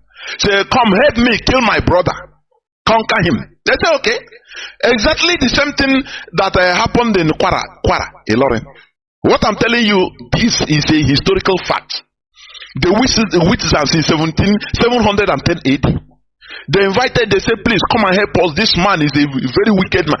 That is why it is dangerous to invite foreigners to come to help you kill your brother, kill your people.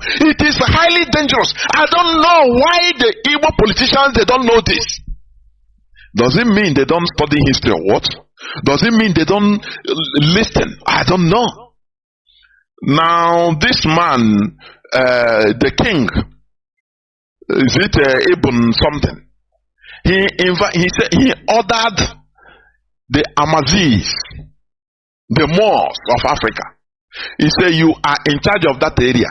That zone is for you. Go and help the witches in order to destroy their brother. When you do it, you know now, you know what happened. Allah have given us, we give you that land and you take it. Don't mind the useless man that is inviting you. The useless people. They call it the Wittisan tribe. You understand? The Wittisans. It's a Germanic, you know, now they change everything, you know, mutation, evolution, it's been changed. So they call them Germany now. But let me tell you, Germany, they had different tribes. They fought and killed themselves almost to extinction. The Europeans fought wars more than Africa. Tribal wars, I'm telling you. That is why when I see people talking, I say these are ignorant people. Oh, our people, we kill twins. We are bad. I look, I say, look. Oh, Chineke Kunayojo. Ignorance is ignorance. It's deadly. So when the Amazis are the original indigenous people of the Northern Africa, even down to Black Africa. You understand? Down to Mali. They said now they have very warriors.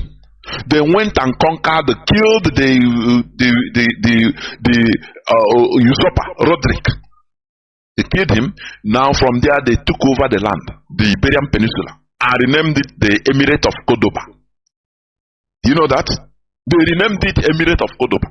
The people that invited them to come and say, oh yeah, now I'm gonna go and I don't help, they slaughtered all of them. That is how treachery doesn't pay. It doesn't matter what you are fighting with your brother is your brother. Never invite a foreigner. Never sell your brother to a foreigner. Otherwise it will be deadly.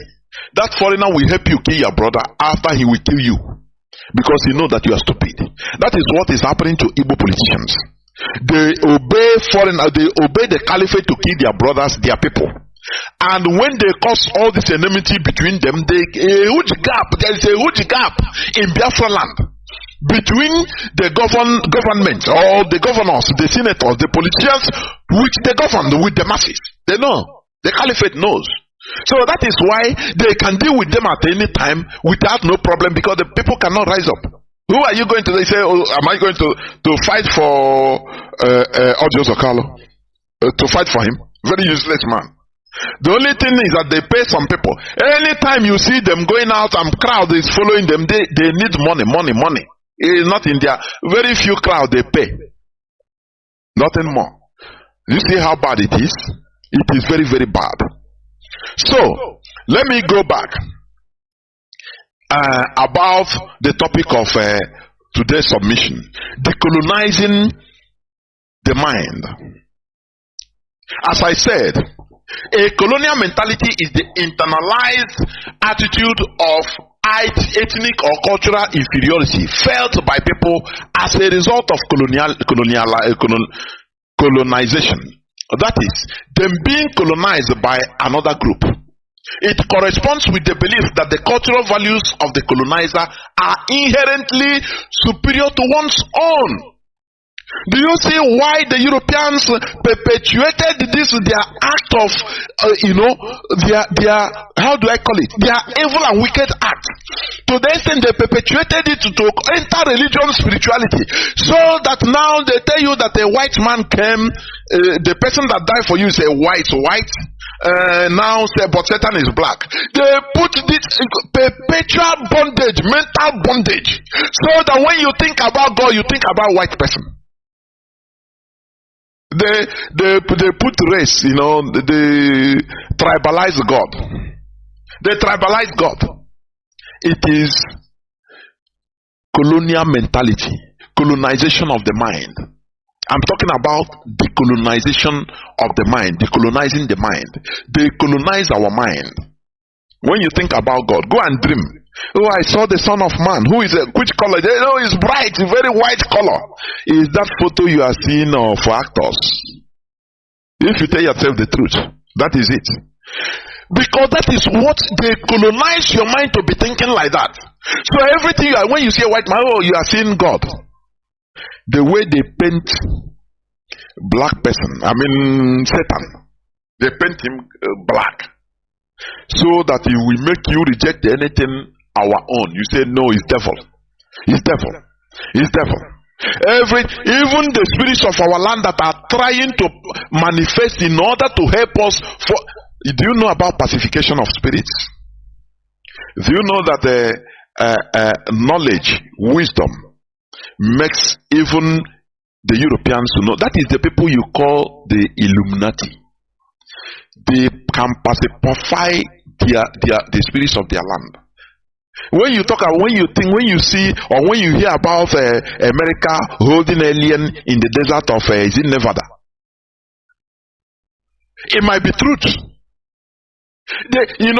When you hear about the wisdom of Solomon, what do you think is the wisdom of Solomon? Somebody that has the wisdom in order to pacify spirits, to use them, work for their benefit.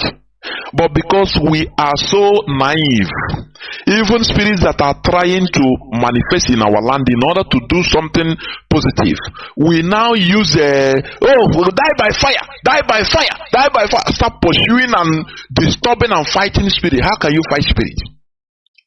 It still remains that wisdom in order to pacify and use them for building our country. Developing, let me tell you, building a nation involves many things, both spiritual. Let me tell you, things we don't know, we demonize them. It's very bad. When you demonize, oh, these are the Illuminati, I hate it. Why not go deep and try to find out what these people know? That they are using it to control the world. Do you know that controlling the world, do you think it's easy? Building spaceships that goes to space, do you think it's easy? There are things they are using. We talk about the other day, we talk about californium being a mine in Borno State. A gram of californium is 27 point something million dollars. A gram, 1 gram. And in the internet, they brought a sample of it in Africa. They have it in Congo, they have it in Nigeria, in Borno. That is what they use Boko Haram in order to steal. Now, let me ask. If in this your mindset, colonial mentality, that makes no research, in 1 trillion years, even if you see californium, do you know what it's used for? Uranium that is in Africa, in Gabon, in many countries of Africa, in Gabon, uranium is in Gabon, is in Niger Republic, even some later in Nigeria. But they will not tell you that. They are being controlled and mined and taken to Europe, the West.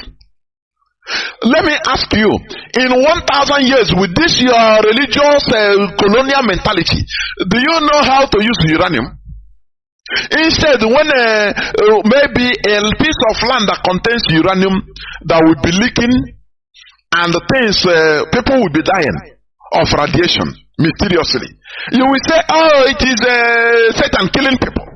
You believe like that. You will not go into research. There was 1 year I could remember, I forgot how many years now, I read this one time in one magazine in Cameroon, in one part of Cameroon. They woke up, many thousands of people died in that village. Almost the whole village died while sleeping. Almost the whole village died while on bed. Nobody woke up. I think it's only just few people survived in that village. It was dreadful. I don't know whether it's more than up to 20 years now. I don't know. Or 15 years or something thereabout. In Cameroon. Go and make research, you will see it. It just occurred to me now. I read it. They woke up. A village was exterminated. No person died. No person woke up. For many days, no person can enter into that village. It was dreadful. Do you know the cause? Poison gas that came out naturally from the soil. I think it was a side of that mountain, Cameroon, something like that. With poison gas. But it is people, still people that come out from white people that started coming researching. What is the cause of these people's death? You, with your colonial mentality, you will say, oh, it is Satan that have killed. Oh, let us go and cast out Satan for killing. No. But they found out that it is a poisoned gas that came out, I think, from a river. That killed people. People started breathing it and dying in their sleep. A family destroyed. It wiped out families. In Cameroon, I'm telling you. All these things, can you even drill oil? Do you know why? Because you are still colonized mentally. You don't go into deep research. Anything that is above you, you cannot understand. Now you believe one thing. Oh, it is Satan. No, it is God. No. It is not like that. You continue researching and find out, say, what is the cause of this thing? From there you start looking for something. That is knowledge, increasing knowledge. That is what we preach here. Not superstition, which is killing us. Before you know, you attribute it to something. When you see people, you are binding the spirit of Illuminati. You cast the spirit of Illuminati. Cast the spirit of Illuminati. Hey! People that are controlling this world, they have a different wisdom. They have some type of packaged wisdom you don't know. Why not strive to know that, have that knowledge, so that it will warrant you have the wisdom of Solomon. Solomon that controls spirits and spirits to work for the interest of the country. That is why he was able to build the Solomon's temple that time. Very magnificent. Something that it will take modern technology today to build. When you read is it the wisdom of Solomon? He will tell you. He commanded spirit. He started raising rock. Buddhas that are many tons heavy. They worked for him. Building the temple also. These are Illuminati. They have secret. Stop yabbing knowledge. When you see something that is superior, don't condemn it with religion. Cool down and say, what if I can get this knowledge? If we can have this type of knowledge in order to build nuclear weapon, do you know what it means? Do you know what it means?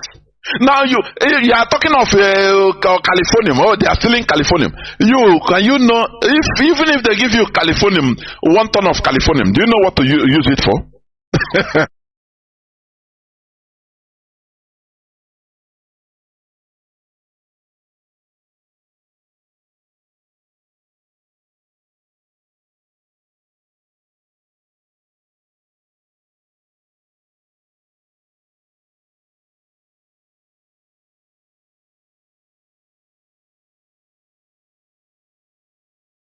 It takes inquisitive wisdom to question everything.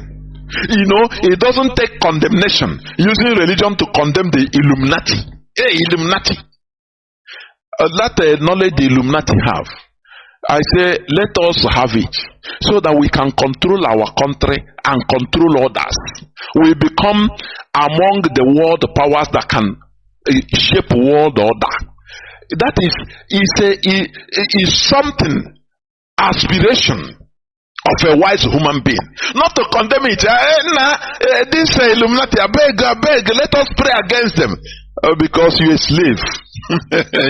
you don't want to be a player. You want to be a watcher. Let us continue. Remember, I'm talking about decolonizing the mind. A colonial mentality sees everything concerning his values as either inferior or evil. Today, the colonized mentality makes Africans to travel to Mecca, Rome, or Jerusalem at other people's shrines, while relegating their own shrines as satanic and evil. Do you see the colonial mind? Colonial mindset. Oh, you see Africans traveling, to worship. I think now they are going to pilgrimage. They are going to pilgrimage in Mecca. Do you know that the Kaaba, where they are running around, this world, they will tell you, it's a shrine. That shrine is that you are praying in a shrine. No, you are worshiping shrine. Oh. But you are paying your ticket to travel thousands of kilometers to other people's shrine to pray there. You say God is omnipresent now. You say he's omnipresent, isn't it? Which means he's everywhere.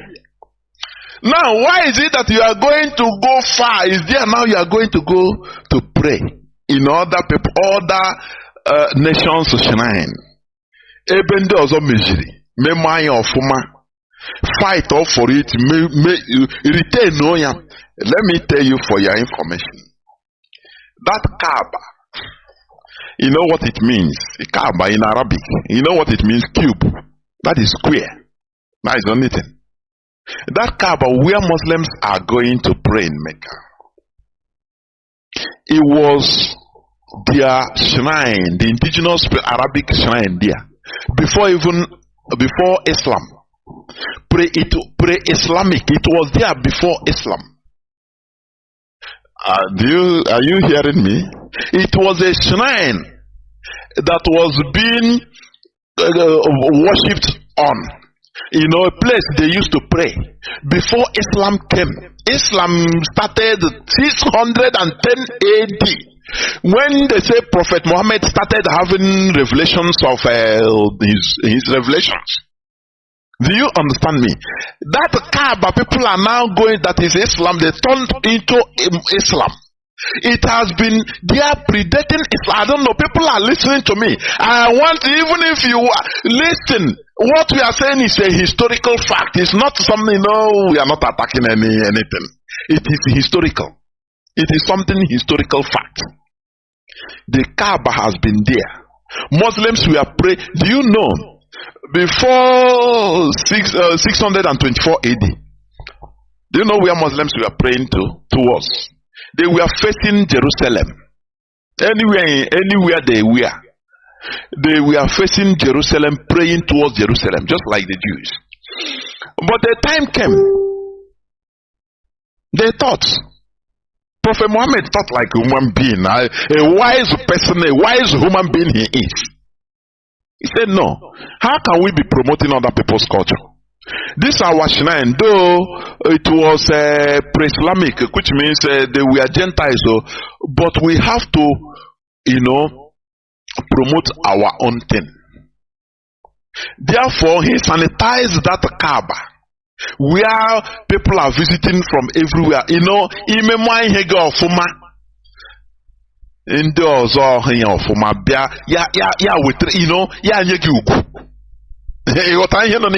But when you condemn your thing, others will see it as a potopoto. The same way people are condemning our tradition today. People are seeing it as potopoto. That is the reason why when you talk about Ahmadi, hey, everybody saying Satan, Satan, oh Satan, Satan. May we be delivered from this ignorance. This Kaaba has been there. It was where the Arabs were worshipping their deities. They say it contained 360 deities or 365 deities.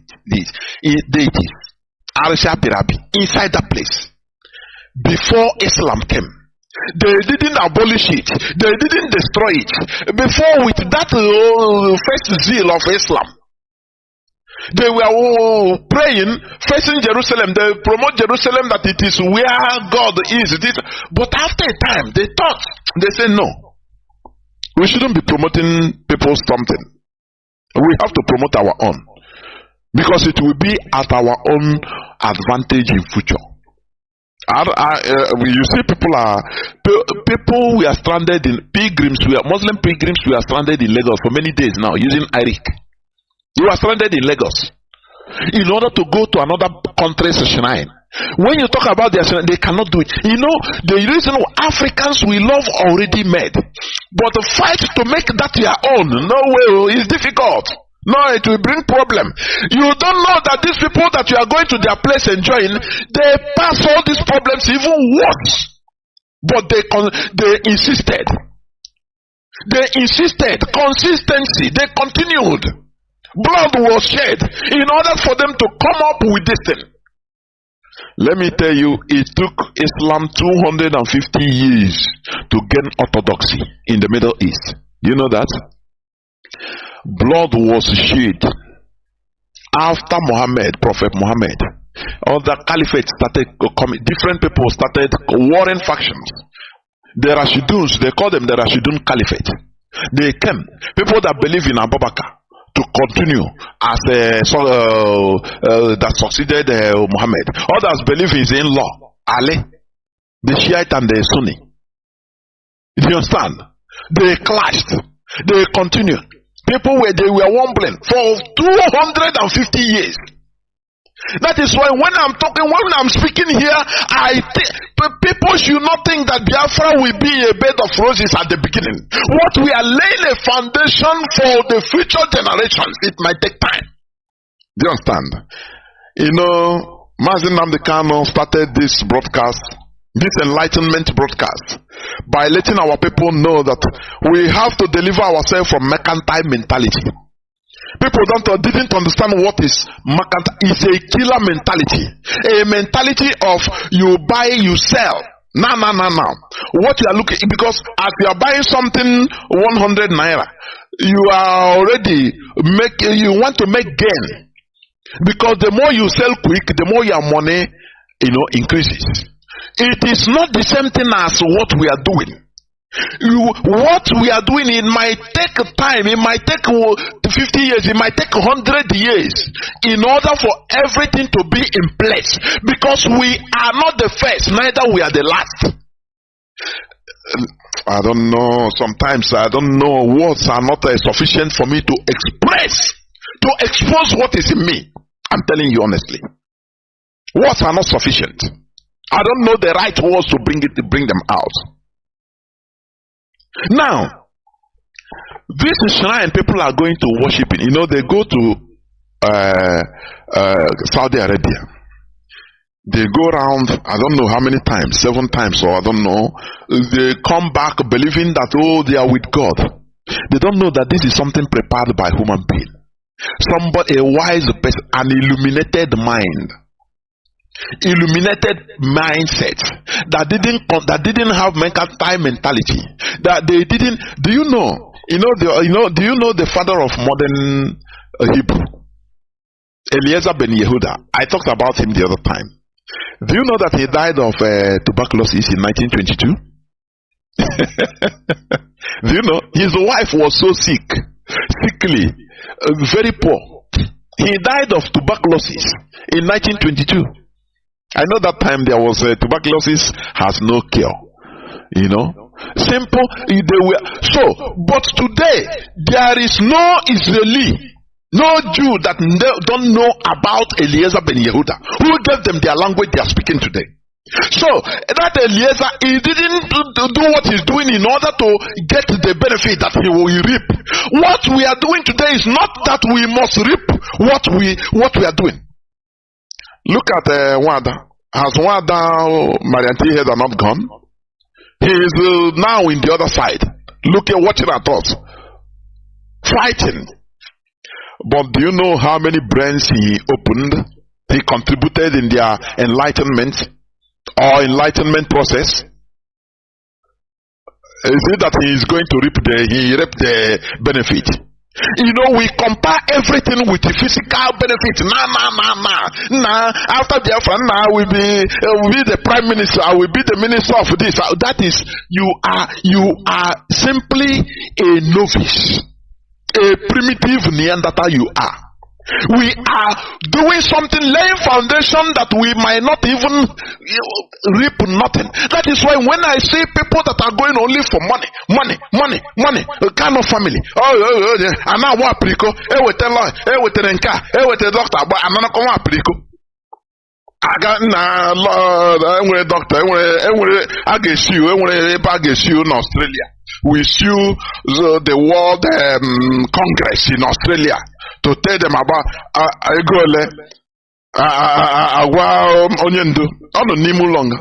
all these things we are doing for you to come out. Do you think that he will say don't do? He's a human being. He wants anything that can make him come out. He will say, okay, don't worry about money. Take money, don't worry. Sign. Madam Finance. I say, I'm going to approve. Sign a potato. Do these people know? Do you know that? Let me say, in a positive mood, try to understand me. Do you know the worst thing Mazi Nnamdi has done? I'm talking it in a positive, but try to understand me. The worst thing Mazi Nnamdi has done is, opening people's eyes, mostly in the diaspora, opening people's eyes. In the diaspora, Mandi criminal knowledges of different things. Now you think that I know like this. I know now watch. It's my followers of Wazike, local champion. In years of Wazike, everything was local. In Nigeria now. Do you know the people in IPOB? I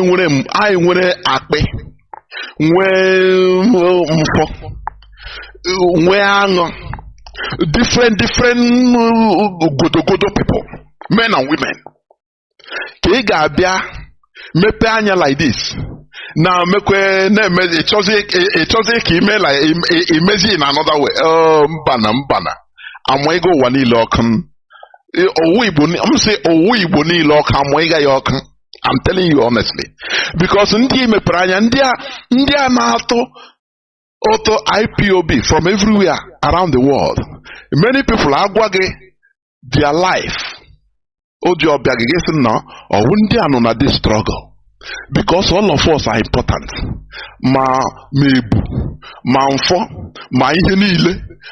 I didn't this struggle. Mandi gogoro miri, mandi gagoro desert, mandi wagoro here, mandi so gara in a very hostile situation, and they survive. Kegabia ne take us for granted. No, these people say, hey, Chineke kuna yojo. So remember, I'm talking about decolonizing the mind. We must continue.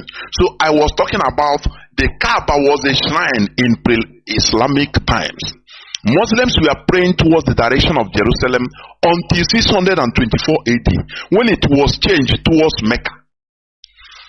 Now they indigenized their system of worship by adding value to their local pre-Islamic shrines with a concocted story that it was built by Abraham and Adam, which holds till today. Now, in order to add value to that their shrine, old shrine, where they call pagans worshiping, you know what they did? Now they changed the story. No, Abraham,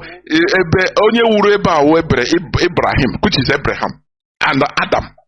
Adam, you have seen the first creation. In human being, the father of all human beings, according to the Bible and Quran, is Adam.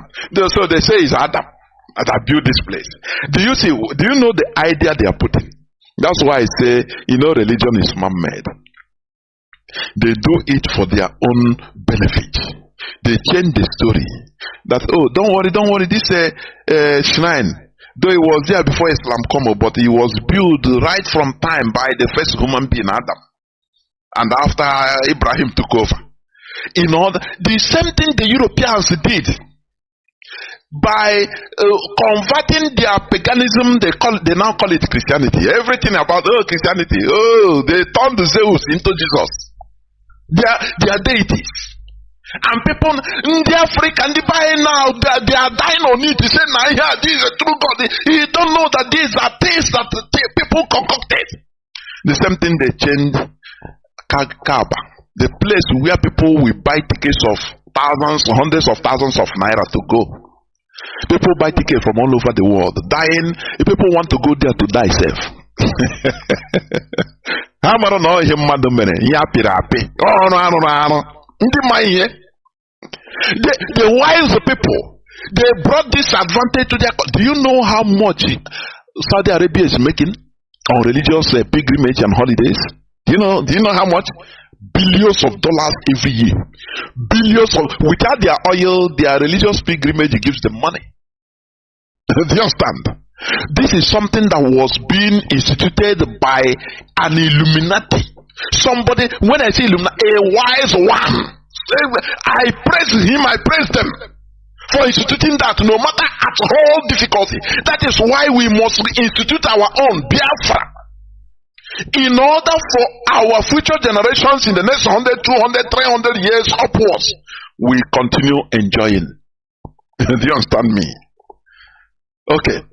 This is the same way Europeans padded and packaged their own pagan worship into what you have today as Christianity. Exactly the same thing. Well, if I'm telling you something, I'm not saying it. These are historical facts. Go and make your researches. You will find out. Because you will know the truth, and the truth shall set you free.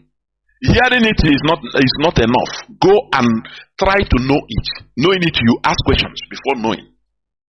Asking questions is investigation. Making researches. That's it. Remember, Muhammad was driven out of Mecca in 620 Christian Common Era. Upon his return to Mecca in 629, 630 CE, the shrine became the focal point for Muslim worship and pilgrimage. Had it been, Muhammad didn't have foresight. Prophet Muhammad, because he's a prophet, he would have continued allowing them to focus on Jerusalem while praying. And today, Saudi Arabia will not be getting the billions of dollars they are getting. Instead, everything will be transferred to Jerusalem. People will be going to Jerusalem in order to pray, for pilgrimage, Islamic pilgrimage. Do you know that? In the Al-Aqsa Mosque. They will be going there for pilgrimage. And the money will be going to the people, they are Palestinians and Israelis. Do you know that? That's why Israel grants pilgrims to come, Christian pilgrims. It's not, they don't believe in Christianity, but their money, their money, they sweet them. Like this pastor, what is the name that traveled to Israel? Do you know how much? Ask him how much did he, Papa, Mpa, Daddy, Mpa. Ego like he spend. He will if care is not taken, it will be more than $100,000 that they spend, because mama. Everything, always you pay, because they know you have money. You come with money. So, as they are trying to make law to ban Christian preaching, but they say, come, this is where they burn your Christ. Oh yeah, come here. Because they want your money. As you are coming as a tourist, it brings jobs to them. That is, that Illuminati wisdom. Do you know that? It is not about acrimony. No, we are not going to allow any person. No. They allow, come, but for their citizens, so don't preach about Christianity to them. You understand? But come, go to your pilgrimage. Any movement you make, you pay. And that money you are paying, the country needs it to advance, for their citizens to live very fine. Do you see it? Do you see it? Today, in Obaro, Anambra, there are Indian oil companies drilling and siphoning our crude oil with no royalty paid to the Anambra state. And we are like zombies pursuing, buying and selling. Do you know why? Do you know why Indians are doing like that? They are progressing more than Nigeria. They were colonized like they colonized Africans. But they are progressing. And if you want to cheap kidney transplant, you run to India. They have the technical know-how. Everything, things are moving to the right direction. They are atomic superpower. Do you know why? Because they stood their ground mentally. They didn't allow the Europeans to colonize their minds. They retained their cultural identity. When we talk about cultural identity, it involves religion. But you that collected everything, you swallow hook, line, and sinker. You must wear suit in order to look like Europeans. Where are you today? You only boast with foreign passports. That's it. You only boast with foreign. You stay there and start boasting. You know, now I have Italian passport, so I have German passports, I have American passports. Are you not ashamed of yourself? Are you not ashamed? They colonize your mind today. Indians, they decolonize their mindset. They didn't allow colonization to enter their mind. They are only physical colonization. They were physically colonized. When they want to give them that colonization to drink it, to enter their stomach and mind, they say no. They resisted it and stood their ground. And today they are doing fine. You understand? Every other race has their own gods. Resemble them. India, they have their gods. Krishna. Is it never? What do they call it? The male and female Hindu. He resemble them. Arabs, they have their gods. He resemble them. Gods and prophets, he resemble them. Asians, Japanese, their gods, he resemble them. South Koreans, their gods, he resemble them. Just call it. The Europeans, their God, he resemble them. Black man, where is your own God? Satan. No. We don't. No. We are worshiping Satan. The wretched of the earth. The wretched of the earth. That is what black people are. Find your God. Every other race has their own gods resemble them. They have their shrines respected and revered in their own land. But it is only the black race that does not have any effigy of their God resembling them. Instead, in their colonial mindset, every spirit associated with black color is evil and satanic. This is because our minds are colonized. Remember this quotation I used to make. Go and read the book of Daniel in the Bible, 12:37. Read there. Read what did it. Daniel chapter 2. Also, pastor na quote Bible. Chineke na-echeta oge m na-quote nna dote quote way like this. Esi na onye okay ebe ọ pakara ihe niile. Go and read the book of Daniel chapter 12 verse 37. Can you quote there? What did he say there? Let me on my come go quiet again. On my screen. Let me read it. On my smartphone. Daniel Kaigokwa Beacon. Daniel chapter 11. Okay. Daniel chapter 11 verse. Oge anyị na-aga church, I got Sunday school, quote ha Bible. Ọmụ onye na-ebu ụzọ pam amago m ebe ọ nọ. Piam bupụta gụwa a na-eto. Ịma na a na-aka ịga gị mkpụrụ ọjọọ n'ime Chukwu okike abịama. Mkpụrụ ọjọọ n'ime. Let me read it. Daniel chapter 11 verse 37. Neither shall he regard the God of their fathers. Sorry, not 37, 11 verse 27. Let me read it.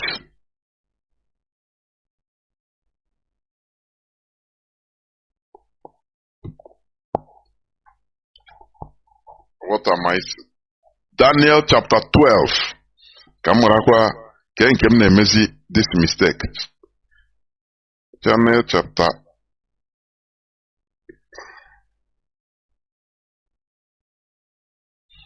I'm coming, please. I'm coming. I'm looking at that place. Let me see.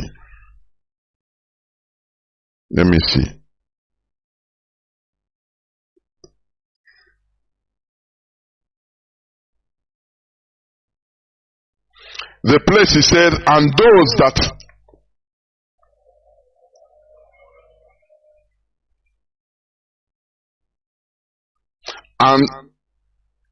and those that worship their own God, that know their God, shall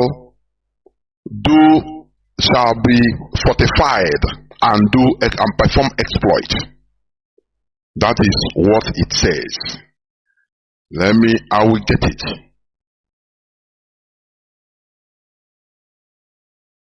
I will get it. I will get it.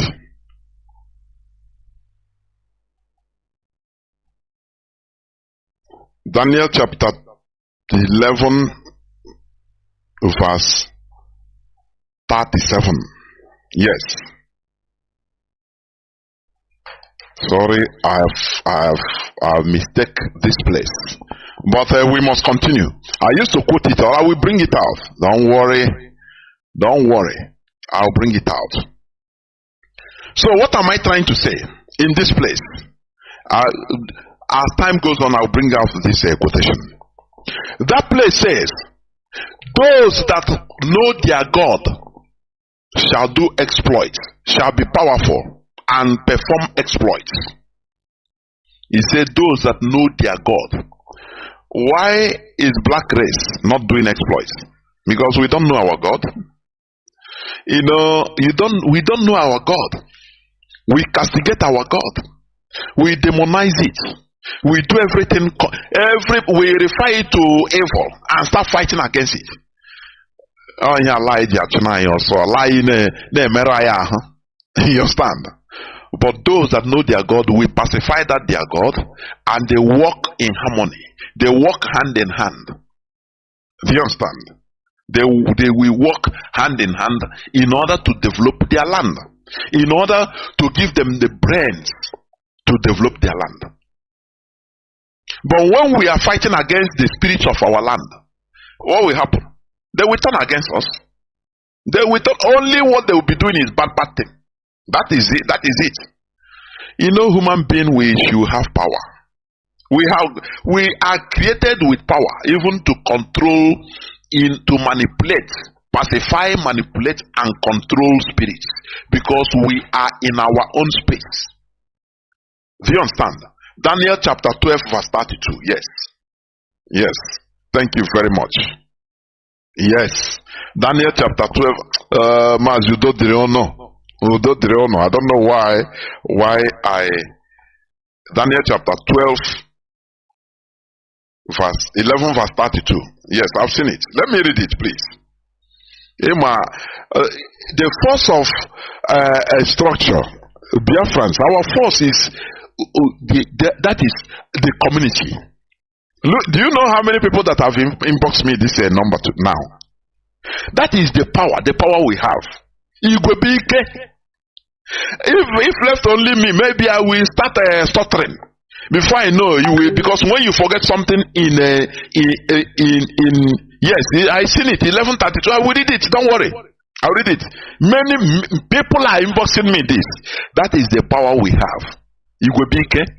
When you need something immediately, before you know, it will be provided thousands of times. That is our force. But some Neanderthals among us don't understand it. They think that they can do it alone. Oh, Kanu family. Only you are nothing. You are, as an individual, you are just like a cell in a body. A cell in a body is nothing. Just use needle, you pierce just small thing, scratch. As you are scratching maybe thousands of cells even. Wasting them is nothing. Do you understand me?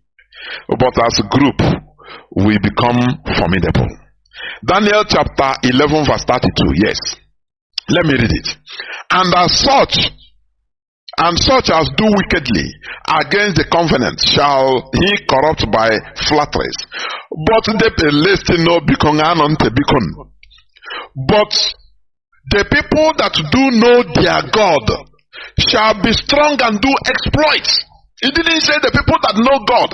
Because if you say the people that know God, which means there is a standard God, you know, he said that know their God. Their God. Which means each people have their God that they work with. If you know your God and recognize your God, now you'll be powerful and do exploits. We are not doing exploits because we are eulogizing other foreign gods. We are just relegating our gods, our shrines, Arochukwu shrine. We relegate it as evil. Different of our shrines, we relegate them as evil. But look at Prophet Muhammad. The shrines that they were using in pre-Islamic time, he now turned it, do it well.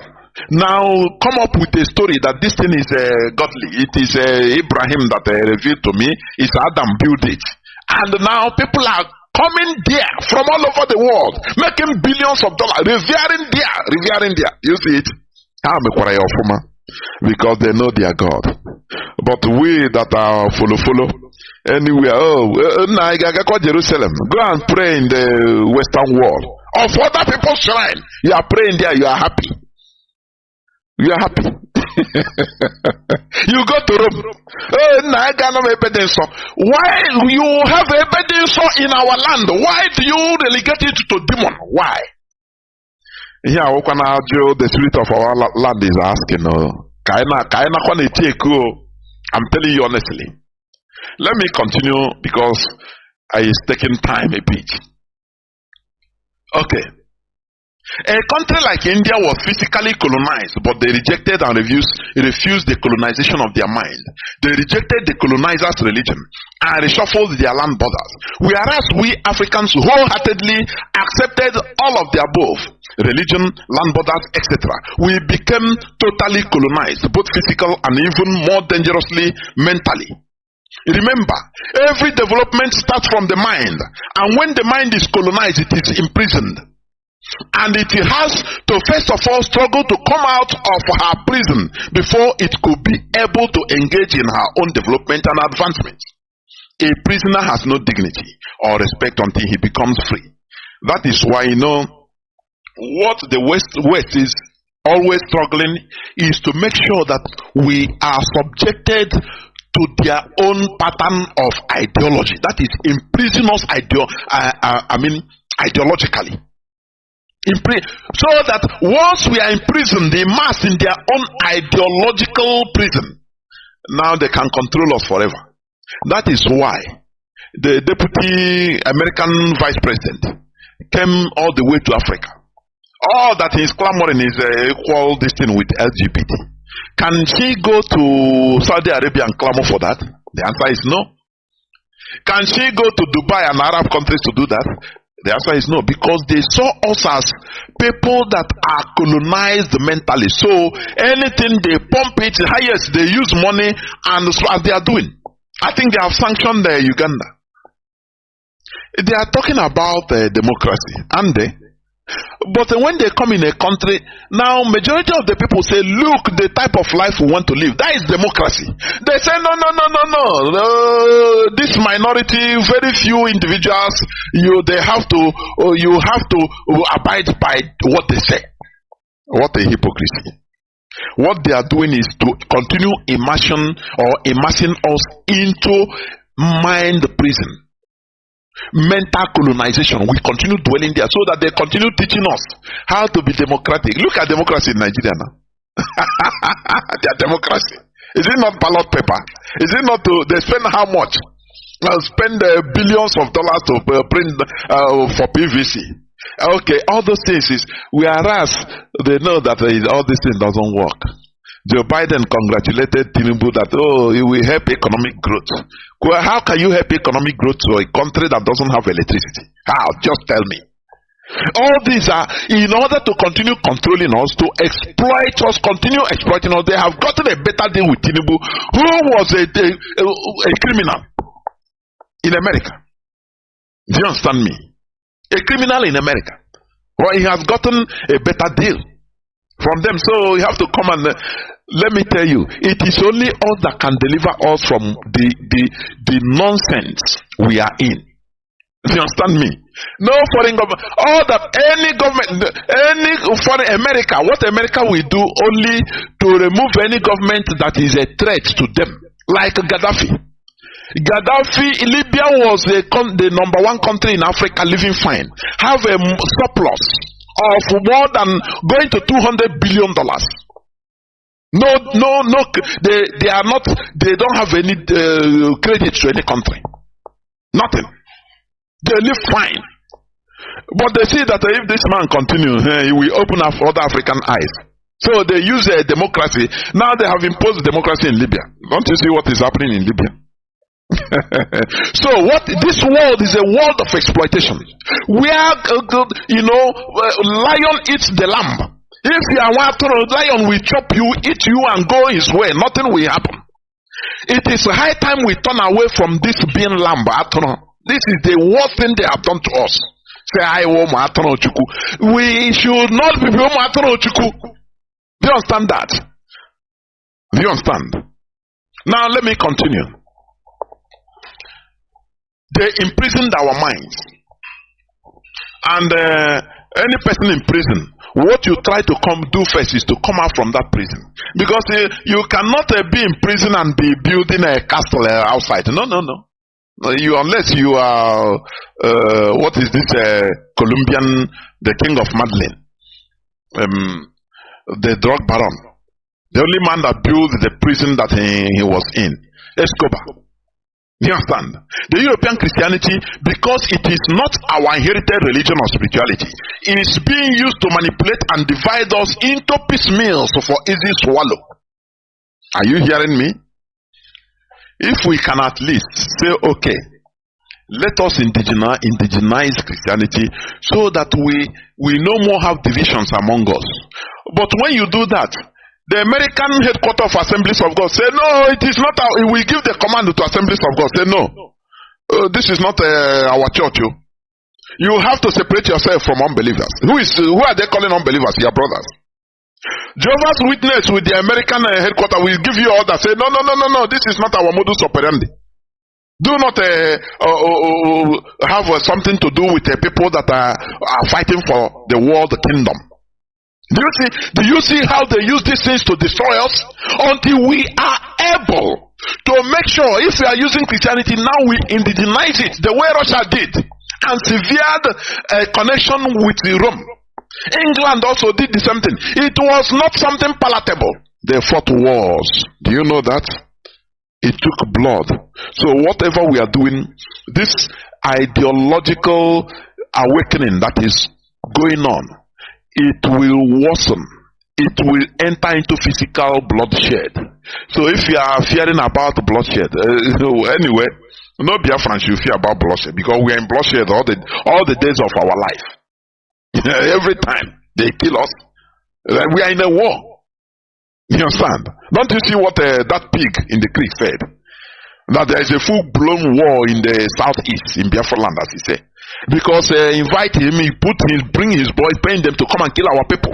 So we are in a war. You shouldn't fear about bloodshed. So this it has been like that everywhere. You understand me? Every ideological purification, it took blood. So that's some mobile Gog.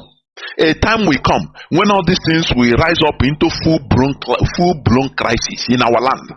It is not something bad. It happened in the streets of Europe. It happened everywhere where there is sanity. It happened in Japan, where there is sanity today, where you are residing, that there is electricity 247, that the government is responsible. All these things happened there many years, many centuries ago. So our own will not. All these things we are talking, we are preaching, do not be afraid. It will grow into crisis sometime. Let me warn you. Because we have to iron it out. Otherwise, if we say no, we don't want problem, we remain slaves forever. For your information. That's it. So, No nation ever advances on foreign religion unless they find a way to indigenize it and cut off foreign interference. That is truth. They manipulated our minds into accepting suffering with happiness. That is when they make us they exactly the same thing they did to slaves in America. No, don't worry. Accept all your suffering with happiness. Even it's in the Bible. Some verses in the Bible. Accept everything with happiness. Why? Why should you accept it? Why should you accept it? This is mental colonization. But today we are decolonizing the mind. To believe that solutions to our problems come from spirit instead of good government. To believe that these are their manipulations. To believe that there is a better place than this beautiful earth waiting for us as long as we continue living the lives of gullibility and stupidity without rising up to fight for our fair share of this free world. All these are mind colonization programs meant to continue manipulating us as robots. Do you know that before the world was in a way that's why you have colonization. Anywhere your power can allow you to go, you go, and if you can kill those people, you kill them and take their land. It happened in Africa. They came to Zimbabwe, to South Africa, to Rhodesia, which is now Zimbabwe and Namibia, and killed. They measure, thousands of villages. One person will have it as a farm. One white man will have it. Come from far place, from Europe. These are Christians, so these are the Huguenots, the Boers, Christians that we are, reformist Christians. Those that we are being pursued from, persecuted, that we are non-Catholics. Now they come to Africa and the Americas. They started going with their horses, measuring land. Now, from Olo to Umuchu, Stenumuchu, Okigwe, Baputa to Abia. From Abia, around Oya up to part of Igwota, it become farm of one man. And these people, these places have villages. You have people that are living there as their ancestral land. They make sure one person will collect it as his farm. Before you know, they start killing the people, they are slaughtering them. That is the world. They slaughtered and killed the people, indigenous people, pursuing them, taking them to anywhere, say, go to hell. Today they are the owners of those lands. Do you know that? In America, they did the same thing. That is the world exploitation. Until it is still the same human being that started putting things in order. From the Treaty of Westphalia in 16th century, the Treaty of Westphalia sovereignty, whereby each country has sovereignty rights, which they put into the United Nations Charter today. Now they are trying to enter into globalization, so that there will be no space. The world will be a global village. So that America will inundate every other space with his goods. The same thing if you can produce, inundate. They will come and say, don't worry, stop farming yam in your bubble. Don't farm yam. You must eat imported the one that is packed inside can. Do you see how they are going? Let me tell you. The first step to the solution is decolonizing the mind. The solution to our problem is local. The solution to our problems lie on our hands, in our local environment. It is only us that can decolonize our minds. It is high time we start engaging with our minds, to decolonize our minds, to question everything in order to acquire knowledge. Because knowledge is power. Have you made researches about knowledge is power? When you say something, small phrase, you don't understand what it is. Knowledge is power. Knowledge is power. Those that have knowledge are the best, are the people those controlling this world. They are the ones developing outer space. They are mining raw materials from outer space. Do you know that? So that they will leave you say you have your crude oil, you have your californium, so that they will leave you alone. Do you know what californium works? Do you know what they are using it for? Even if you stay in your land for 1,000 years with this colonized mindset, will you know what it's being used for? And that is the problem. They will go to outer space, they will go to another planet and get all these things, and they say, to hell with you. You understand me? Until we decolonize our minds and start questing for knowledge. Knowledge is infinite. You understand? It is high time we start engaging our minds, to decolonize our minds, to question everything in order to acquire knowledge, to remove superstition and subject everything to the altar of reason. These are the ways to gain independence of our imprisoned mind. This is the only way we can remove ourselves from being the most humiliated of the world, the most humiliated and the wretched of the world. That is the truth. Therefore, we must continue in what we are doing. This is where I'm going to stop. Time has come, so that I will go into a few minutes break, so that when I come back, I will open the lines and people will call in. Please do not go away. I'll be right back.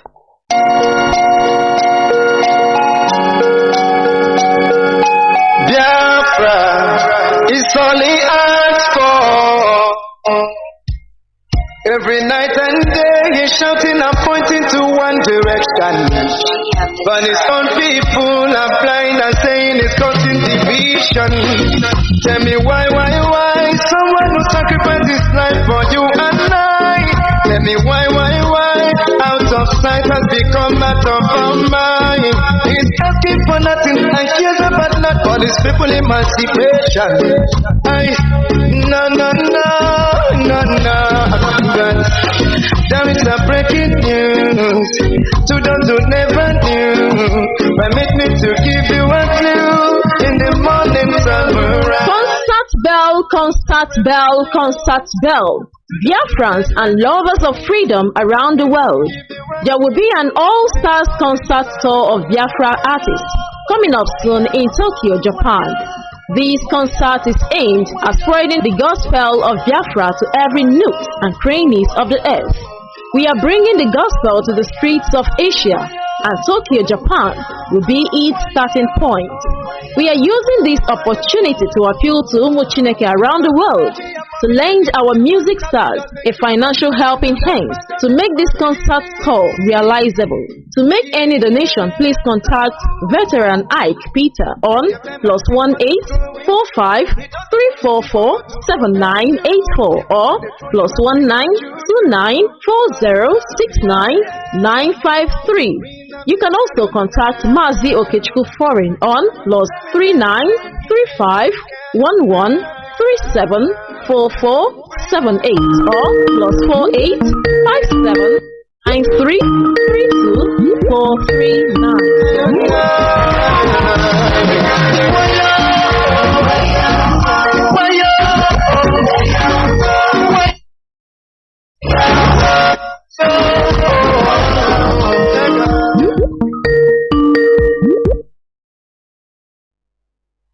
Welcome back.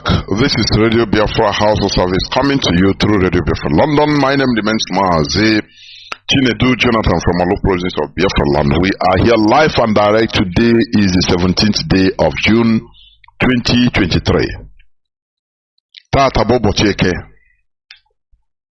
As you can see, you can be hearing our voice via IPOB Community Radio, different applications, Radio Biafra London, TuneIn Radio, and in Biafra Land, FM CHK 102.1.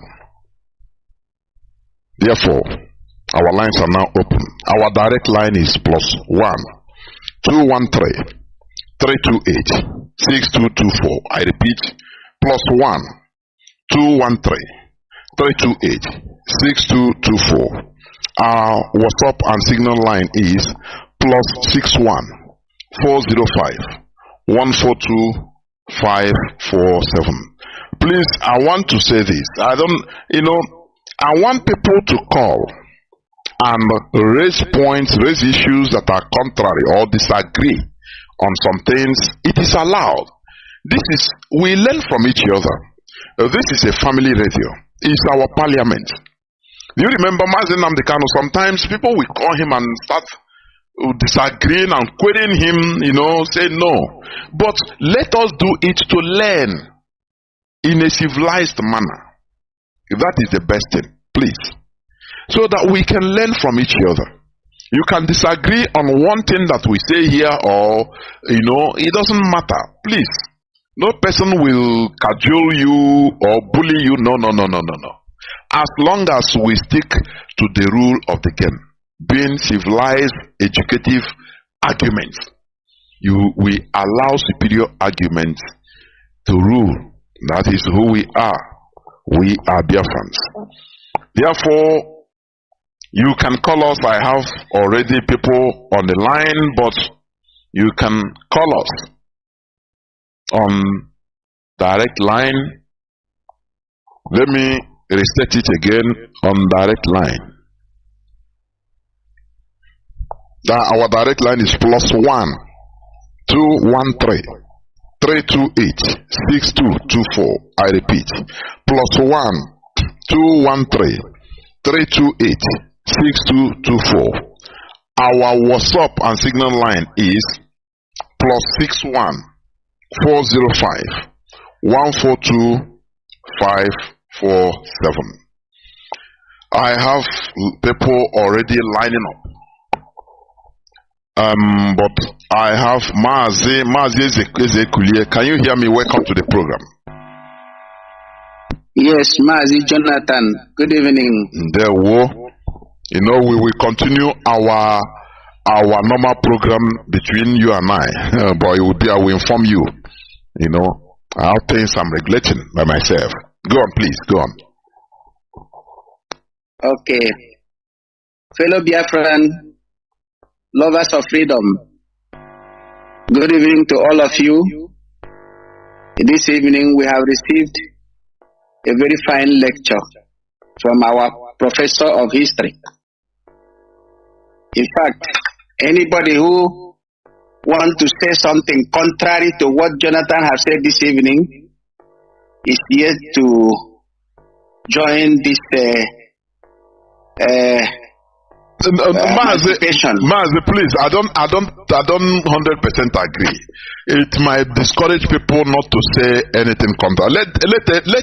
Let any person come and speak, and we debate, and people will listen in a civilized manner. Maybe he can convince. Maybe we will learn. That is the thing. You understand? Go on, please. Go on. There we go. Mazi, we are on the edge of critical thinking, critical reasoning. When Mazi Nnamdi Kanu was speaking, was broadcasting, every other day he lays emphasis on the black man's inability to reason. I mean, you know what it means? He says, why can't you reason for a moment?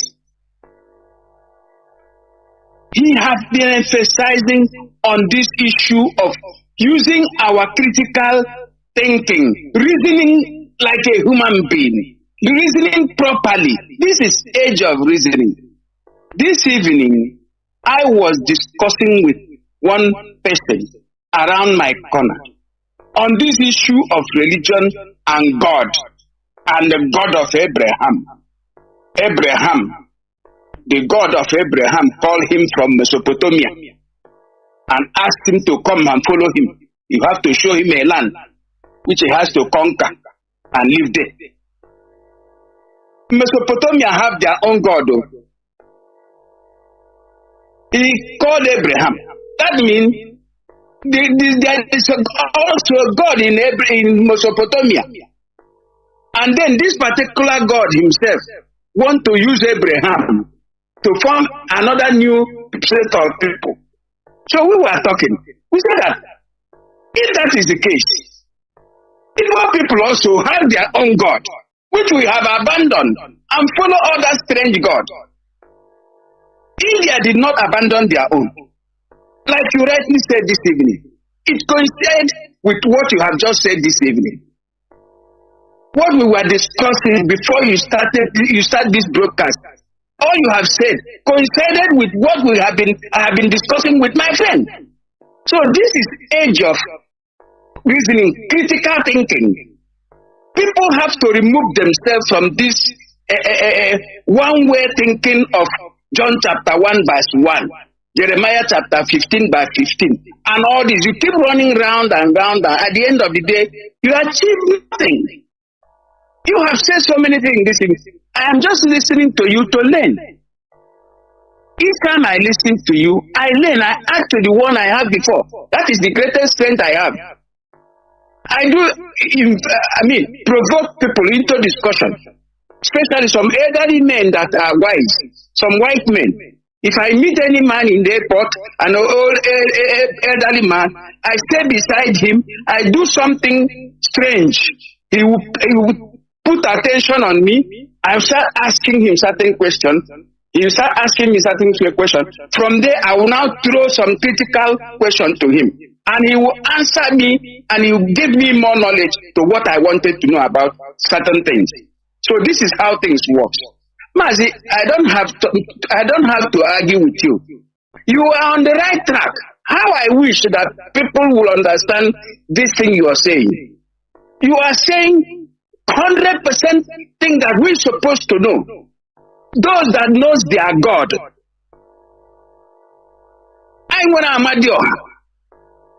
I'm going to Lord Ladin Ajimi. I'm going to rush. I'm going to show. These are the angels that are sent to minister to us, to guide us. We destroy all of them. We discarded all of them. Can you imagine that Urash, you know? Urash straight from all parts of Igbo land. And whenever Urash passes, it doesn't mix with other river. It goes his own way. Who created this Urash? So, Mazi, I don't need to argue with you. I only have to encourage you to continue on this path. What is the greatest problem our people have, especially in the Igbo? What have made us to be docile and stupor? Docile and stupor is evolving into multiple religious ideologies that have divided us. Some of us are now cannot even visit their village any longer because they believe the man in the village is even worshipping idol. So he cannot visit the village during December time or during the time to come together or during the time of Iwaji, like September is approaching. They will not come to the village. They will stay in one of the place they call a church, or what they call a tarry night or retreat. And so they spend all their days there. And the spending money which they're supposed to have spent in the village at least to develop one road or the other. So Mazi, I don't need to say so much. I only encourage fellow Biafran, those IPOB, those who are listening to Radio Biafra, please learn something, especially this particular evening, this Saturday program.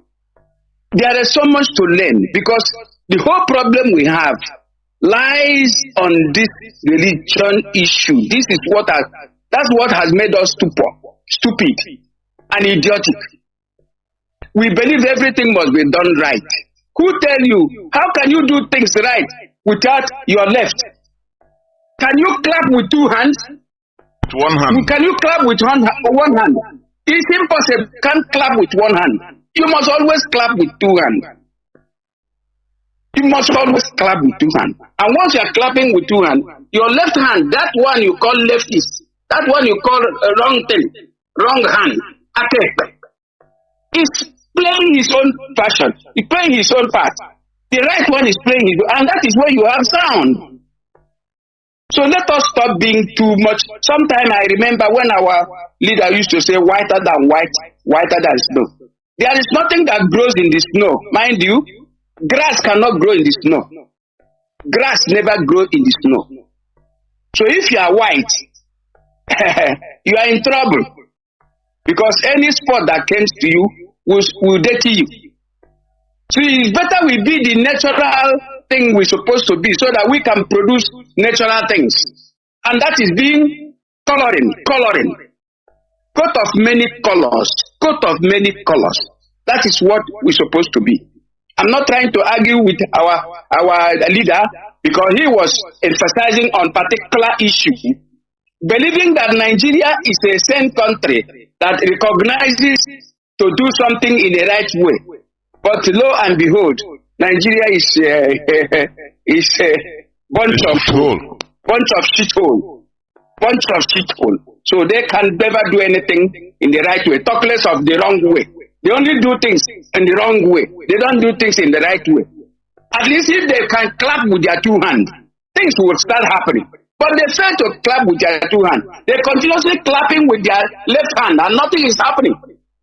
So, Mazi, let me just stop so far this way, but encourage Biafrans, please allow your critical mind to be risen up, to be able to reason, to be able to think, to be able to question. You have a right to ask questions. You have a right to ask questions. But before you begin to ask this question, you must have to remove yourself from any religion inclination. Any religion, any foreign religion inclination, any foreign religion teaching. Remove yourself so that you can be neutral enough to be able to begin to evolve yourself, begin to have yourself with you and begin to think. Because once you bring any religion inside you, you begin to allow those religions begin to color your thinking. And when they begin to color your thinking, you can never do anything right. You can never produce anything, any good thinking in you. So, Mazi, I think I saw it this way. Also, I have to emphasize on our sister. In fact, 3 days ago, 4 days ago, when I had the death of our sister, I wept like a baby. Our sister. In fact, very unfortunate. But then, God knows the best. He knows that he has taken her. But it's so painful to me, particularly. Because I don't know. Let me leave it back with Mazi. Of course. Abundant blessing. More grace to your elbow. And more grace to all the elbows of those that are listening to Radio Biafra. Very important. This is where you can learn very good things that can help you to be able to be independent-minded, to be able to achieve this freedom. This freedom has to start from individuals. You have to know that even once you are not involved in any religion, you are a free person. But once you are involved in any religion thinking or in any religion, foreign religion, you are not yet free because these people control your mind. Like we have used to say before, these things are meant to control the minds.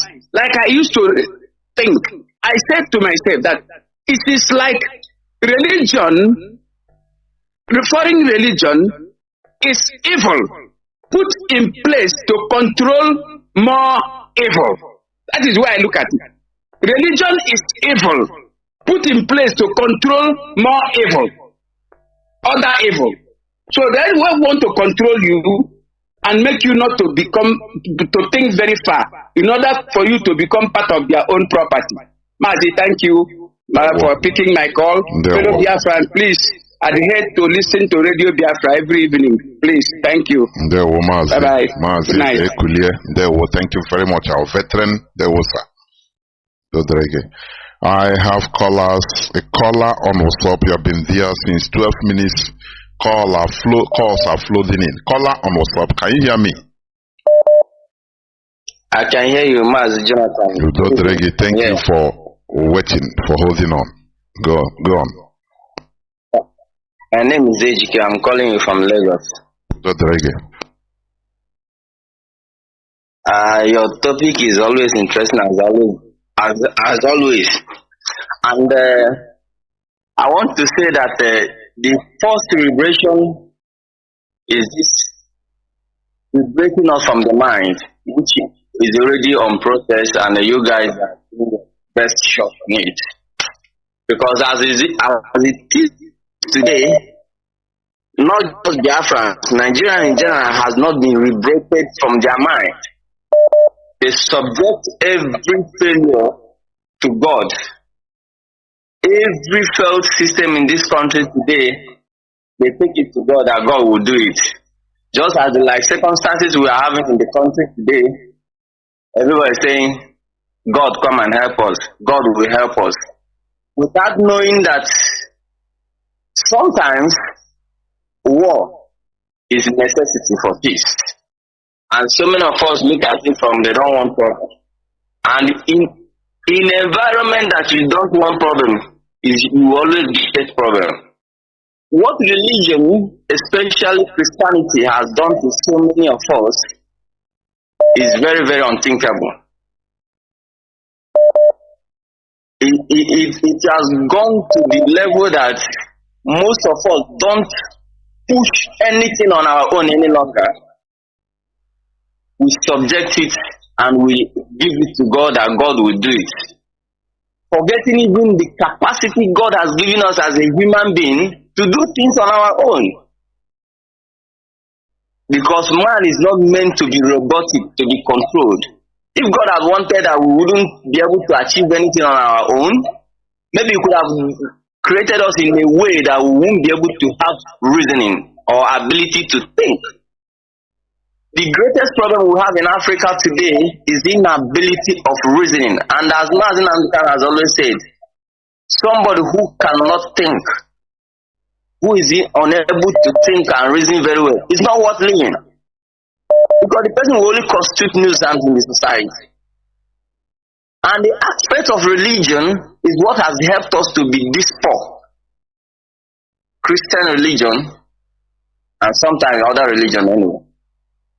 And if you have looked at the aspect of our life since invention of Christianity in this country till now, one would go to ask, how far have we gone with all our Christian living or whatever, how we have been dominated with a Christ-like life and so many things we are doing. We have refused to separate the ability to do things on our own, which God has given us, to the aspect of what God will do. And it's very terrible. Africa is the only continent that jettisoned their tradition, their way of life, their indigenous way of life, and brought over another foreign pattern of living. It's still quite alright that you can never come in any country without having a mixed religion. But there has never been a place like in other countries that you will see that their indigenous religion are being jettisoned. Nobody is even practicing it. And the worst aspect of it is that some people that are trying to revive our tradition these days are also going in the wrong direction. They use the side of Christianity to mix it up. The same pattern of Christianity, but just in a different direction. How I wish our people will be liberated from mind. In fact, the first Biafra we should be able to get is the freedom of the mind. Any day we have been able to achieve freedom on our mind, ability to reason, every other thing is done. But one of the fear and loss about this whole thing is that the high level of exposition you guys are giving on this radio, the high level of knowledge that you are dispensing every day on Radio Biafra, I feel this threat that the entire world, the entire Europe countries will not want us to exist, because they could have imagined what it would be like if we are able to exist on our own. But then how do we pass this message to our people to understand? Because on average, our people only know how to do buying and selling. Every other thing they will give it to God. It's God that will do it. We don't want problem. God will do it. And I've taken time to study life. That every aspect of human being, any human being that have decided that we don't want problem, that person must be subjugated. You must be permanently be a slave on whatever matter you are dealing with. And that has been the path our people are told. For example, if you are want anybody, if you are privileged to be in Biafra and do some survey, this kind of interview people. On average, so many people will tell you that they want Biafra, but they don't want it in a violent way. They don't want problem. They want it to be peaceful. And I've never seen where that has been done in the history of life. That freedom is gotten on a platter of gold or on a dialogue.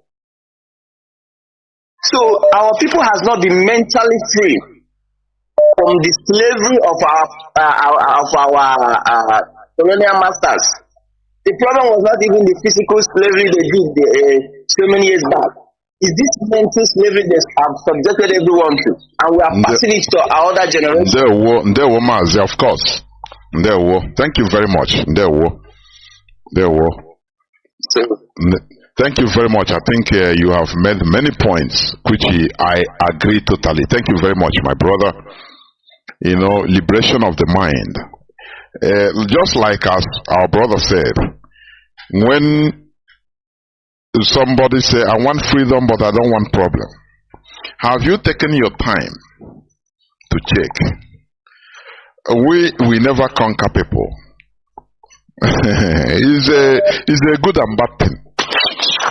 You understand me? We never conquer. We stay always on our own. We don't conquer. Yes, it's good thing, but it's bad thing. Do you know that had it been we are conquering set of people, we would have expanded more. Our language, Igbo language, would have been universal in that part of our land. Don't you see Yoruba? Do you think that Yoruba, as you see them today, they have been like that? They are different tribes, but through conquest, they were subjugated into one language. Don't you see the Fulani? Are they not on top? They are on the rampage. Conquering people are always, it is difficult, but they make things easy. It is a bittersweet something. You understand?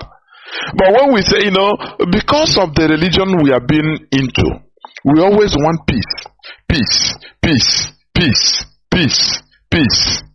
At what cost? We shouldn't have peace. We shouldn't be clamoring for peace at all costs. If you do that, you become a victim of that peace. You become the victim. You understand me? The Arabs you are seeing today, I used to mention this. They were not the original Arabs. The Arabs of today you are seeing, they are indigenous people, but their identity have been stolen by the Arabs through conquest. And today they are all answering Arabs. Arabs conquered them. They now speak Arabs. The Babas, Mazis, different tribes. Arabs, we are just small nomadic tribe in the desert. But today they are everywhere. Is what any dominant species is being helped by the Europeans. That's why the Europeans are helping the Fulani. If care is not taken, if not for what we are doing, if care is not taken, a time will come. Maybe in the next 100 years, the whole West Africa will be a Fulani country. For your information, I know the same way Arabs were, they impose themselves today on 22 countries. Today, the Arab country, Arab that was just a small Marwedian tribe in the Arabian desert.